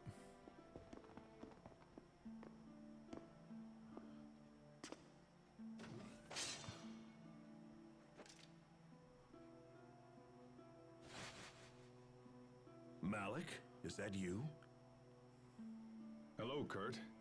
It's been a long time. As much as I'd love to catch up, this is hardly the time nor the place. We need to speak to you. It's important. Is it true that you're heading up the Valkanus experiment? It is. And it's also true we're finally on the cusp of a vital breakthrough. If this experiment works, we'll be able to harvest Eleth at a phenomenal rate. The people of Fendel, all of them, will want for nothing. The revolution of 20 years past never died, old friend. It just took a different form. You have to stop the experiment, Kurt. The research you're using is flawed. If you extract too much Eleth, it'll initiate an unstoppable chain reaction and destroy the Valkanus. This is Pascal. She's an Amarcian and an expert on the Valkanus. She founded the original research upon which Fourier based her work. Your concerns are amusing, but unnecessary. The experiment will go forward as planned. I understand Kurt's position. Someone he hasn't seen in 20 years, someone that technically abandoned him, shows up and tells him that the thing that you truly believe will achieve your, you know, lifelong goal won't work. Unlike Fourier, I'm not actually mad at Kurt's stubbornness here. I do still just want to smack him upside the head. When I see an American at first, I thought it looked like... When you saw an Amarcian at first, I thought it said an American. Yeah, no, that's fair. Do you think me so foolish as to rely solely on the work of Miss Fourier? We've made extensive modifications to her research and accounted for every possible outcome. You have no cause for concern. I'm sorry, but it's impossible to account for every possible outcome in science and research. Because the point of science and research is to find the unexpected. So it's not true science and research if the unexpected is not a possibility. And I hate it when people say this. But My country is dying. If we halt the experiment, the plight of our citizens will become exponentially greater. We would be forced to invade neighboring countries merely to survive. The border skirmishes of our recent past would quickly escalate into all-out war. when you say neighboring countries, Do you mean Windor? We have nothing more to discuss. So that's it? You refuse to stop the experiment? Malik, out of respect for our past history together, if you leave now, I will give you time to escape. If not, I will summon the guards. You turned tail and ran once, Malik. I suggest you do so again. Yeah, again, I'm a little... He's behaving frustratingly, but yeah, I kind of understand where Kurt's coming from. Kurt, damn you! Enough! You and I chose very different paths, old friend. This is mine. Yeah, it's frustrating what he's doing, but I can understand why he's doing this. Well, at least we know where the Valkanus is. Yeah, it is very That's conflicting. something. But Kurt refused to stop the experiment. He's fought a revolution all by himself for the last 20 years. Think of the strength that must have taken. I wish I could support Actually, him. now that I'm even thinking about it, so my theory behind Tales of Graces and Tales of Xillia, and I think even to an extent, what was the next Tales game? Was that a lot of the Tales games that came after Vesperia were apologies for things that were in Vesperia that they did badly.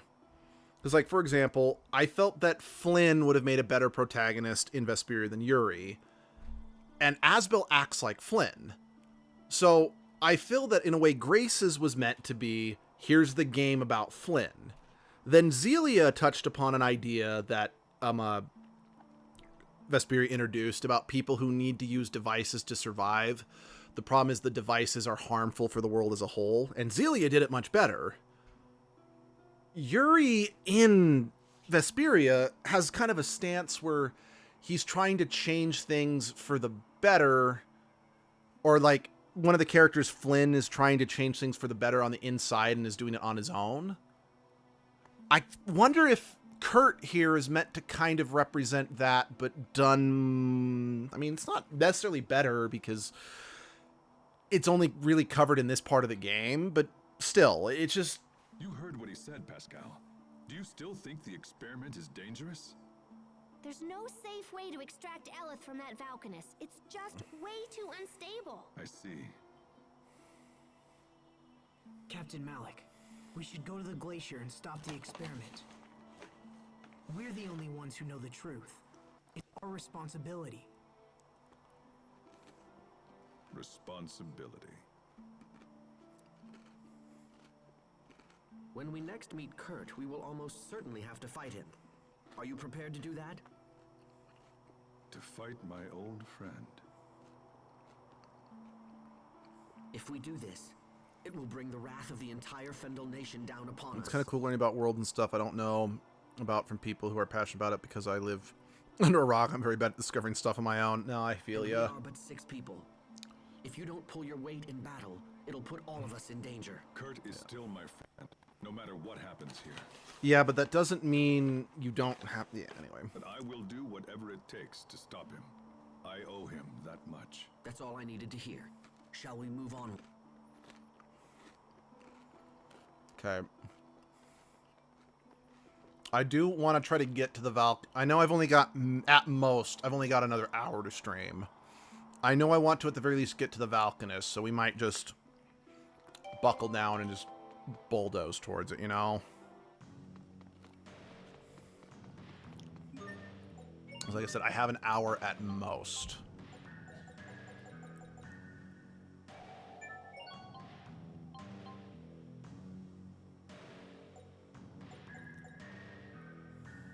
Sure.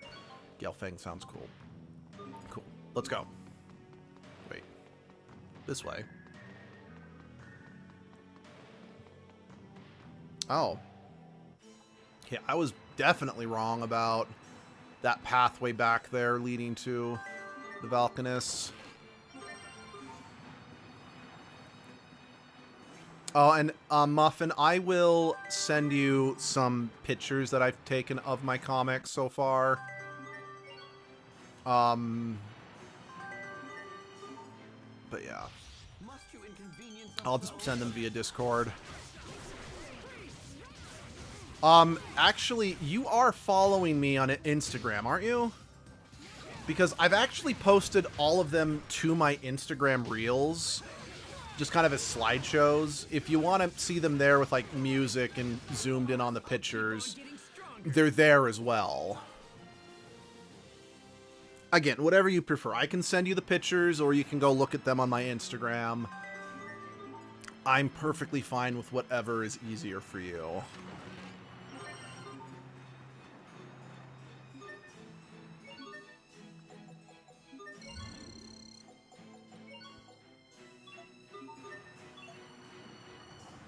I love that there's this turtles transport just out here in the middle of the glacier. Also, well, no, it's a glacial road because it's literally a road made out of a glacier, so it's technically not false advertising, but I definitely would not consider this to be a road.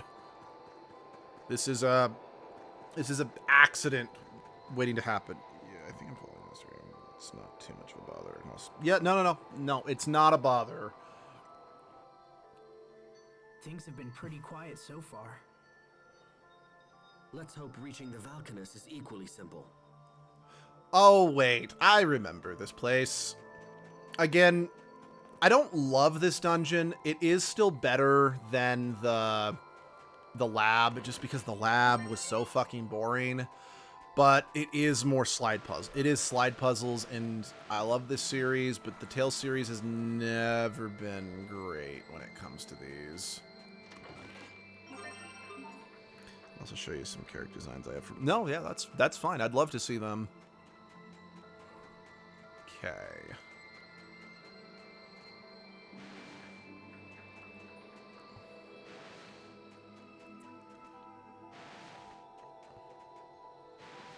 But yeah, like, I think I shared on Discord kind of like a group shot of, like, Edgelord and Co. that I had a friend of mine draw.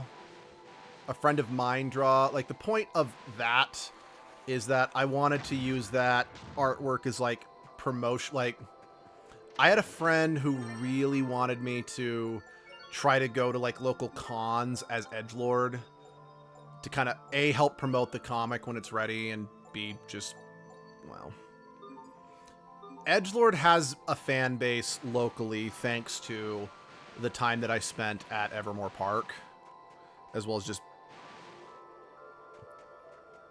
but yeah, I had them draw that so I could basically make like a poster out of it if I ever did do anime, or ever did make convention appearances.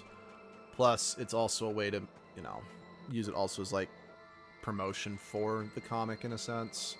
Even if, like, even if the characters in my comic aren't gonna look that good. Because, again, I shared that picture to Discord, so you might remember it. It's like, yeah, Edgelord looks very human in that picture because the artwork is... Did I just go in a circle? No, I didn't. Because it's based just on how Edgelord looked in Park, rather than how Edgelord looks, like how Edgelord's supposed to look, you know? Because, like, in the comic, Edgelord is just drawn as a little rabbit. And while I don't strictly view Edgelord as just a little rabbit, they do have rabbit ears, if nothing else. Just since, once again, Edgelord got their start in Biomutant, so I've always kind of envision their design as kind of a fursona, if you know what I mean.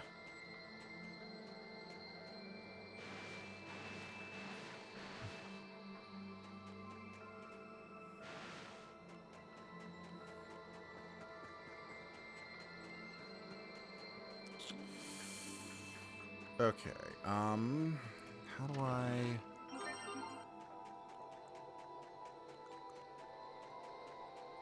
Okay, I think what I'm going to have to do is come back with this block.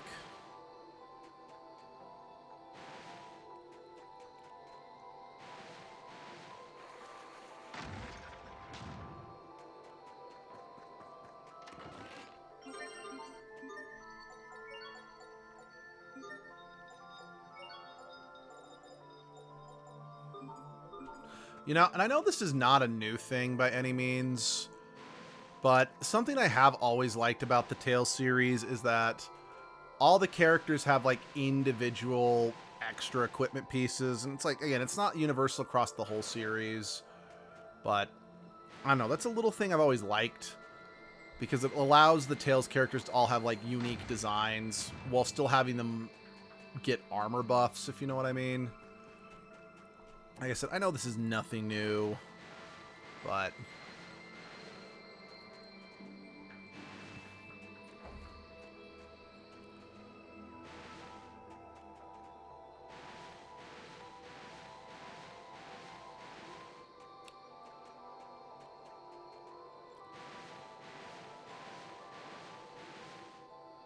wait, what?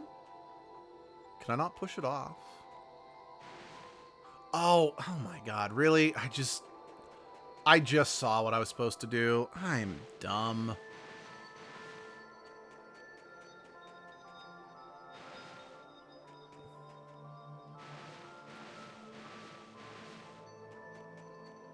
So for some reason, this icicle was blending into the background, so I didn't see that there.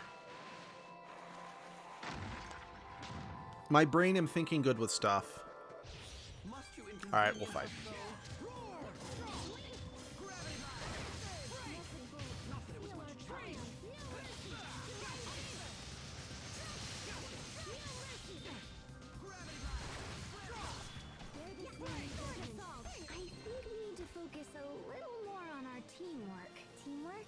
Cooperating with your companions. I agree. I'll begin preparing daily teamwork training schedules for everyone immediately. Wow, how regimented. And this is why we like Hubert. Oh, it's a big, strong bone. It must have drank its milk, yeah? Yeah, I don't know why I did the accent.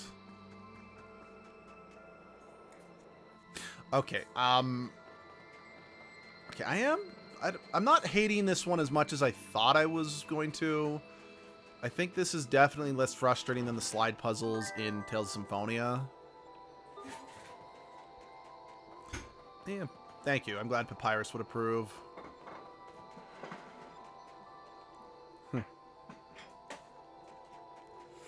Yeah, I do know, unfortunately, just speaking of Undertale, I know a lot of people find our channel through our Undertale playthrough and our Deltarune Chapter 1 playthrough. And since those were back when videos were still edited by Flays, also same with Spore Hero and Monster Prom, it kind of paints an inaccurate picture of what the channel's actually about now, you know? I'm pleased that everyone understands what they must do. I just don't really know. I mean, I've been thinking we've been needing to update the banner for a while, but just so it doesn't have Sunshine or Jesse or probably even Kendall on it anymore.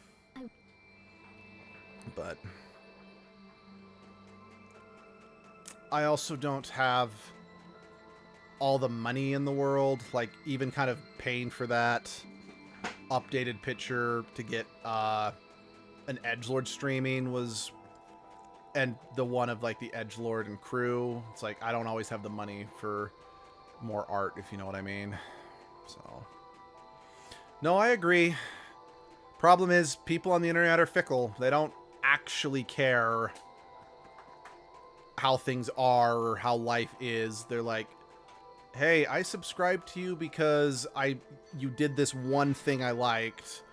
Why don't you do that anymore, you know? And I want to be clear, I'm actually still very grateful for anybody who watches our content. Like, the fact that people would love to see us return to a series or return to a style, it just means that we did something they liked. And I do not believe, yeah, it is expensive as hell, and I do not believe in using AI artwork for, like, official things like that, and I believe in paying my artist friends and family, because, like, my cousin did the edgelord streaming artwork for me. I just believe in paying them fairly. But yeah, people, even the people who are passionate like that, again, it's because I appreciate them. It means they genuinely loved something that we put out there. And I will always be grateful for that. Even if, like I said, it sometimes can be a little frustrating when you do constantly being like, you need to do this. It's like, why aren't you doing this anymore? Or do that better, you know? Because, like, when we did our Delta... Why? Asbel, work with me, please. When we did our Deltarune Chapter 2 live stream, we had some people who were like, this would have been good if you had... If it was the same as the original Deltarune chapter playthrough. They're like, you need to bring Jesse and Sunshine back. And it's like, okay, but Jesse and Sunshine aren't ever coming back. They've moved on with their lives. But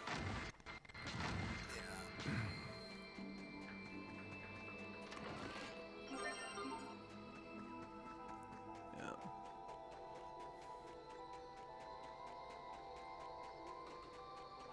And I often say, it's like, hey, if you like the energy of the old stuff, you should check out Flaze's channel, because since she was the one doing the editing for our old stuff, and so a lot of our editing humor came from her, you can still probably get a good amount of that energy from her stuff. Again, she does live streams too, so it might not be edited, but you get what I'm saying, I think. Look, over there.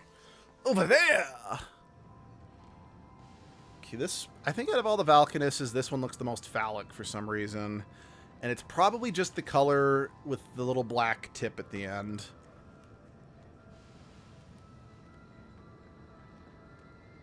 We will now begin the process of extracting Eleth from the Valkanis Crius. I just realized I know Kurt's voice actor.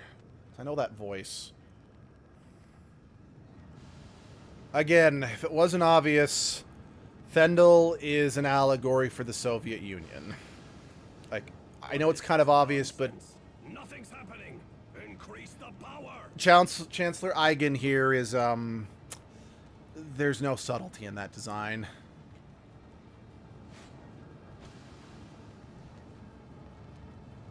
Come on, we have to stop them. Malik, how did you find this place? Kurt, you have to stop the experiment.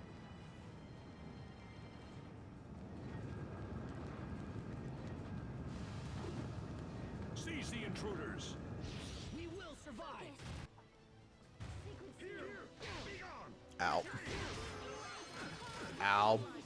Well, that just, like, melted all my HP. I mean, I just melted his HP, so we're good.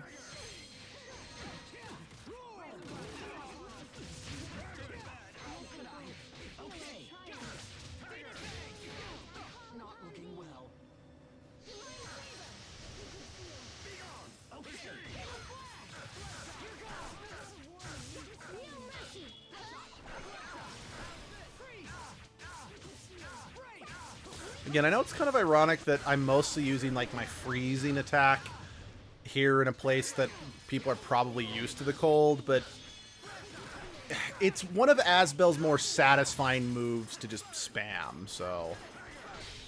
Yep, I knew it. Oh, hey, don't use a Mystic Art on the main healer. That's rude. Oh, and he just took out the main... Wait. When did Sophie... Wait. Shoot, I didn't reorganize... I forgot to reorganize the party after... Right, I forgot to reorganize the party after we disbanded in Kurt's office. That's why we have Sophie instead of Pascal. Oh well. Not the end of the world. It's just, again, it's not my preferred party setup. And since I was trying to get here quickly and didn't do many of the fights, it didn't register to me that I had the wrong setup. So that's on me. That is not the game's fault.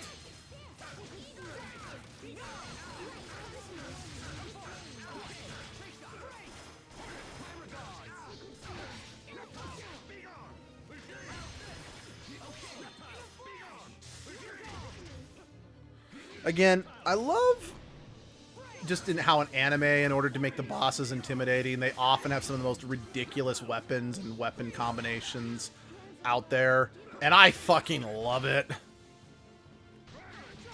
Because, like, just two glaives that have, like, what look like ammunition barrels on them. I'm like, it's beautiful, and I love it. Sorry, let's see what's helping my dad, but did I listen back? But I did listen back what you said, and Flays is pretty cool. Yeah, I see both the positives and negatives of people wanting to be in the older videos. Yeah, no, definitely.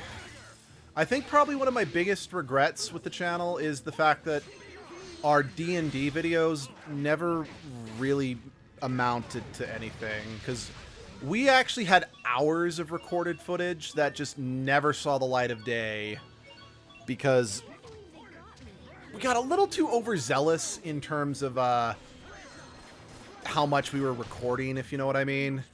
Shoot, I should have...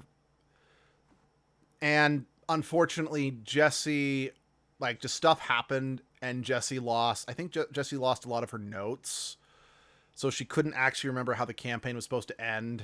Then COVID hit, so we just decided, you know what, it's probably best if we just don't upload the rest of our recorded footage, just so it's not a worse cliffhanger than it already was. It appears we are no longer equals. I could not have defeated you without my companions. Yeah, I was about to say the same thing.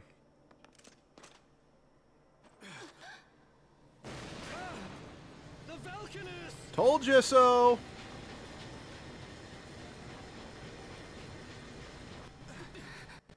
Impossible.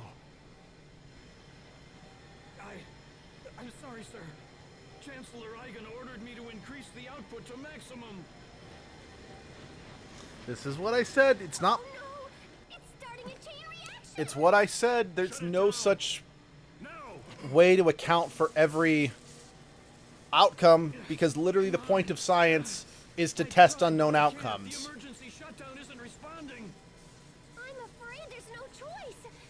I'm gonna have to destroy the main outflow pipe. No way, you can't do that. It's too dangerous. This whole situation is my fault. I have to do something. I would argue it's technically your sister's fault. No, this is my responsibility. I mean, yeah, you could have burned your notes, but your sister shouldn't have been dicking around with that anyway.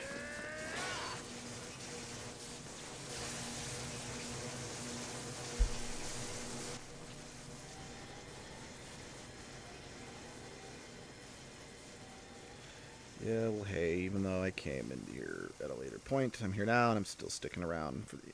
And I appreciate that, honestly. It's always nice to have you in the streams, Muffin. No, my love. Kurt, try to hold on, old friend. Kurt! Sorry, but his organs have been turned into bacon. Pascal, was it? Please, I must ask you to complete your research. Without a working Valkanist, Fendel is doomed. We must find a way to control its potential. You have got to complete your research. Save my country. You must save my people. And then Pascal became a supervillain who decided to save his people by saving them from their selves by murdering them all. Malik, it's all up to you now. I'm going to have to leave the revolution in your hands. Fight. You must do whatever it takes to save our people. Well, I will save them by letting them all freeze to death. That should save them until much, much later.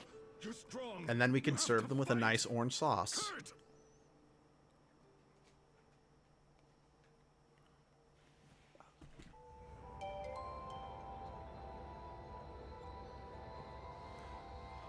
Okay. So yeah, we're gonna quickly do this. there is one more big cutscene that needs to happen, and then we will probably end the stream after that. But let's... Yeah, here we go. Probably. The way he says Malik sounded exactly how I pronounced my D&D character's name. Malik! See him again? Oh, yeah, Sophie. So, I mean, Sophie's view on death is a little skewed. That's since not fair. You only just found him. her only comparison to death is when she was told she died in Please front of come everybody. back. You have to come back. And she Dirk. came back, so... Sophie, it's all right. We have to let him rest now. That is I never thought about that, Captain. you know? Just how skewed this innocent girl's view on death actually is.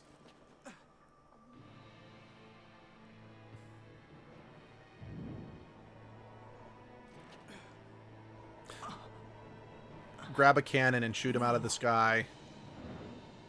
Grab a cannon and shoot him out of the sky. Asbel, grab a cannon and shoot him. Beautiful thing. Come to me now. Asbel, he's perving on the Valkanist. Grab a cannon and shoot him. And now he's bad touching the Valkanist. Grab a cannon and shoot him. Richard, stop! Cannon, shoot. Richard. Do not interfere. Heck, if you just want to have Malik pick you up and throw you like a... Okay, well,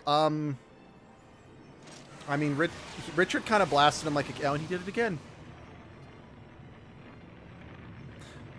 I mean, she clearly was not there. We saw the animation from before, but okay.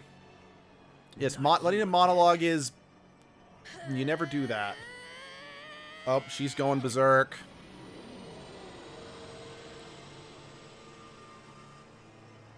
Look at that. Is it just me or is she glowing? It's just you. Go take your antipsychotics.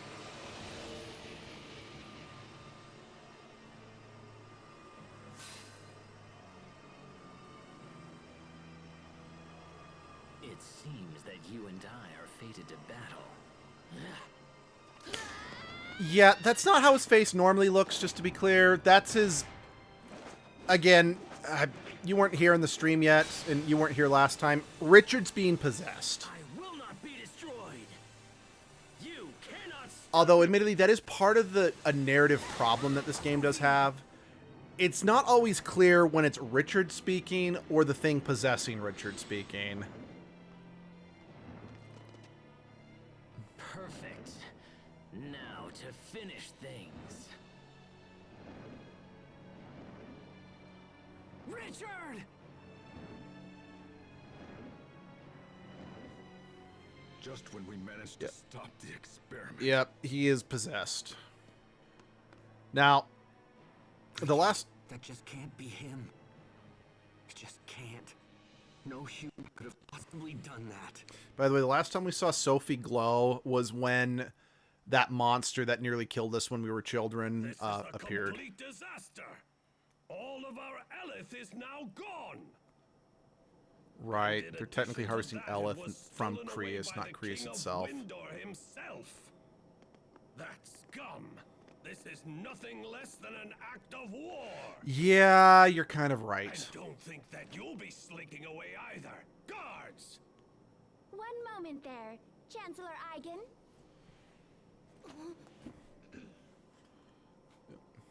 Poisson! What are you doing here? I still can't pronounce your I have name. come here before you today as the Overseer's representative. You mean to say that you speak for the Amarcian Overseer? Yes, greetings, Chancellor. I come here bearing a personal message for you. All of your base are belong to us. We humbly request that you spare all of these people and leave them to our And care. I keep bringing up Ninjago, but The in actions Ninjago of they King just had a Richard ghost possessing a endanger not character only to your voice country, himself. but all of The characters that were kingdoms in the possessed world talked as when he took well. control of them for moments. The Overseer has Yeah, I like that chosen gimmick. to devote all of Amarcia's resources to resolving this terrible threat. And to that end, we require the information these people possess. So we're basically saying no.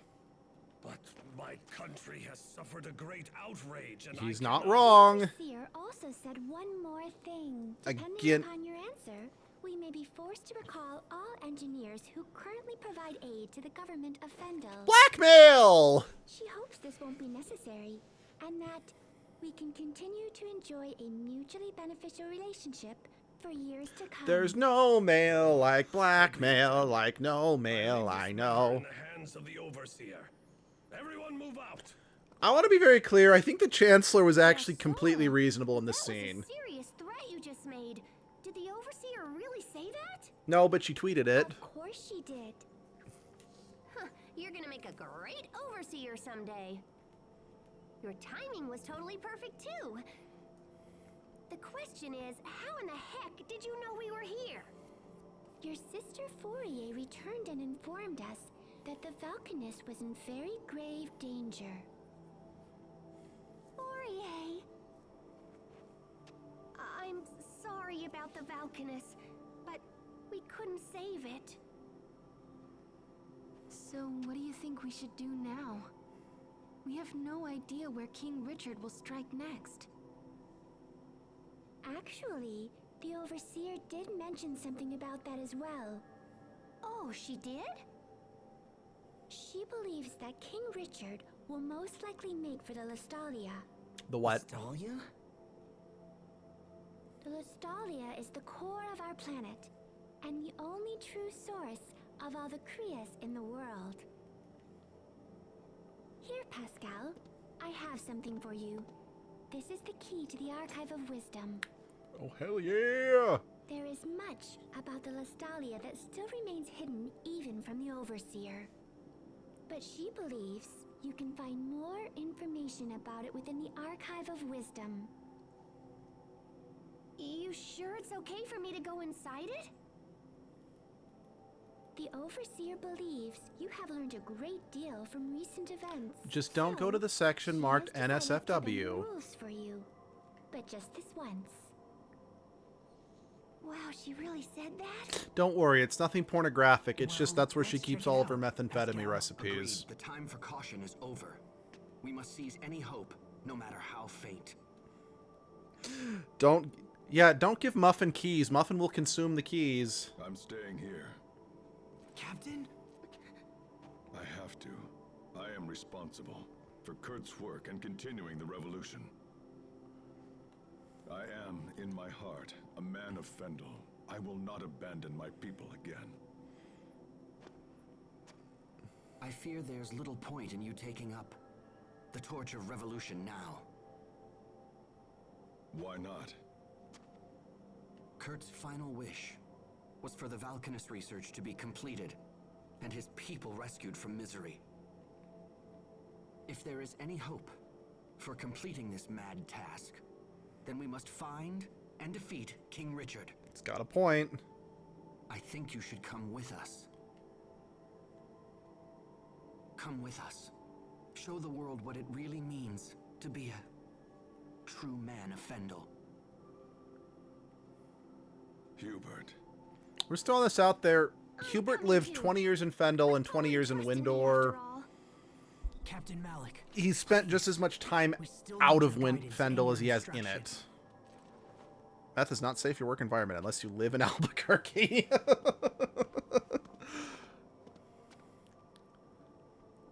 Asbel.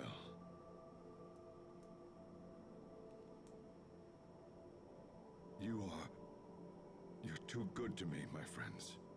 It will be an honor to have you with us, Captain Malik. Growth! Hubert got some! I'll remain here. There are still many matters to discuss with Chancellor Eigen. Also, the Overseer will be here soon. I'm sorry I can't go with you. Don't worry about it. We appreciate all the help, Poisson. I mean, you gave us a get out of jail free card. We're not going to complain. Let's head back to the Amarcian Enclave. To the internet! Okay. Alright. Alright. Well, first off, let me get my party the way I want it. Is that a... I'm assuming that's a fast travel back to where we came from. Okay. Alright. I know I technically said... I still had an hour or so, but we are going to end it here. just because I think this is a good stopping point, and I don't think we'll have another good one in the next 30 minutes that I would be able to keep streaming if I did. Plus, Abby's awake, and we need to go take care of my parents' pets because they are on vacation. So yeah. There'll be the Edgelord stream tomorrow.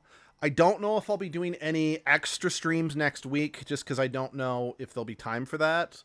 Abby should, as long as nothing comes up, be able to do her stream on Wednesday. Depending, and thanks, yeah, no problem for the videos, Muffin. Like I said, I will send you the pictures of the comics. It might take me an hour or so, and, Muffin says hi, honey. Hello. It might take me maybe an hour to get those sent to you, just since, again, me to go take care of the pets, and I need to dig them out of my phone's memory, for lack of a better word. But yeah, depending on how far we get in Edgelord stream tomorrow, I might post the next Edgelord poll, just because Dragon Age is it's a longer one than the past couple games we've done. So I don't know necessarily when I need to get that posted, especially since I don't know how many of the games on this poll are going to have more options that I'll need you guys to vote on, if you know what I mean. So yeah, I'm not sure when, but I'll see you guys then. Have a good rest of your day, night, evening, transcended time and space, whatever it is for you now. Bye-bye. Wait, did the sound cut out again there at the end? Motherfucker.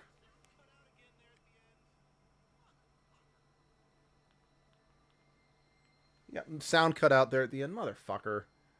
Hopefully